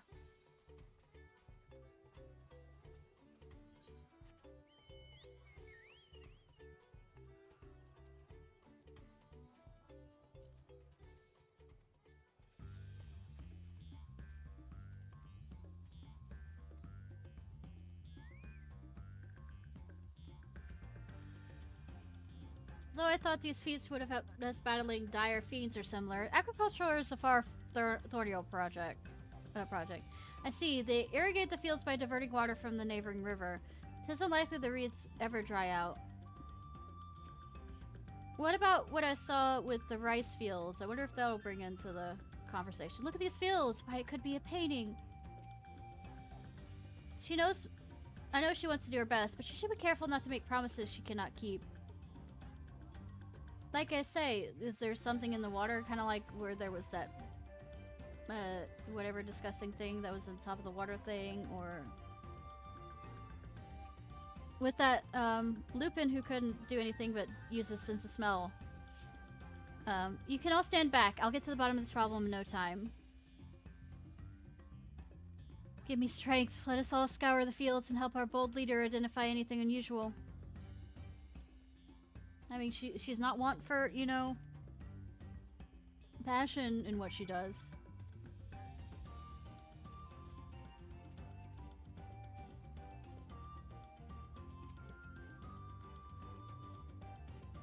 So describes the reeds appeared wealthy and unhappy. Also, a rotation of the plants might be in order. The water, yeah. Water contains no obvious contaminants and looks fresh and clear at cursory glance. But I mean, if you have a test thing to test, I mean, is it more acidic? Is it less acidic? You can't really tell without having a test of that. Yes, I do farming sometimes, maybe, in real life. The soil of the patty is one is expect. Rich in color and subtly moist. Nor dry nor flaky.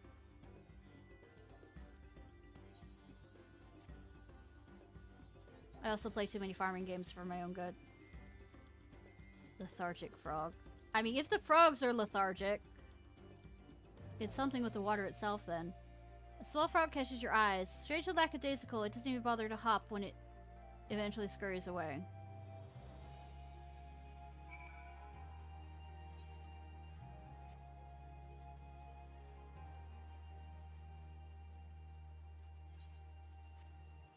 Oh, talk to the others in this area. Let's see.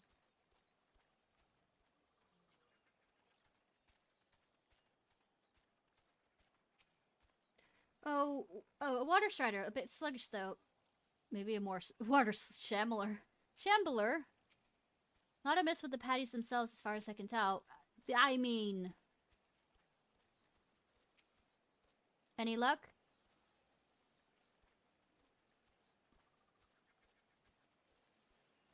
Also, one of the things people don't realize with water in this thing is there has to be a circulation of the water to some degree too. I know it's done in a circle, but like literal circulation of the water, kind of like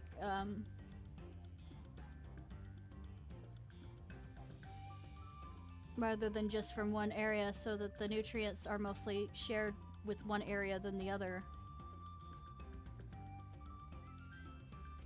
Kind of like air circulation, you know. Think of it like oxygen not included with that. Different things you have to do to keep the air circulation and keep like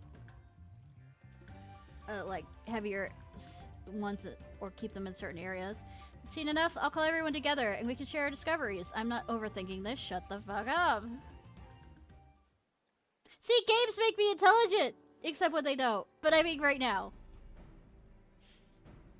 Well, what do we think? Any obvious problems?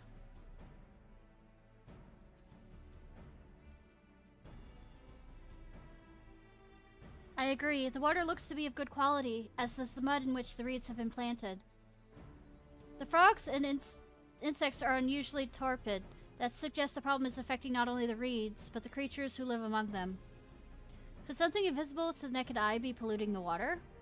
We would need an alchemist to know for certain.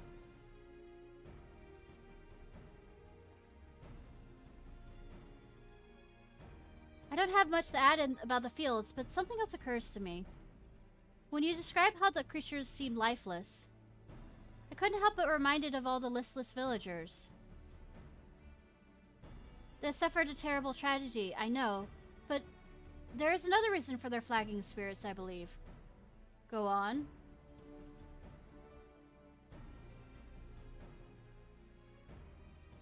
This festival, this is a traditionally occurring occasion for celebration and renewal. So the Hanu are struggling even more to recover. Last time I visited, the village was in the middle of festivities. You'll never see a Hanu more joyful and alive. It's an indispensable part of their culture, and its absence will only compound their woes. So, I say we put their culture, put on their festival, give them a reason to cheer in these sad times. Who knows, maybe fixing one problem could lead us to the solution of the other. Stranger things have happened! I know, right? Right? I guess the brother will figure it out. I fail to see the relations between festivals and fields. Let's not be too hasty in dismissing the idea. Things which seem unrelated can later prove to be connected in surprising ways. True, and being bereft of ideas as we are, any proposal is worth entertaining. I suppose. Besides, this is Waku Lamont's journey. It's only right we follow her lead. Thanks, everyone. By the way, does anyone know where the festival float is? It's a boat woven from reeds that looks like a bird. Yeah, we were standing in front of it for a bit. In the building to the north? Let's go see it.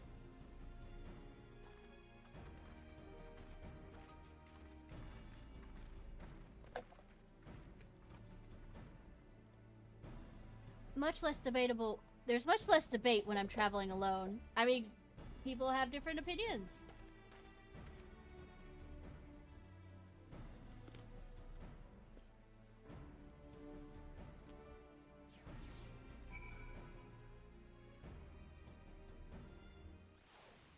I know this sounds mean, but why don't the two promises collude to get rid of the, you know,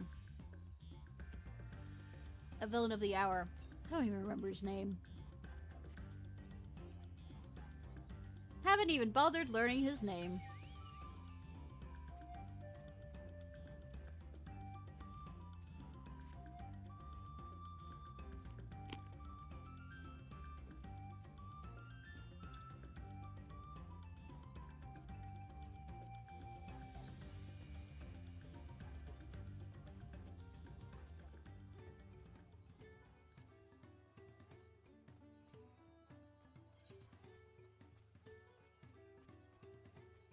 No, this might be a stupid idea, but I might jump in as a dancer.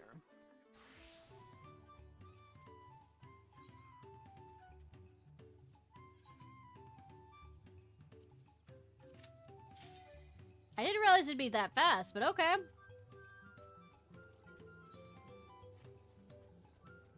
They were really needing.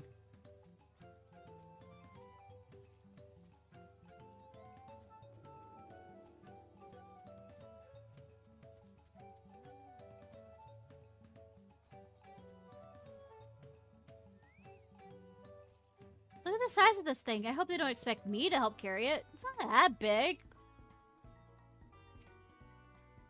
Handles...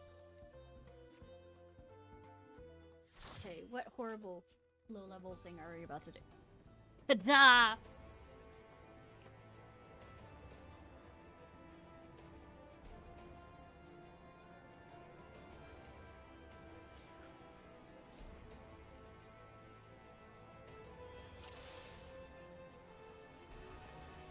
Anyone new for this? Nope.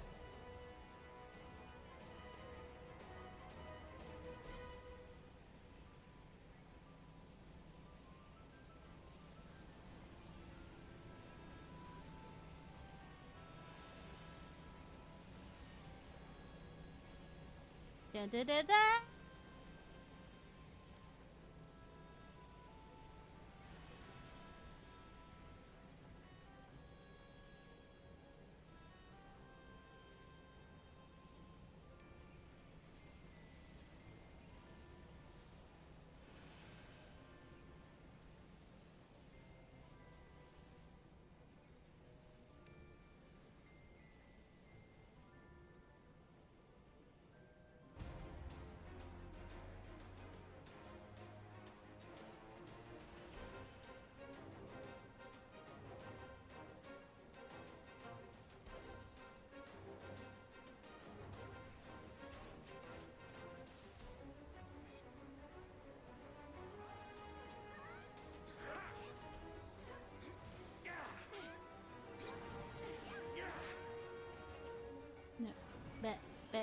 Bit.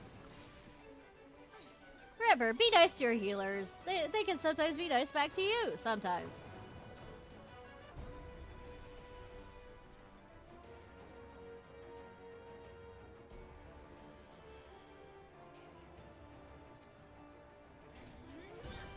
Except when they aren't, you know? As a healer main. Sometimes you want to say fuck you to all of them. So, I mean, that's understandable.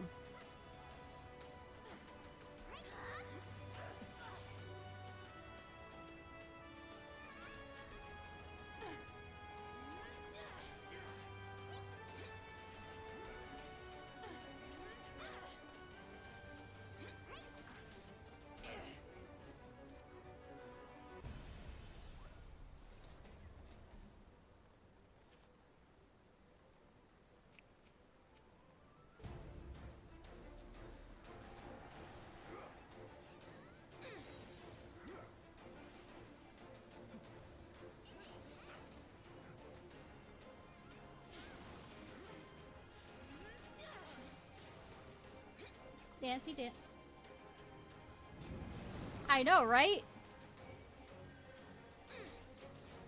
See, we're even still killing creatures of the void.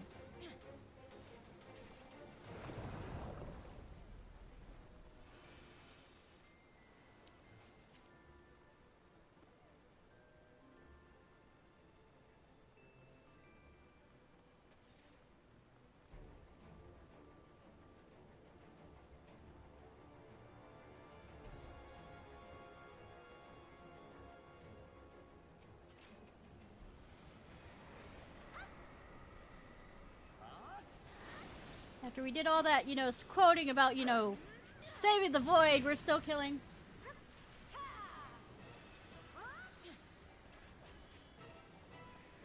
No clue.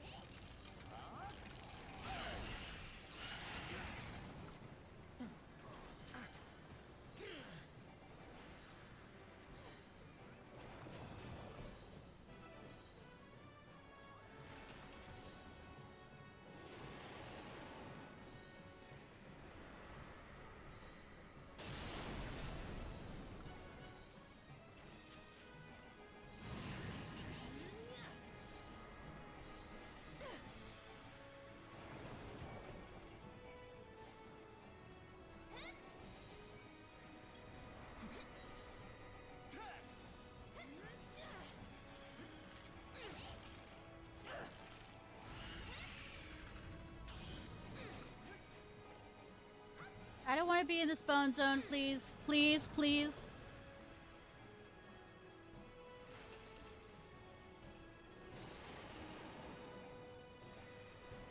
I mean, my ass is very thick.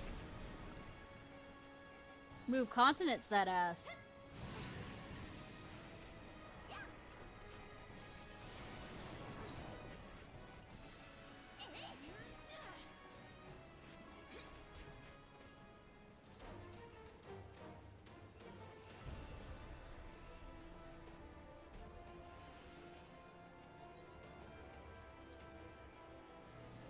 Just don't want those bones. I mean, if I had sands, maybe I'd be more willing, but I don't. So,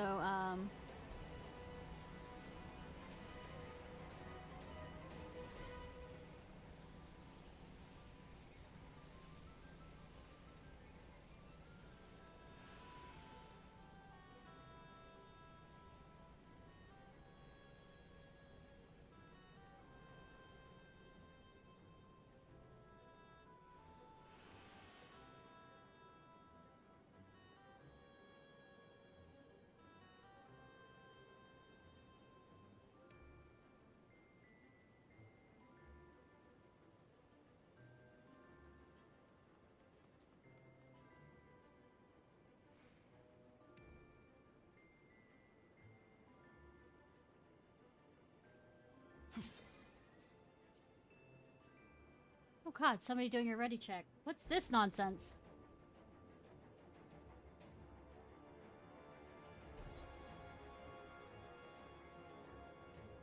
Looks like we had a DPS drop.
Say.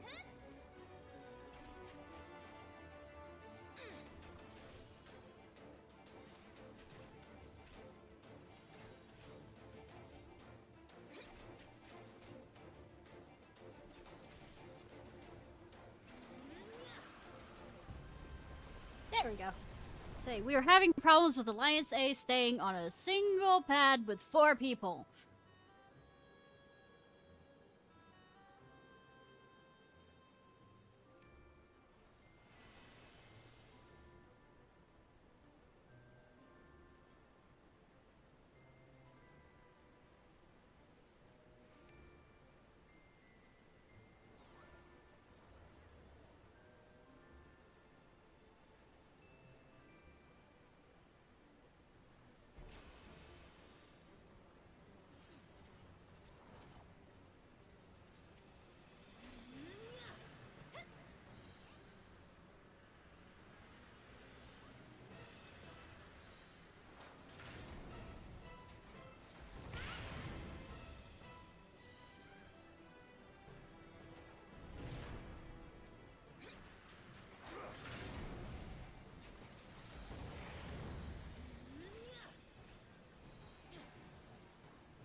I feel like I have a succubus after me, and I don't think I want it right now, okay?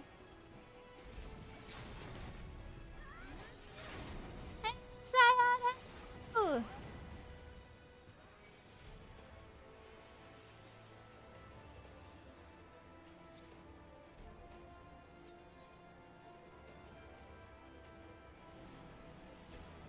The succubus is not me. I mean, I was never considering it. Volunteers tribute. Alright! If you want, feel free!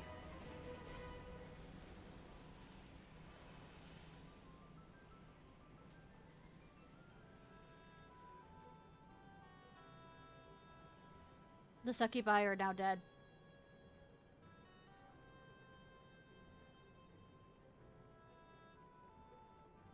Everyone take out their knees at once!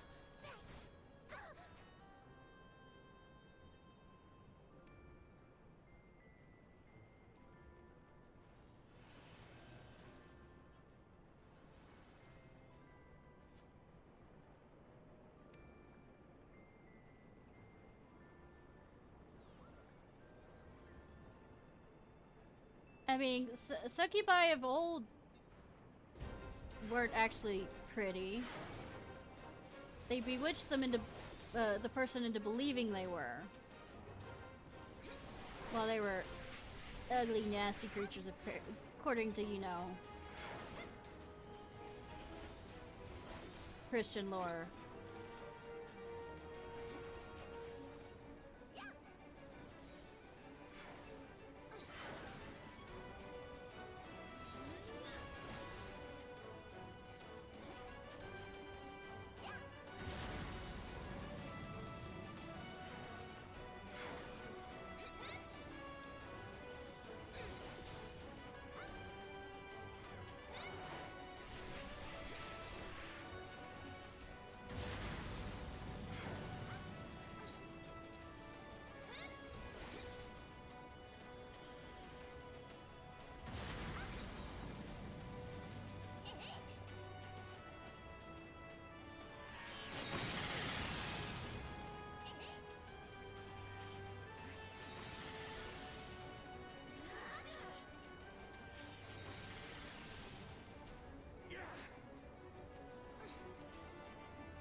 Ba ba ba ba.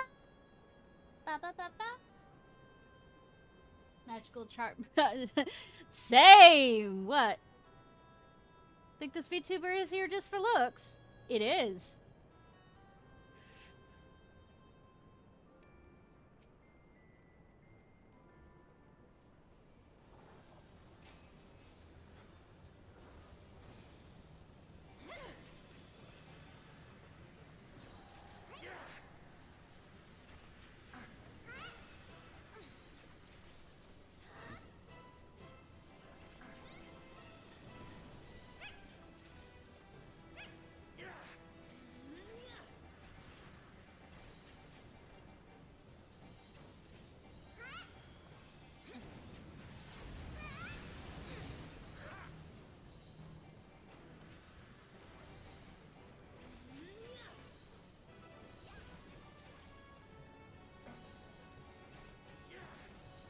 Lag happening? Feel like there's a bit of lag happening.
Swear, this is the most respectful one I've seen in a while, where people are ready checking. Well, I mean, I already checked that last time, but I mean, like, before.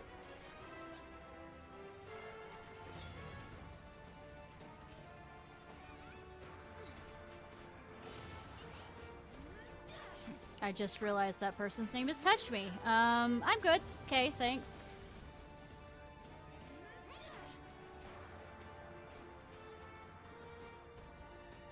Touch Me, Sama. Okay. Nope, nope, nope. I'm good. I'm good. I did not want to read that name suddenly, and I'm sorry. Very, very sad I did. Sama.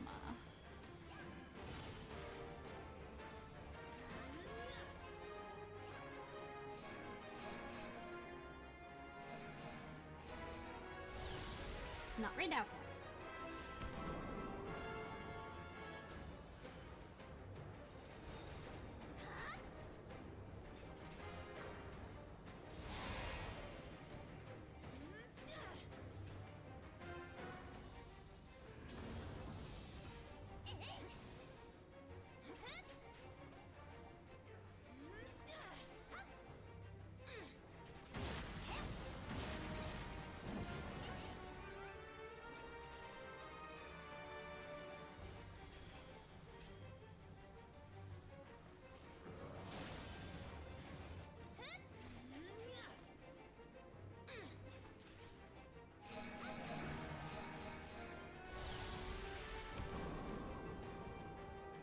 People got greedy. People got greedy, greedy, greedy. Also, you should have pulled it from the center. Be less of a problem.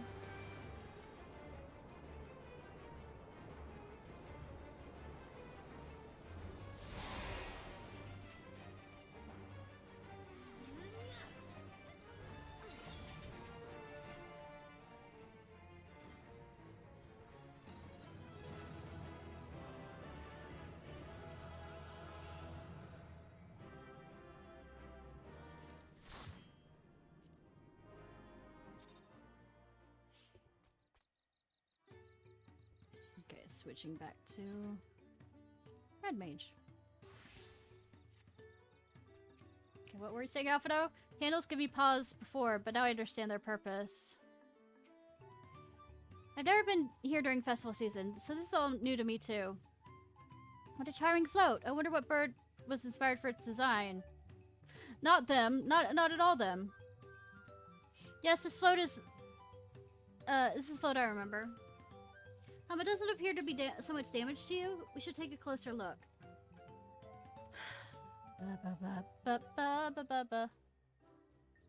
Is it gonna have something cute in the background that I need to pay attention for? It's missing an eye. It can't spy. Bad fucking girl. Is there anything cute in the background? Anything that should not...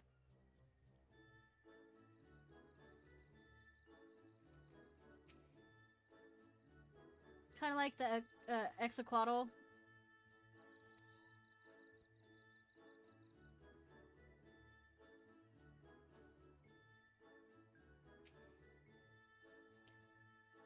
Oh, that definitely broken. How will they lift this great vessel without all the carrying poles intact?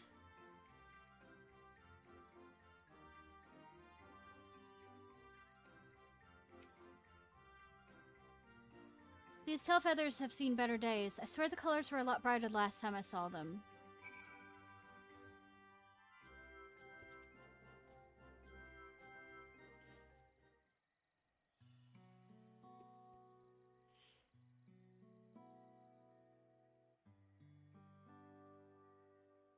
Well, I think we can all agree this bird boat is in dire need of repairs. So now how to go about fixing it.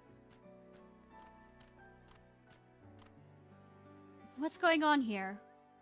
We are admiring your festival float. 'Tis a shame it's in such poor state, due to the recent storm, I gather. Yes, we had to leave it exposed while we ushered people to safety. With the float in this condition, there can be no lifting of wings. No... Hana? Hana. That's what the festival was called. I want to help you hold it. Have you not seen our village? Home's ruins? We're struggling to make repairs. And you want us to hold a festival? Harvest festival? I know how it sounds, but giving into misery never improves anyone's situation. A celebration of life and growth would give you the strength to work through this tragedy. The role of festival leader is mine this year, and there's nothing I would like more than to lift everyone's spirits. We don't have enough material to repair the float. We need albarax for the missing eye, wood for the poles, and feathers from the winds chosen to adorn the chail. Two of these I know. The albarax is the type of precious stone used in arcane equipment, and the yupo wood is essential for crafting ceremonial instruments. These chosen feathers, however, the Wins chosen is the victor of a competition, in which the contestants see who can blow a feather the furthest using wind magic. And that's something of a problem right now. We Hanu Hanu are gifted at employing such air sorceries, but expend a great deal of mana when doing so. We are soon exhausted by the effort, and have no reeds to eat will only make it harder. I think I understand. Your vibrant reeds grow quickly and vigorously, so much so that they stifle development of nearby plants. They must be a potent source of energies you naturally lack. They are indeed. Owing to the poor harvest this year, we've been left innervated. If we cannot gather the correct materials as dictated by the custom, we cannot repair the festival float. Oddly enough, we may have just stumbled upon our solution. The winds chosen would, by necessity, have a natural gift for manipulating magical energies, which means any feather taken from the victor should be high in ethereal conductivity. The float's construction also requires a stone used in arcane equipment, as well as timber favored by local ceremonial tools. The demand for specific materials must have an underlying reason.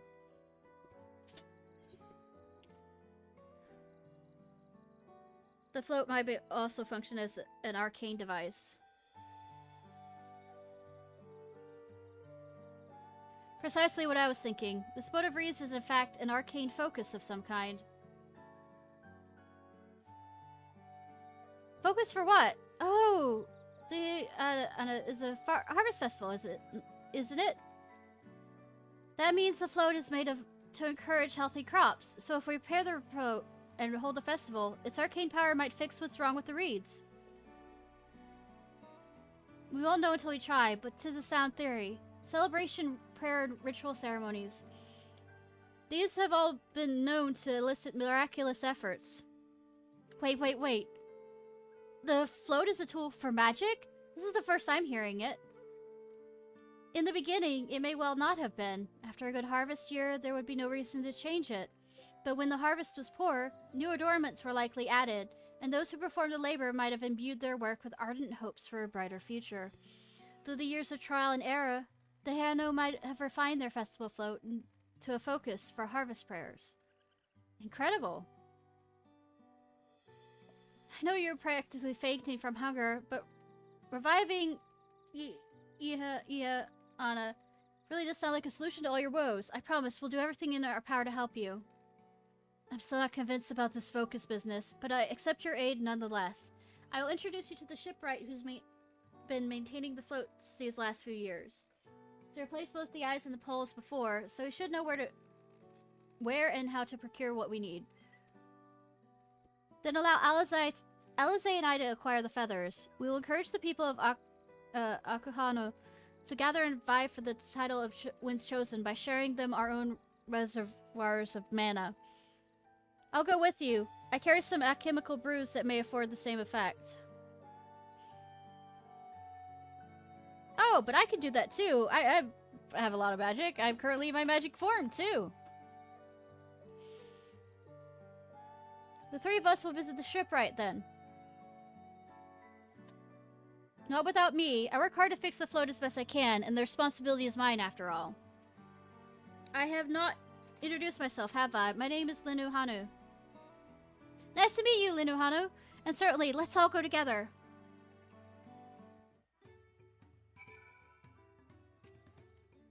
I find myself working alongside the third promise herself is unexpected to say the least. So what? Cute. Oh, it's cutie. Maku. We're making progress now. The solution to Akuhanu's woe is as good as found. It isn't, but the brother will do it. The good brother. Thanks to Wakulama, we found ourselves a promising way forward. Experience and knowledge are valuable assets. There's something to be said for following one's instincts. I forgot to... these back where they normally go.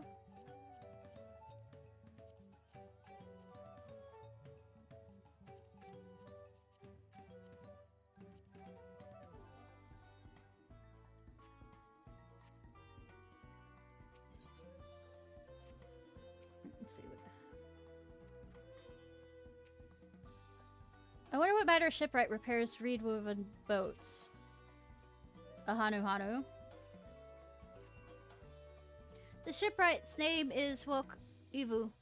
He is, Exbrawl, who only moves to Combs, a few years ago, but has since mastered our customs in an almost frightening degree. Especially strict when it comes to manners, so be sure to offer him a proper Hanu Hanu greeting. You want to offend him right before asking a favor. The proper Hanu Hanu greeting. Oh, that one. Don't worry, I remember how it goes. Though we shouldn't have any problems. Let's head to east of here.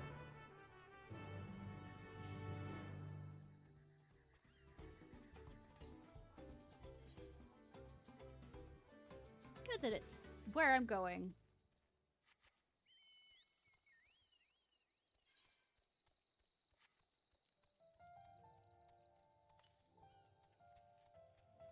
Running, running, running.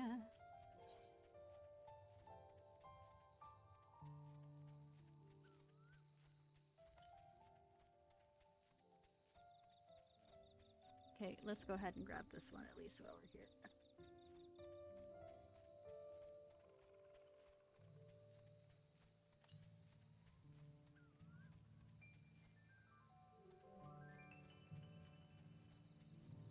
East. What up there?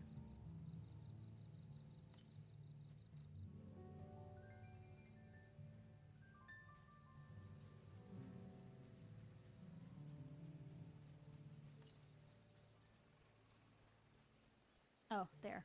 Ha! I missed it!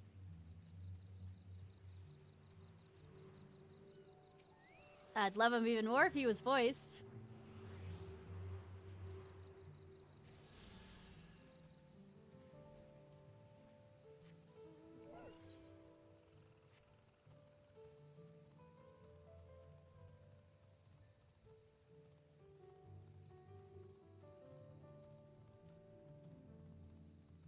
Okay. Then he's amazing. Look up there. Do you see that big winding staircase? I've seen bigger. This is Oak Beckby, the village of all. Those who drove in Kozoma from Tallulah and elsewhere are welcome to live here alongside the Hanu. As for Uvu, he lives and works in the House of Waters High, at the top of this large tree nearby. Follow me, but I should warn you, climb up the stairs can be challenging. Kiri, do you need me to carry you? I don't mind carrying you.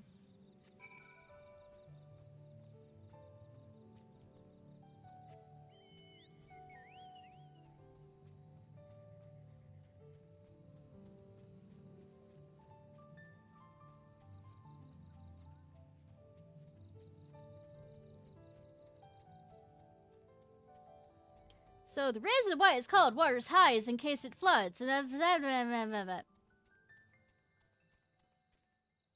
look, just stating the obvious.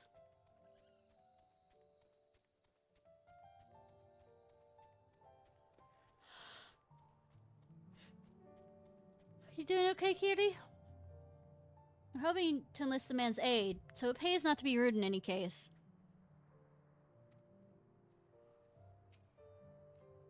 Okalali. Should mention that Waku Uvu isn't only a stickler for etiquette. He also, well, you'll find out soon. Yamate?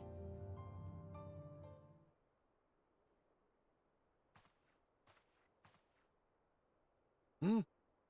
What do you want with me? Everything? Nothing?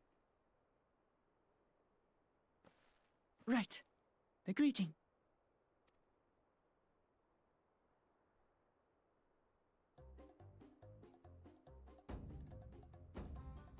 Oh, Kali!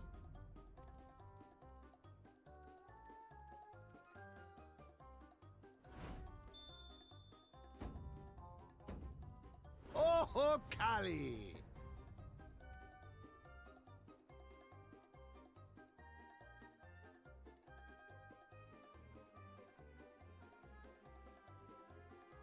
Good. You brought your manners with you. Excuse me while I check them out. When in Ukanu, do as the Hanu do. For a country as diverse as ours, the preservation of harmony demands that we respect the cultures of all peoples who call it home. Well, that explains your familiarity with Hanu customs. And you speak truth, of course. To live together means to learn about each other. Ah, I appreciate an open mind. In fact, I get the sense we've met before. We probably have.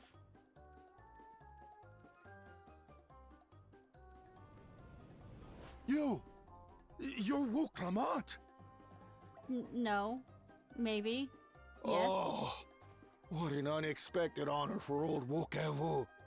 Here I am prattling on about manners, and I've gone and insulted the third promise herself. There is no excuse for this betrayal of etiquette. It's fine, it's fine. Please, take up your axe and claim my impudent head. I will not. You Keep don't your have to head. do it. I hate formalities anyway, so forget about it, alright?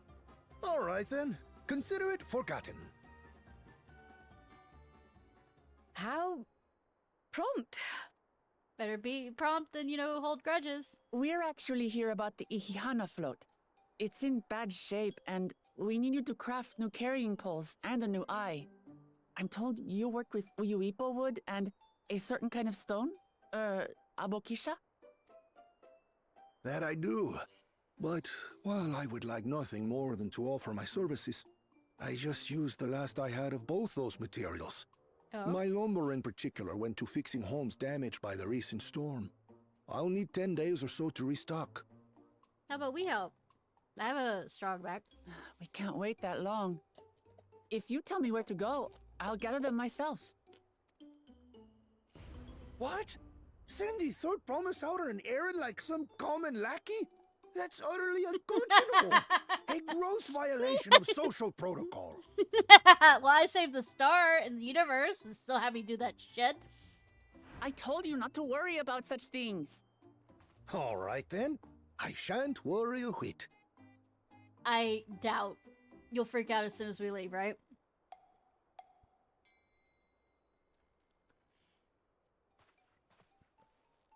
What's with your Hanu friend there? I am festival leader this season, and have come along to oversee the float's Yeah, repair. I As strange as it may sound, Wuklamat and her friends believe the float is an arcane focus, meant to encourage the growth of our struggling reeds. Too many Hanu have forgotten, it seems. But that is indeed the true purpose of the lifting of wings.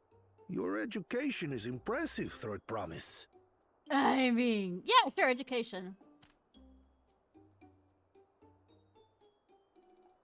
Well, maybe a little. Allow me to show you where to procure Uyuipo. The wood. We can leave the Abokisha to your friends, I presume? Take yourself to Cave Kikitola, or thereabouts, and you should find the stones you need. Alright, Kiki. Got it.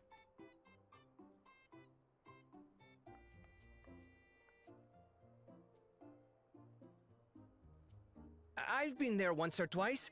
I can guide you. Okay, Hanu. Lu. That should save us some time. All right then, let's get moving.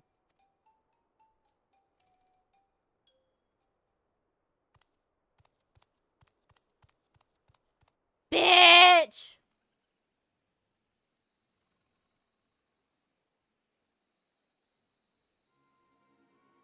Like I said.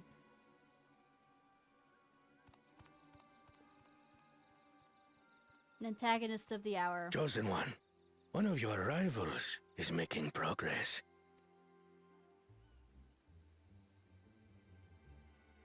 Thancred probably knows too. Ihihana, you say?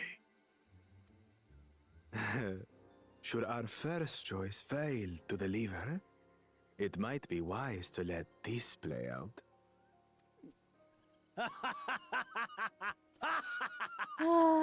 Yawn. The third-rate promise is making herself useful after all.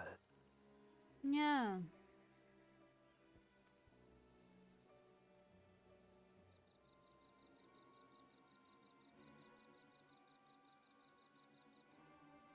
Like I said, antagonist of the hour, not even bothering remembering your name.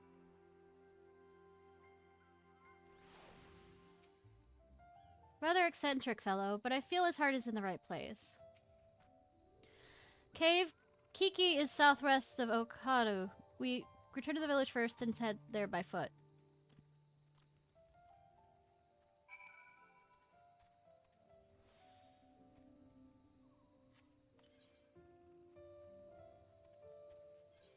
Teleport, teleport, oh, teleport, teleport. Why do I have that song in my head?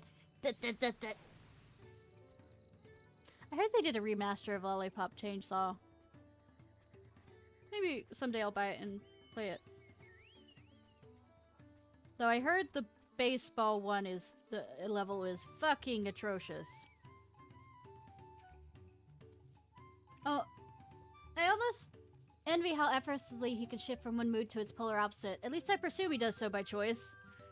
Sure, by choice. Southwest of here, was it? Let us be on our way. But saying that there's problems with the reeds now, though they say it's a fast-growing reed, so,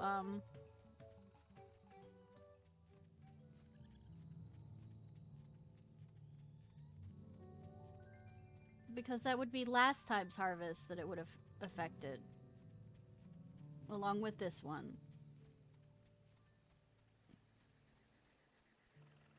Because they would have done it before, and... Are they always having fucking festivals? I mean, they sound like they're the type. From... Look, you can see the falls at the back of the cave. Those hollows must have been carved out by a constant deluge of water from above. Yeah, most likely what left was limestone, because that's easily degraded by water. Leaving the holes. I mean, look at that. Kiki is promised home to many deadly creatures. Venture inside if you feel comfortable, but I'll conduct my search out here. You can spot raw, alopecia, by green hued glimmer. Bring anything matching the description to me. That's what it sounded like to me when they said it. I shall help scour the inside of the cave then. You'll take the west half, I'll take the east.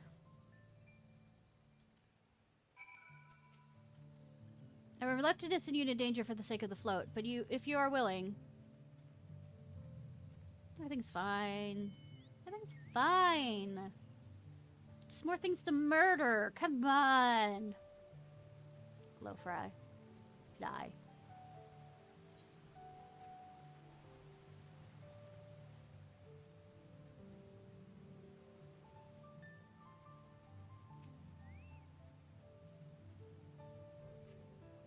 Closer inspection, you find the glimmer you spied, which is the light reflecting off the water.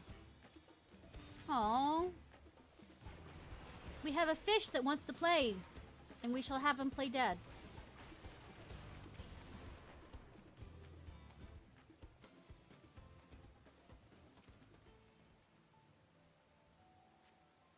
Chunk of stone glowing a distinct shade of green. It seems to be that kind of material Liu Hanu was looking for.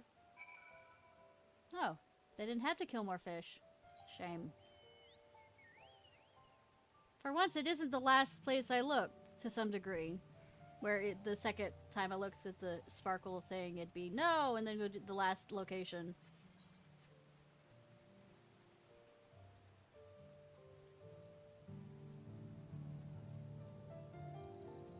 I hate to make this joke, but Keely, please don't drown in this water. It looks higher than it...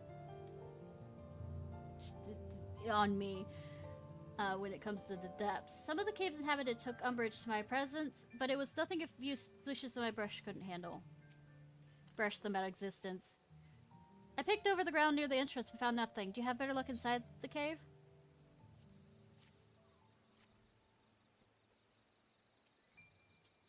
Yes, this is alopecia. Along with Kitty's contribution, we have more than enough for our needs.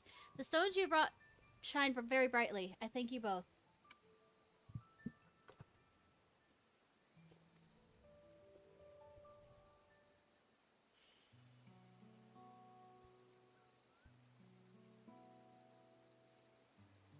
You would be happy to know we're putting things right. Truth be told, a good friend of mine was meant to be the festival leader this year. But the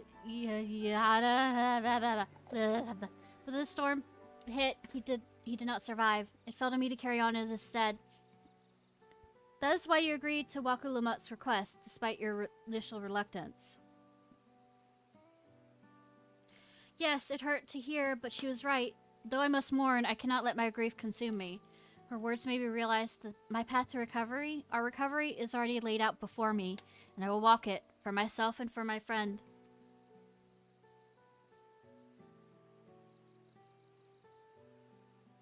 Thank you for sharing your story with us. Please, rest assured we've taken your plight to heart. I'm certain our companions are procuring the other materials as we speak. Everything will come together, and the Hanu shall host a splendid uplifting festival. That we shall. With that, let us return and deliver the alopecia to Woku's waiting hands.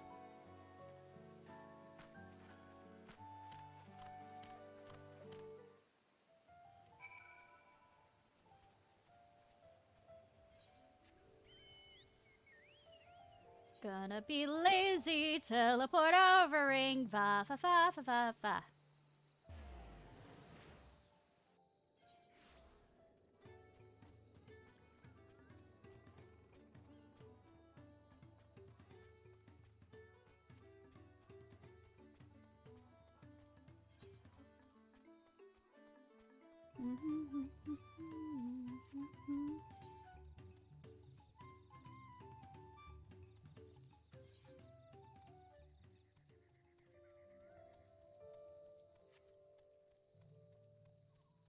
Cat. What are you doing, cat? Looking unamused that I'm not petting you currently, cat? The answer is yes.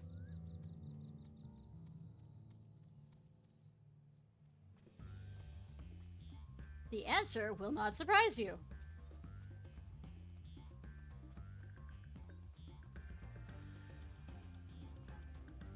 No, that isn't for you.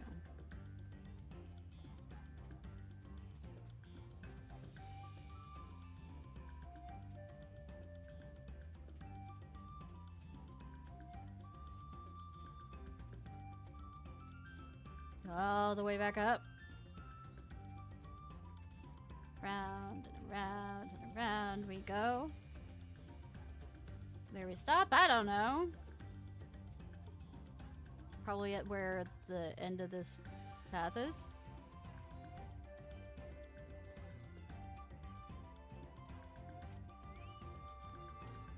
We've come too far to stop now. The lifting of wings must go on. We must go back ourselves. Did you find the stone we needed? I hope Waku Lamot's foray was as productive as ours. Thanks to the third promise and our mighty swings, we collected some suitable laws of the... What of the alopecia?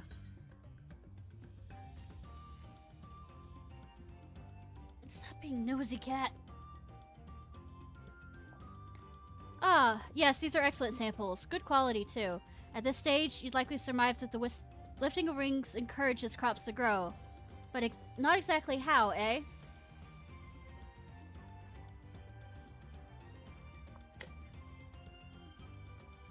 Well, you're in for a treat. If all goes to plan, this result should be spectacular. Now, get to work crafting these pieces for the float. I can use an assistant versed in arcane arts to enhance the conductivity. Then I'd be delighted to help. Keely! Everyone here should head back to Hanu. We'll join you at the float once the work here is done.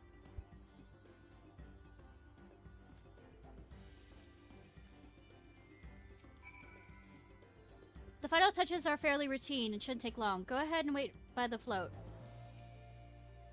I'm excited to see how the festival turns out.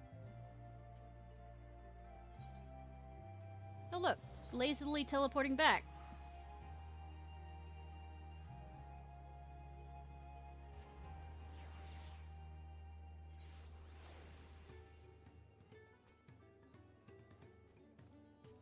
It's not lazy, it's saving time.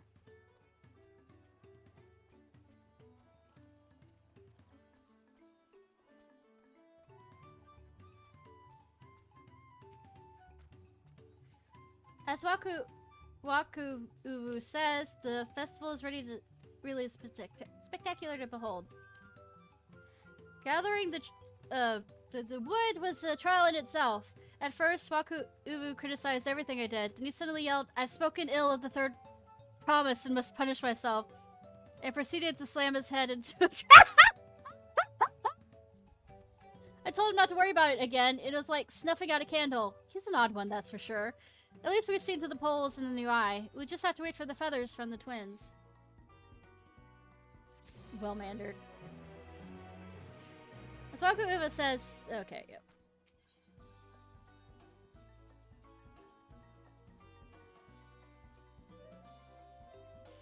Settles down. We should get some rest before the excitement begins. Yeah, before, you know, the antagonist of the hour shows up.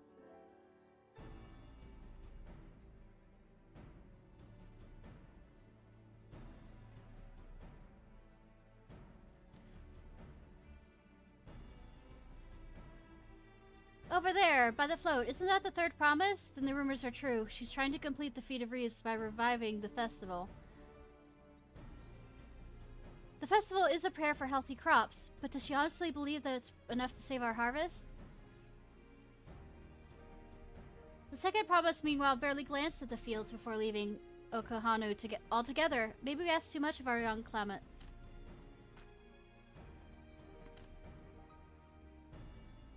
I wouldn't be so quick to count Kohana out. A friend of mine overheard him muttering by the reefs. Something about what needs to be done. Is that so? Perhaps we'll get to see another of his innovations firsthand. That sounds like our Kohana. Look at the reeds was all I needed to think of a solution. But that... Be as that may, our own solution is nearly ready.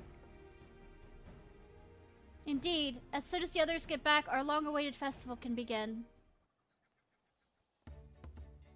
Itari Ange could probably help too, with Kohana. Ugh.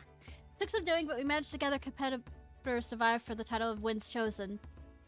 And the winner was only too happy to donate his feathers.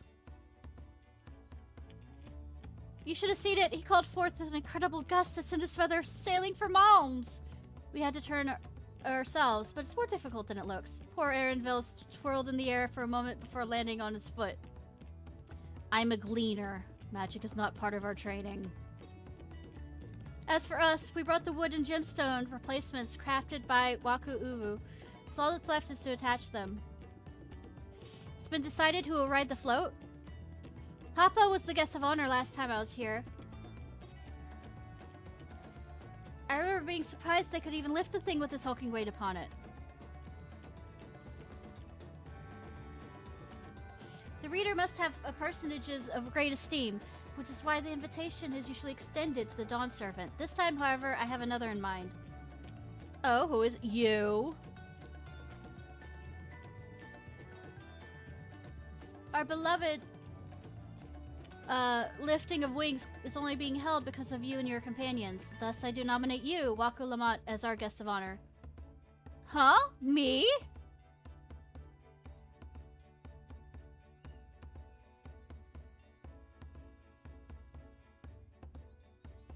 The boat won't make me seasick, will it? I don't think so. Then weigh anchor! I could hardly refuse a request from even one more enthusiastic about the festival than me. I'll be delighted to ride your boat. I float. Thank you, Waku Lamont. Surprise! Yeah! Who'd have thought that he wasn't gonna pick her? I have roles for the rest of you as well. We'll be carrying the festival float in a slow progression across the where the sacred likeness of is ensconced. What I'd like you to do is clear a path of dangerous wildlife that the procession may move along unimpeded. Consider it done.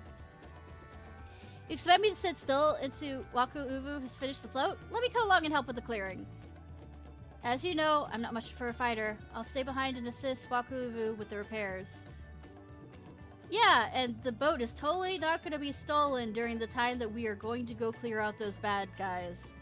If you aren't sure what you need to do, the path I spoke begins at the south of the village and branches off to the east. This will lead you across the bridge of the Stride of the Sun. Then we shall see to clearing it end to end.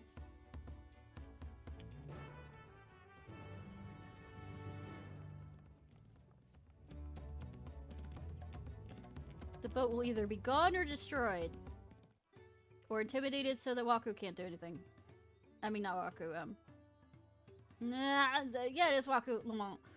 I'll get to the work. By the time you're done mashing monsters, the float will be as good as new. The procession often runs afoul of territorial creatures on the way.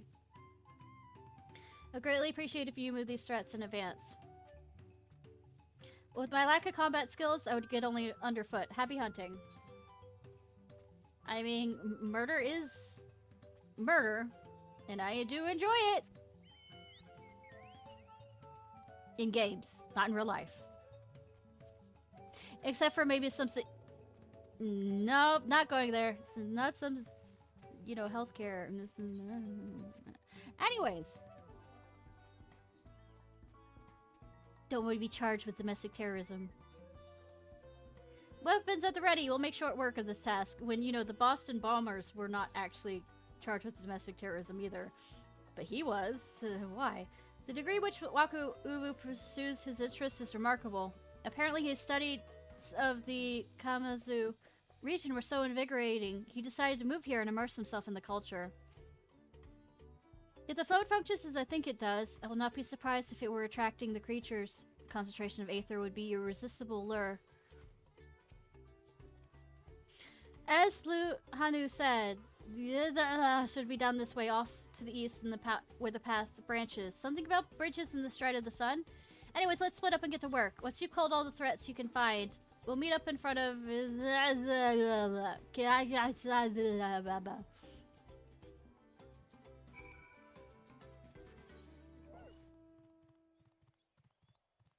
I'm respectful of their culture. I don't even try and say their names.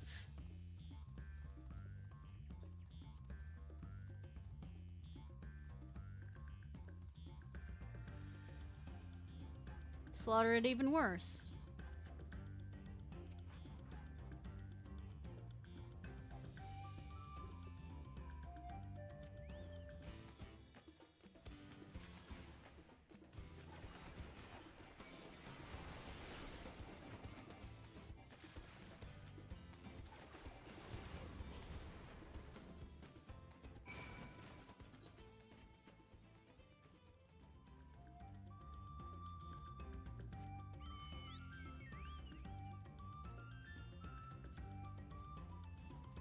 Oh, so it goes back and forth, back and forth. Got it. Hi, kitty! Hi, hi! I told you I don't need you to watch over me anymore, but I wanted to watch you fight. It's not like I'm watching over you, it's just, you're such a badass, I want to see you fight. No lies here on that. Maybe get some, you know, pointers for my own pictomancy. Not happening. As in learning anything from her about pictomancy, because NPCs' attacks are different from ours. I might play as her, but I mean, they have less buttons than us, which is kind of unfair, especially with doing Red Mage and all this other stuff of why don't you just do it that way rather than, you know, make it far more fucking complicated than it should be. Stop polka. Okay. A tune there. A tuna.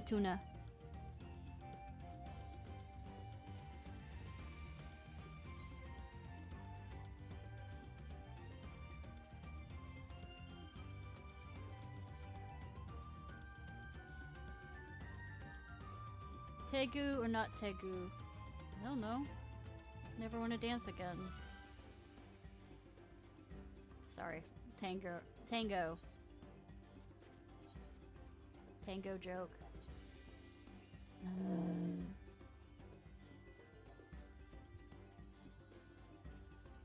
You make bad jokes. I know!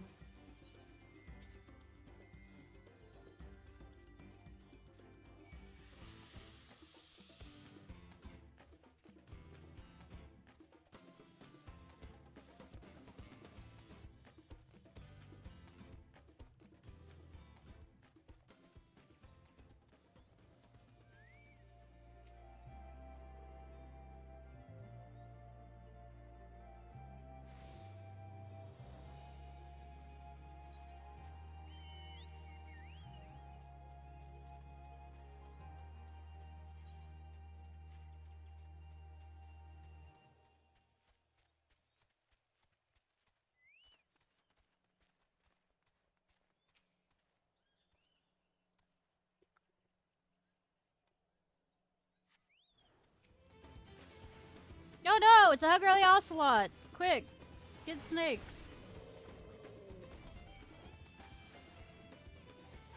Just don't bring bees to me, please.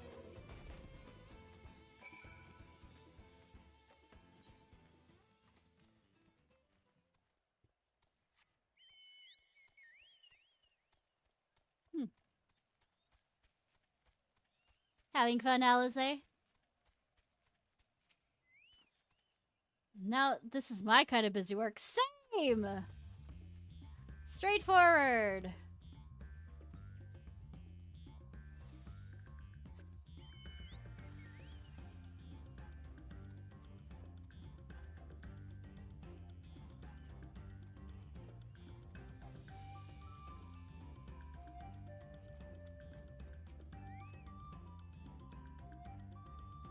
Looks like I got here first, again.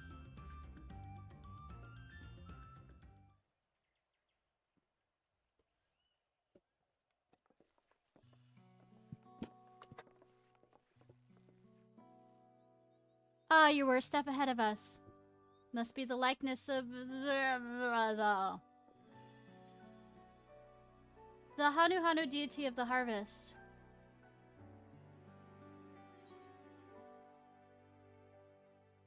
Was half expecting a flying whale. I could make that joke, even their sacred images are woven with reeds.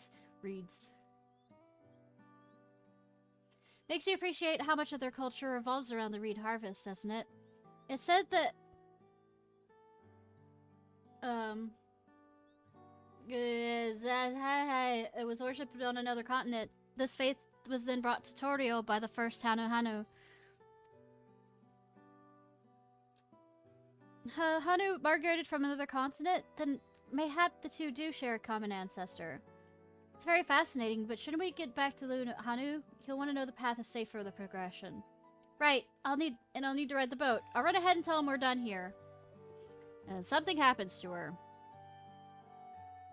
Look, I'm going through all the possibilities here. The tropic possibilities. Meanwhile...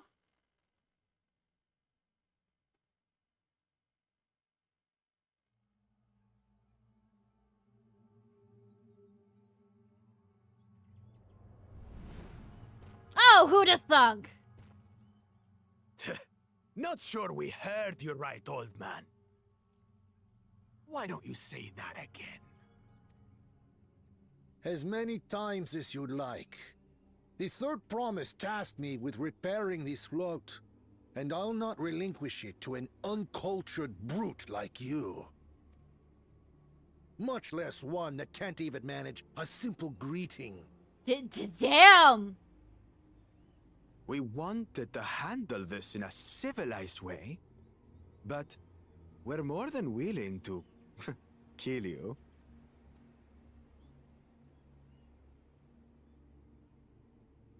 We have a two-headed problem. Yes, please hurry. She's on her way back already? Stand back, Wukevu! I will protect the float! Are you trying to be brave, little bird? Yes. I could never have repaired the float alone. Not properly. But thanks to Wuklamat and her friends, we can hold Ihihana again! This is a priceless treasure! And as festival leader, I would die to protect it! Oi. Very well, if that's what you want.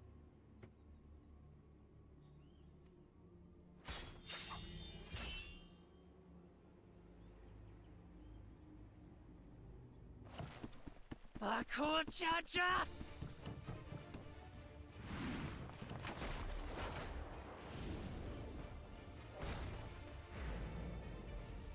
You know, yelling the name aloud kinda defeats the person who's sneaking up.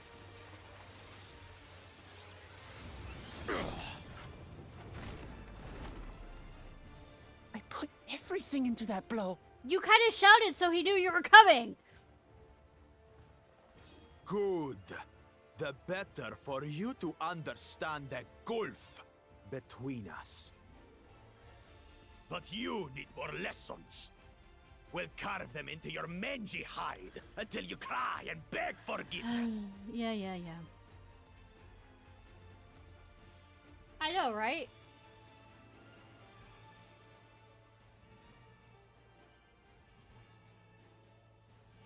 Your brilliant plan was to steal the float and take the credit. The so-called blessed siblings are nothing but cheats. I mean... if they win, it doesn't matter. Your scorn is sweet music. Come, weaklings.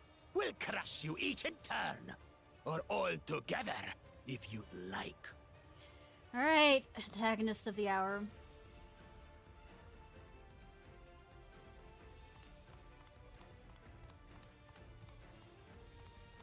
Calm yourself, Chosen One. If you fight in earnest, this will end in a massacre. What's more, we have word that our other prospect is on the verge of success. Then it would be foolish to expend effort sweating nuts. Yeah, sure, keep insulting me. Lucky for you. Eh? Look, you aren't even worth me having an emotion towards you.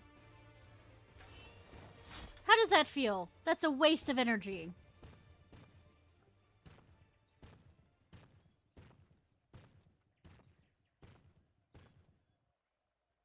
Ugh, two heads.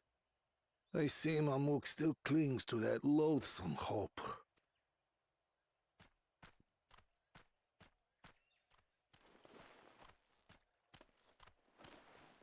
Talk to us, Third Promise. You're not dying, are you? It'll take more than that to kill me. Can hear my cat purring. So, are we having this festival or not?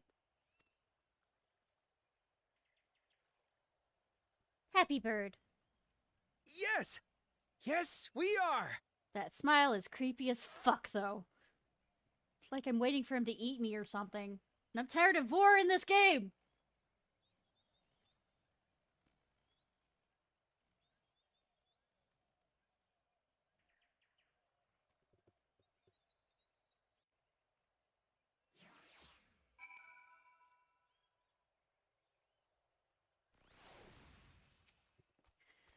Given the nature of the right of succession, I suspect such altercations are inevitable. I'm glad we kept the float out of antagonist of the hour's clutches, but gods, he brushed me aside like I was a bothersome gnat. Sometimes war is better fought other ways. A tense encounter. I'm thankful Alphino thought to share those link pearls. I've learned one thing in my life. It's poor manners often betray poor character. He waited us to leave so he could steal the float. A thief and a coward and a thief. I'm gonna throw this out there. I'm not very good at manners, but it's not because I am... Well, actually, no, I'm a poor character. It's also because I forget. Thankfully, we made it back before anyone was seriously injured.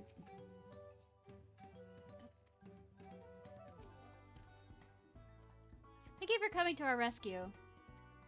Tried to protect the float, but against that two-headed... I may not have been there... I might as well have not been there at all. Nonsense! You stood your ground and bought us time we needed to make it back. You were incredibly brave.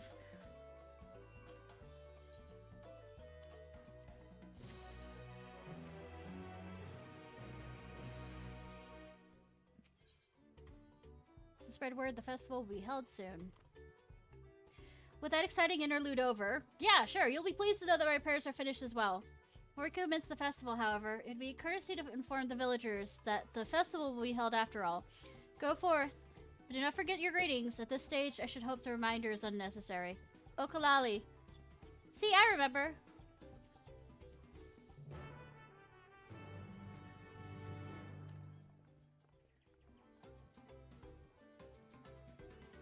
Say Okalali. With a software keyboard. Don't tell me you forgot. Fine, watch closely. Okalali!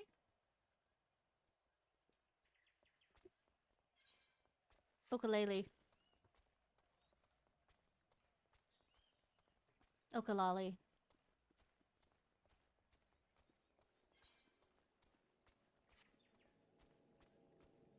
The way I'm saying Okalali is from the Robin Hood, the Disney song, the Disney movie with the foxes. Okalali.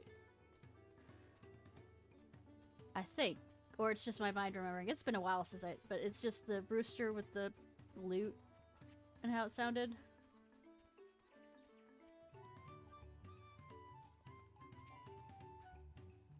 Stiff War has so much been taken from us. Why even try?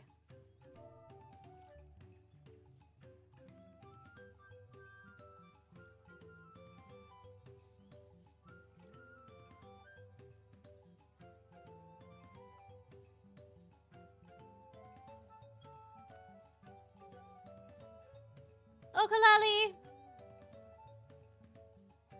Odalali. Oh, it's Odalali? Ah. Odalali, Odalali. Golly, what a day. Yeah. What? The float is fixed? Our fallen friends will be glad to know that the festival will soon be underway. Didn't I say that before and I've just forgotten because of how I continue to hear them actually say it? They would have wanted us to honor them with celebration, not their loss to deter us. Must go and enjoy the festival for those who can no longer can. Dispirited Hanu. Odalali. Odalali. There's nothing to look forward to anymore. God, emo me. Okalali! Festival is about to begin? What do you expect me to say? Besides, of course I'll be there! Cleaning up the storm's aftermath may have been hard on all of us, but the lifting of wings is tradition. A joyous one at that. I won't be just sitting here brooding my days away. Give me a moment to get ready.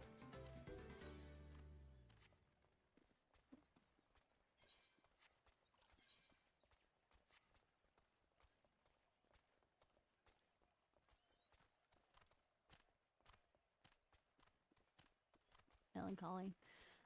Without the festival, life feels so empty.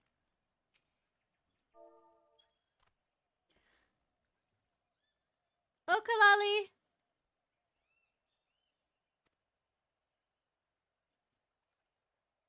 Thank you for letting me know. I would very much like to attend the festival, but the repairs should be finished as soon as possible. What to do, what to do.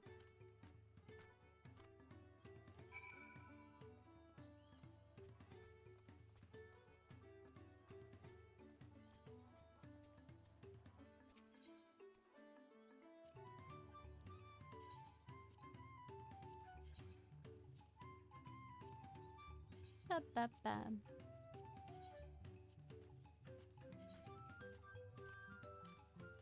Okay. Back here.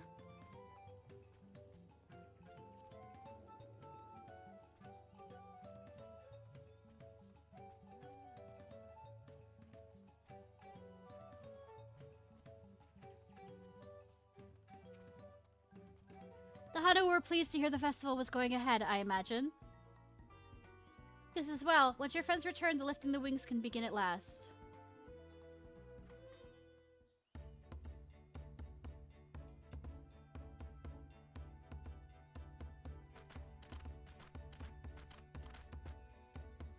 Yeah, I don't remember their feathers being that big to be put on the thing, but I mean, I guess... I can't even make... Where did they pull those feathers from? So few have come. Patience. Once Ihihana gets underway, no Hanu will be able to resist joining in. Just so. Ukewu knows well the heart of the Hanu. Have faith, Third Promise, and climb aboard the float. It is time for the lifting of wings. Right. Off we go. I mean, you could be like, think about it, the traditional, like relics from Ihihana the is a Far East. prayer for bountiful harvest. But this With being is a not relic. its only meaning. It is also an exchange of pledges between rider and bearers, a commitment to a long and fruitful friendship. Listen well, friends! The personage we bear today is Wuklamat, the savior of our beloved festival! Let your shoulders burn, or your feathers fall out, but do not even think of dropping her! That sounds like a challenge.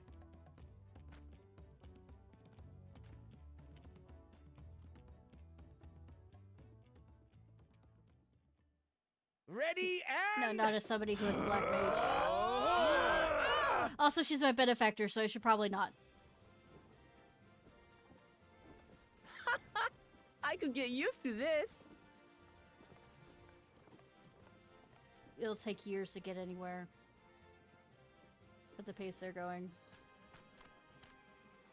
Oh, and seasickness isn't gonna bother you in that? Will empty bellies stop you from joining in the fun? Come and help us carry the float!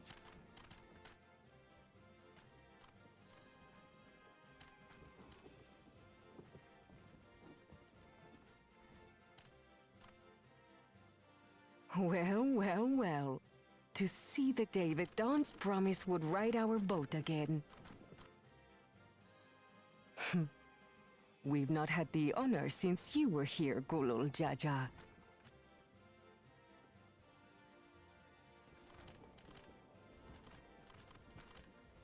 Right, we've enough bearers now.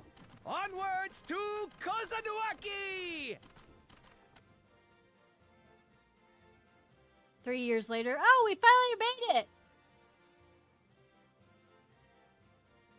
See, they didn't even bother trying to show us much.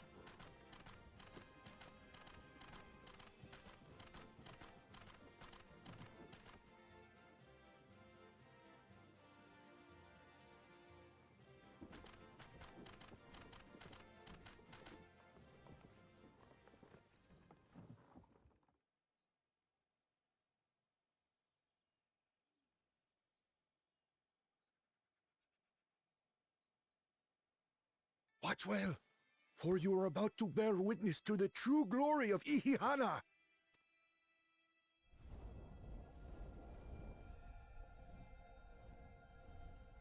I've become a magical cat girl. We've all become magical. The float draws upon our life force, concentrating and amplifying the energy.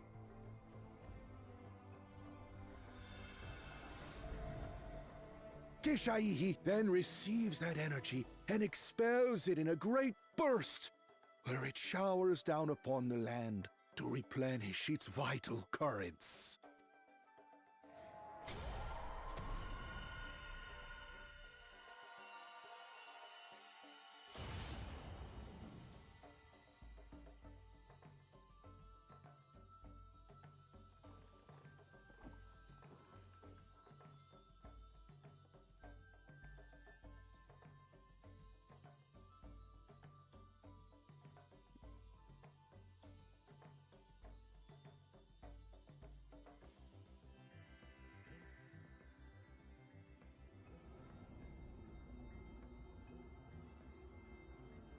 But not all of them glowed by the looks of it.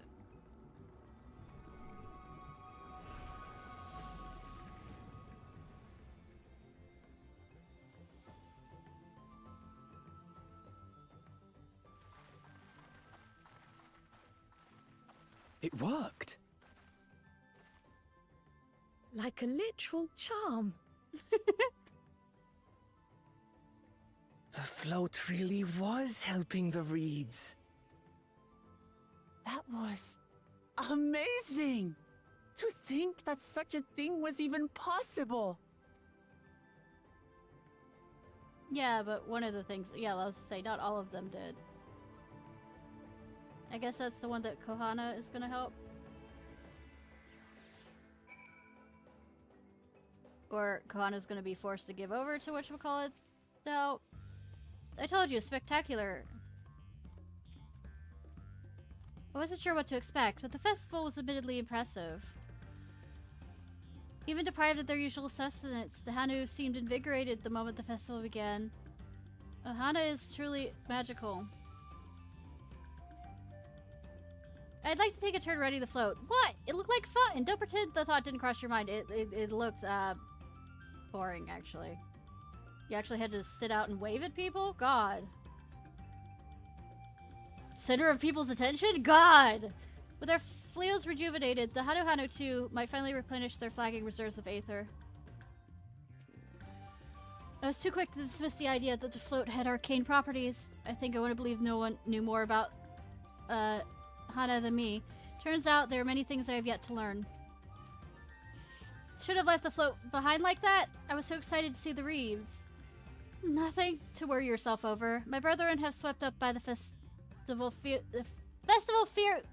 Last I saw, they were taking turns at the carrying poles on the way back to the village. Please, feel free to look over the fields and enjoy the sight of what you've accomplished. I am going to have to use the restroom after this section. I don't have to go too bad, but it's still...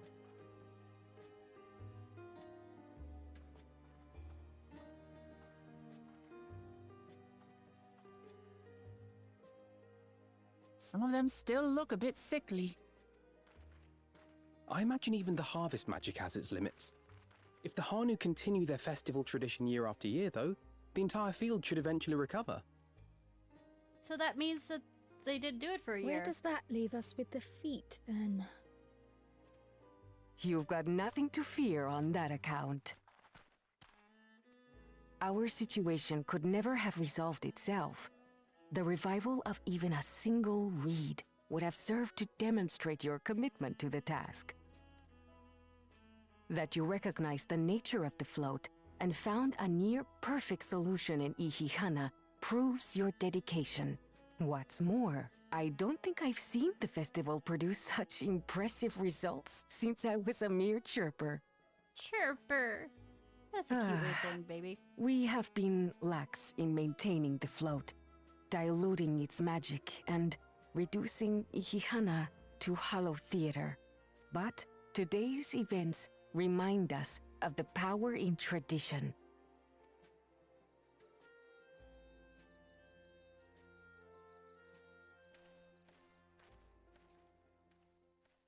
Kohana!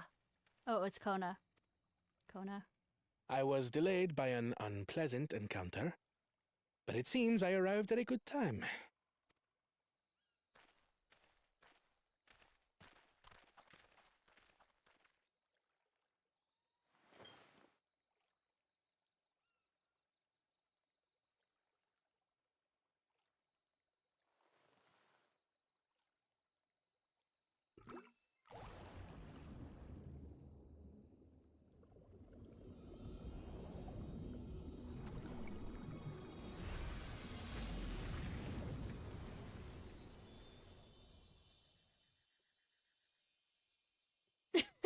Oh, isn't that wonderful?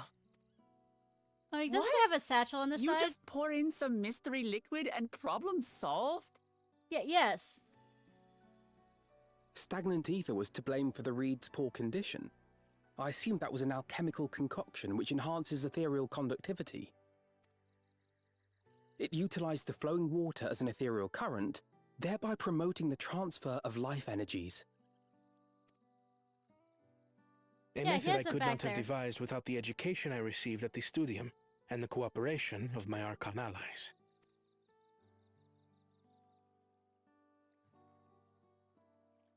The real J. Archon allies?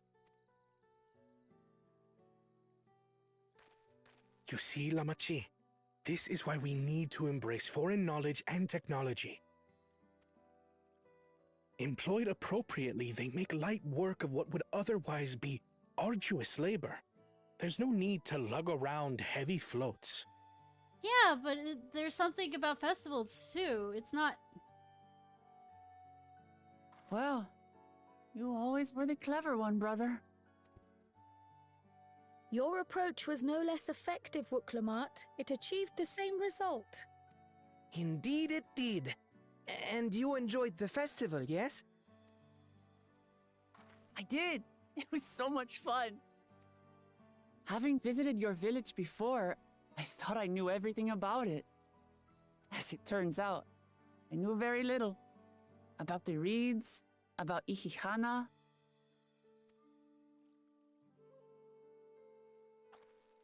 With all I've learned this time, I feel as though I've really come to know the Hanu. And I like you even more now than I did before. Aww.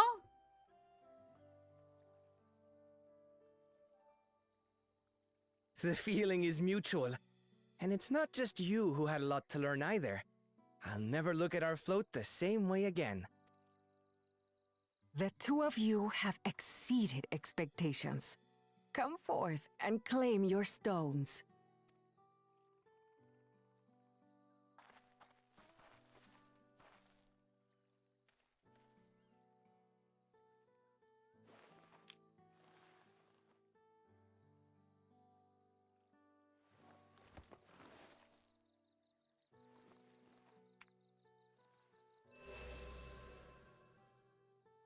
Yeah, they're actually. 5 It's more not to just go. colored yellow. It is gilded yellow. Those parts. I mean, gilded gold.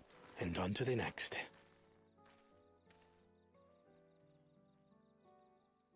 Not even a moment of celebration. That's Kona for you. Kona. Third promise? You must join us for Ihihana next season. So it's seasonal, not As yearly. Dawn servant, of course. So that's more understandable Right. if it wasn't yearly. It's back to Tulihiola for now. Thank you for having us. I look forward to seeing you all again.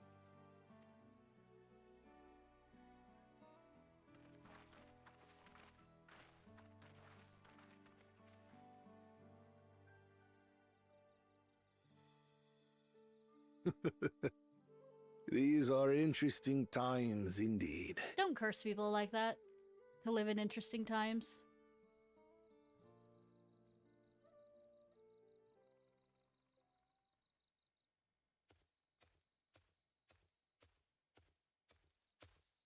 The concoction was brewed by Kona himself.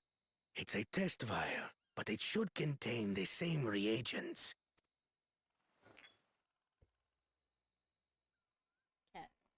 Good work.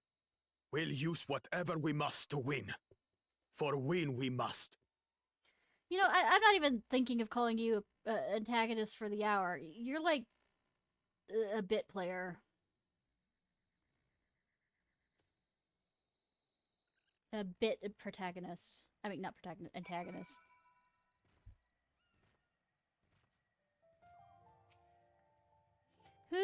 Where has, bit antagonist gone, I wonder?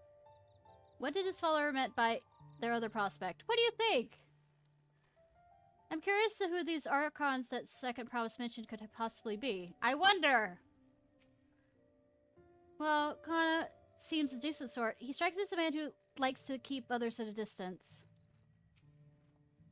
Makes 2 out of the 7 keystones. So far, so good.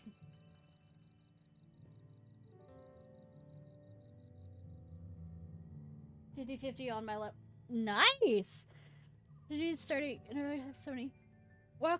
Even for one, he's a bit eccentric, but everyone could stand to be as respectful of other cultures as he is. And Lanu Hanu, it warmed my heart to see him honor his departed friends through the Lahana, and help others do the same. Cannot help but feel excited thinking what else I might meet over the who else I might meet over the course of the contest. Come on, let's head back to Taco Bell.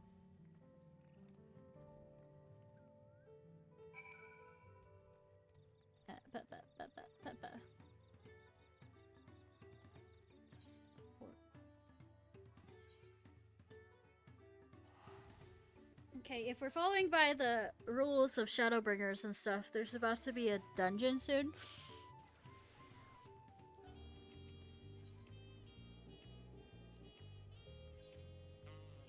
Because we did 2 different areas of Shadowbringers, and then the dungeon that was, Holmeister Switch. Alright!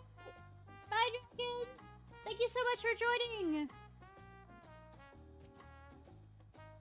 When Waku Lamat declared her intention to save the festival, I feared it would where it would lead us. I'm glad my concerns were unfounded. Traveling with so large and diverse a group is unfamiliar to me. If she could see me now... Oh, so the mentor wasn't. I pray we don't cross path with bit antagonists at Deck's feet. But even if we do, we'll make a good start on those challenges. Hopefully we can keep it up. I noticed, Darth Jar Jar Binks was not at the Hanu village. Yet in contests like this, it's only a matter of time till the claimants are pitted against each other in direct competition. The Hanu festival must be central to their conditions, as the sun drop dance is to the Vanu. I have not forgotten our obligations to Waku Lamat, but moments like these, when we can immerse ourselves in cultures of others, that fill me with anticipation for new experiences this adventure will bring us. Like I said, I need to run use the restroom now. I will be right back.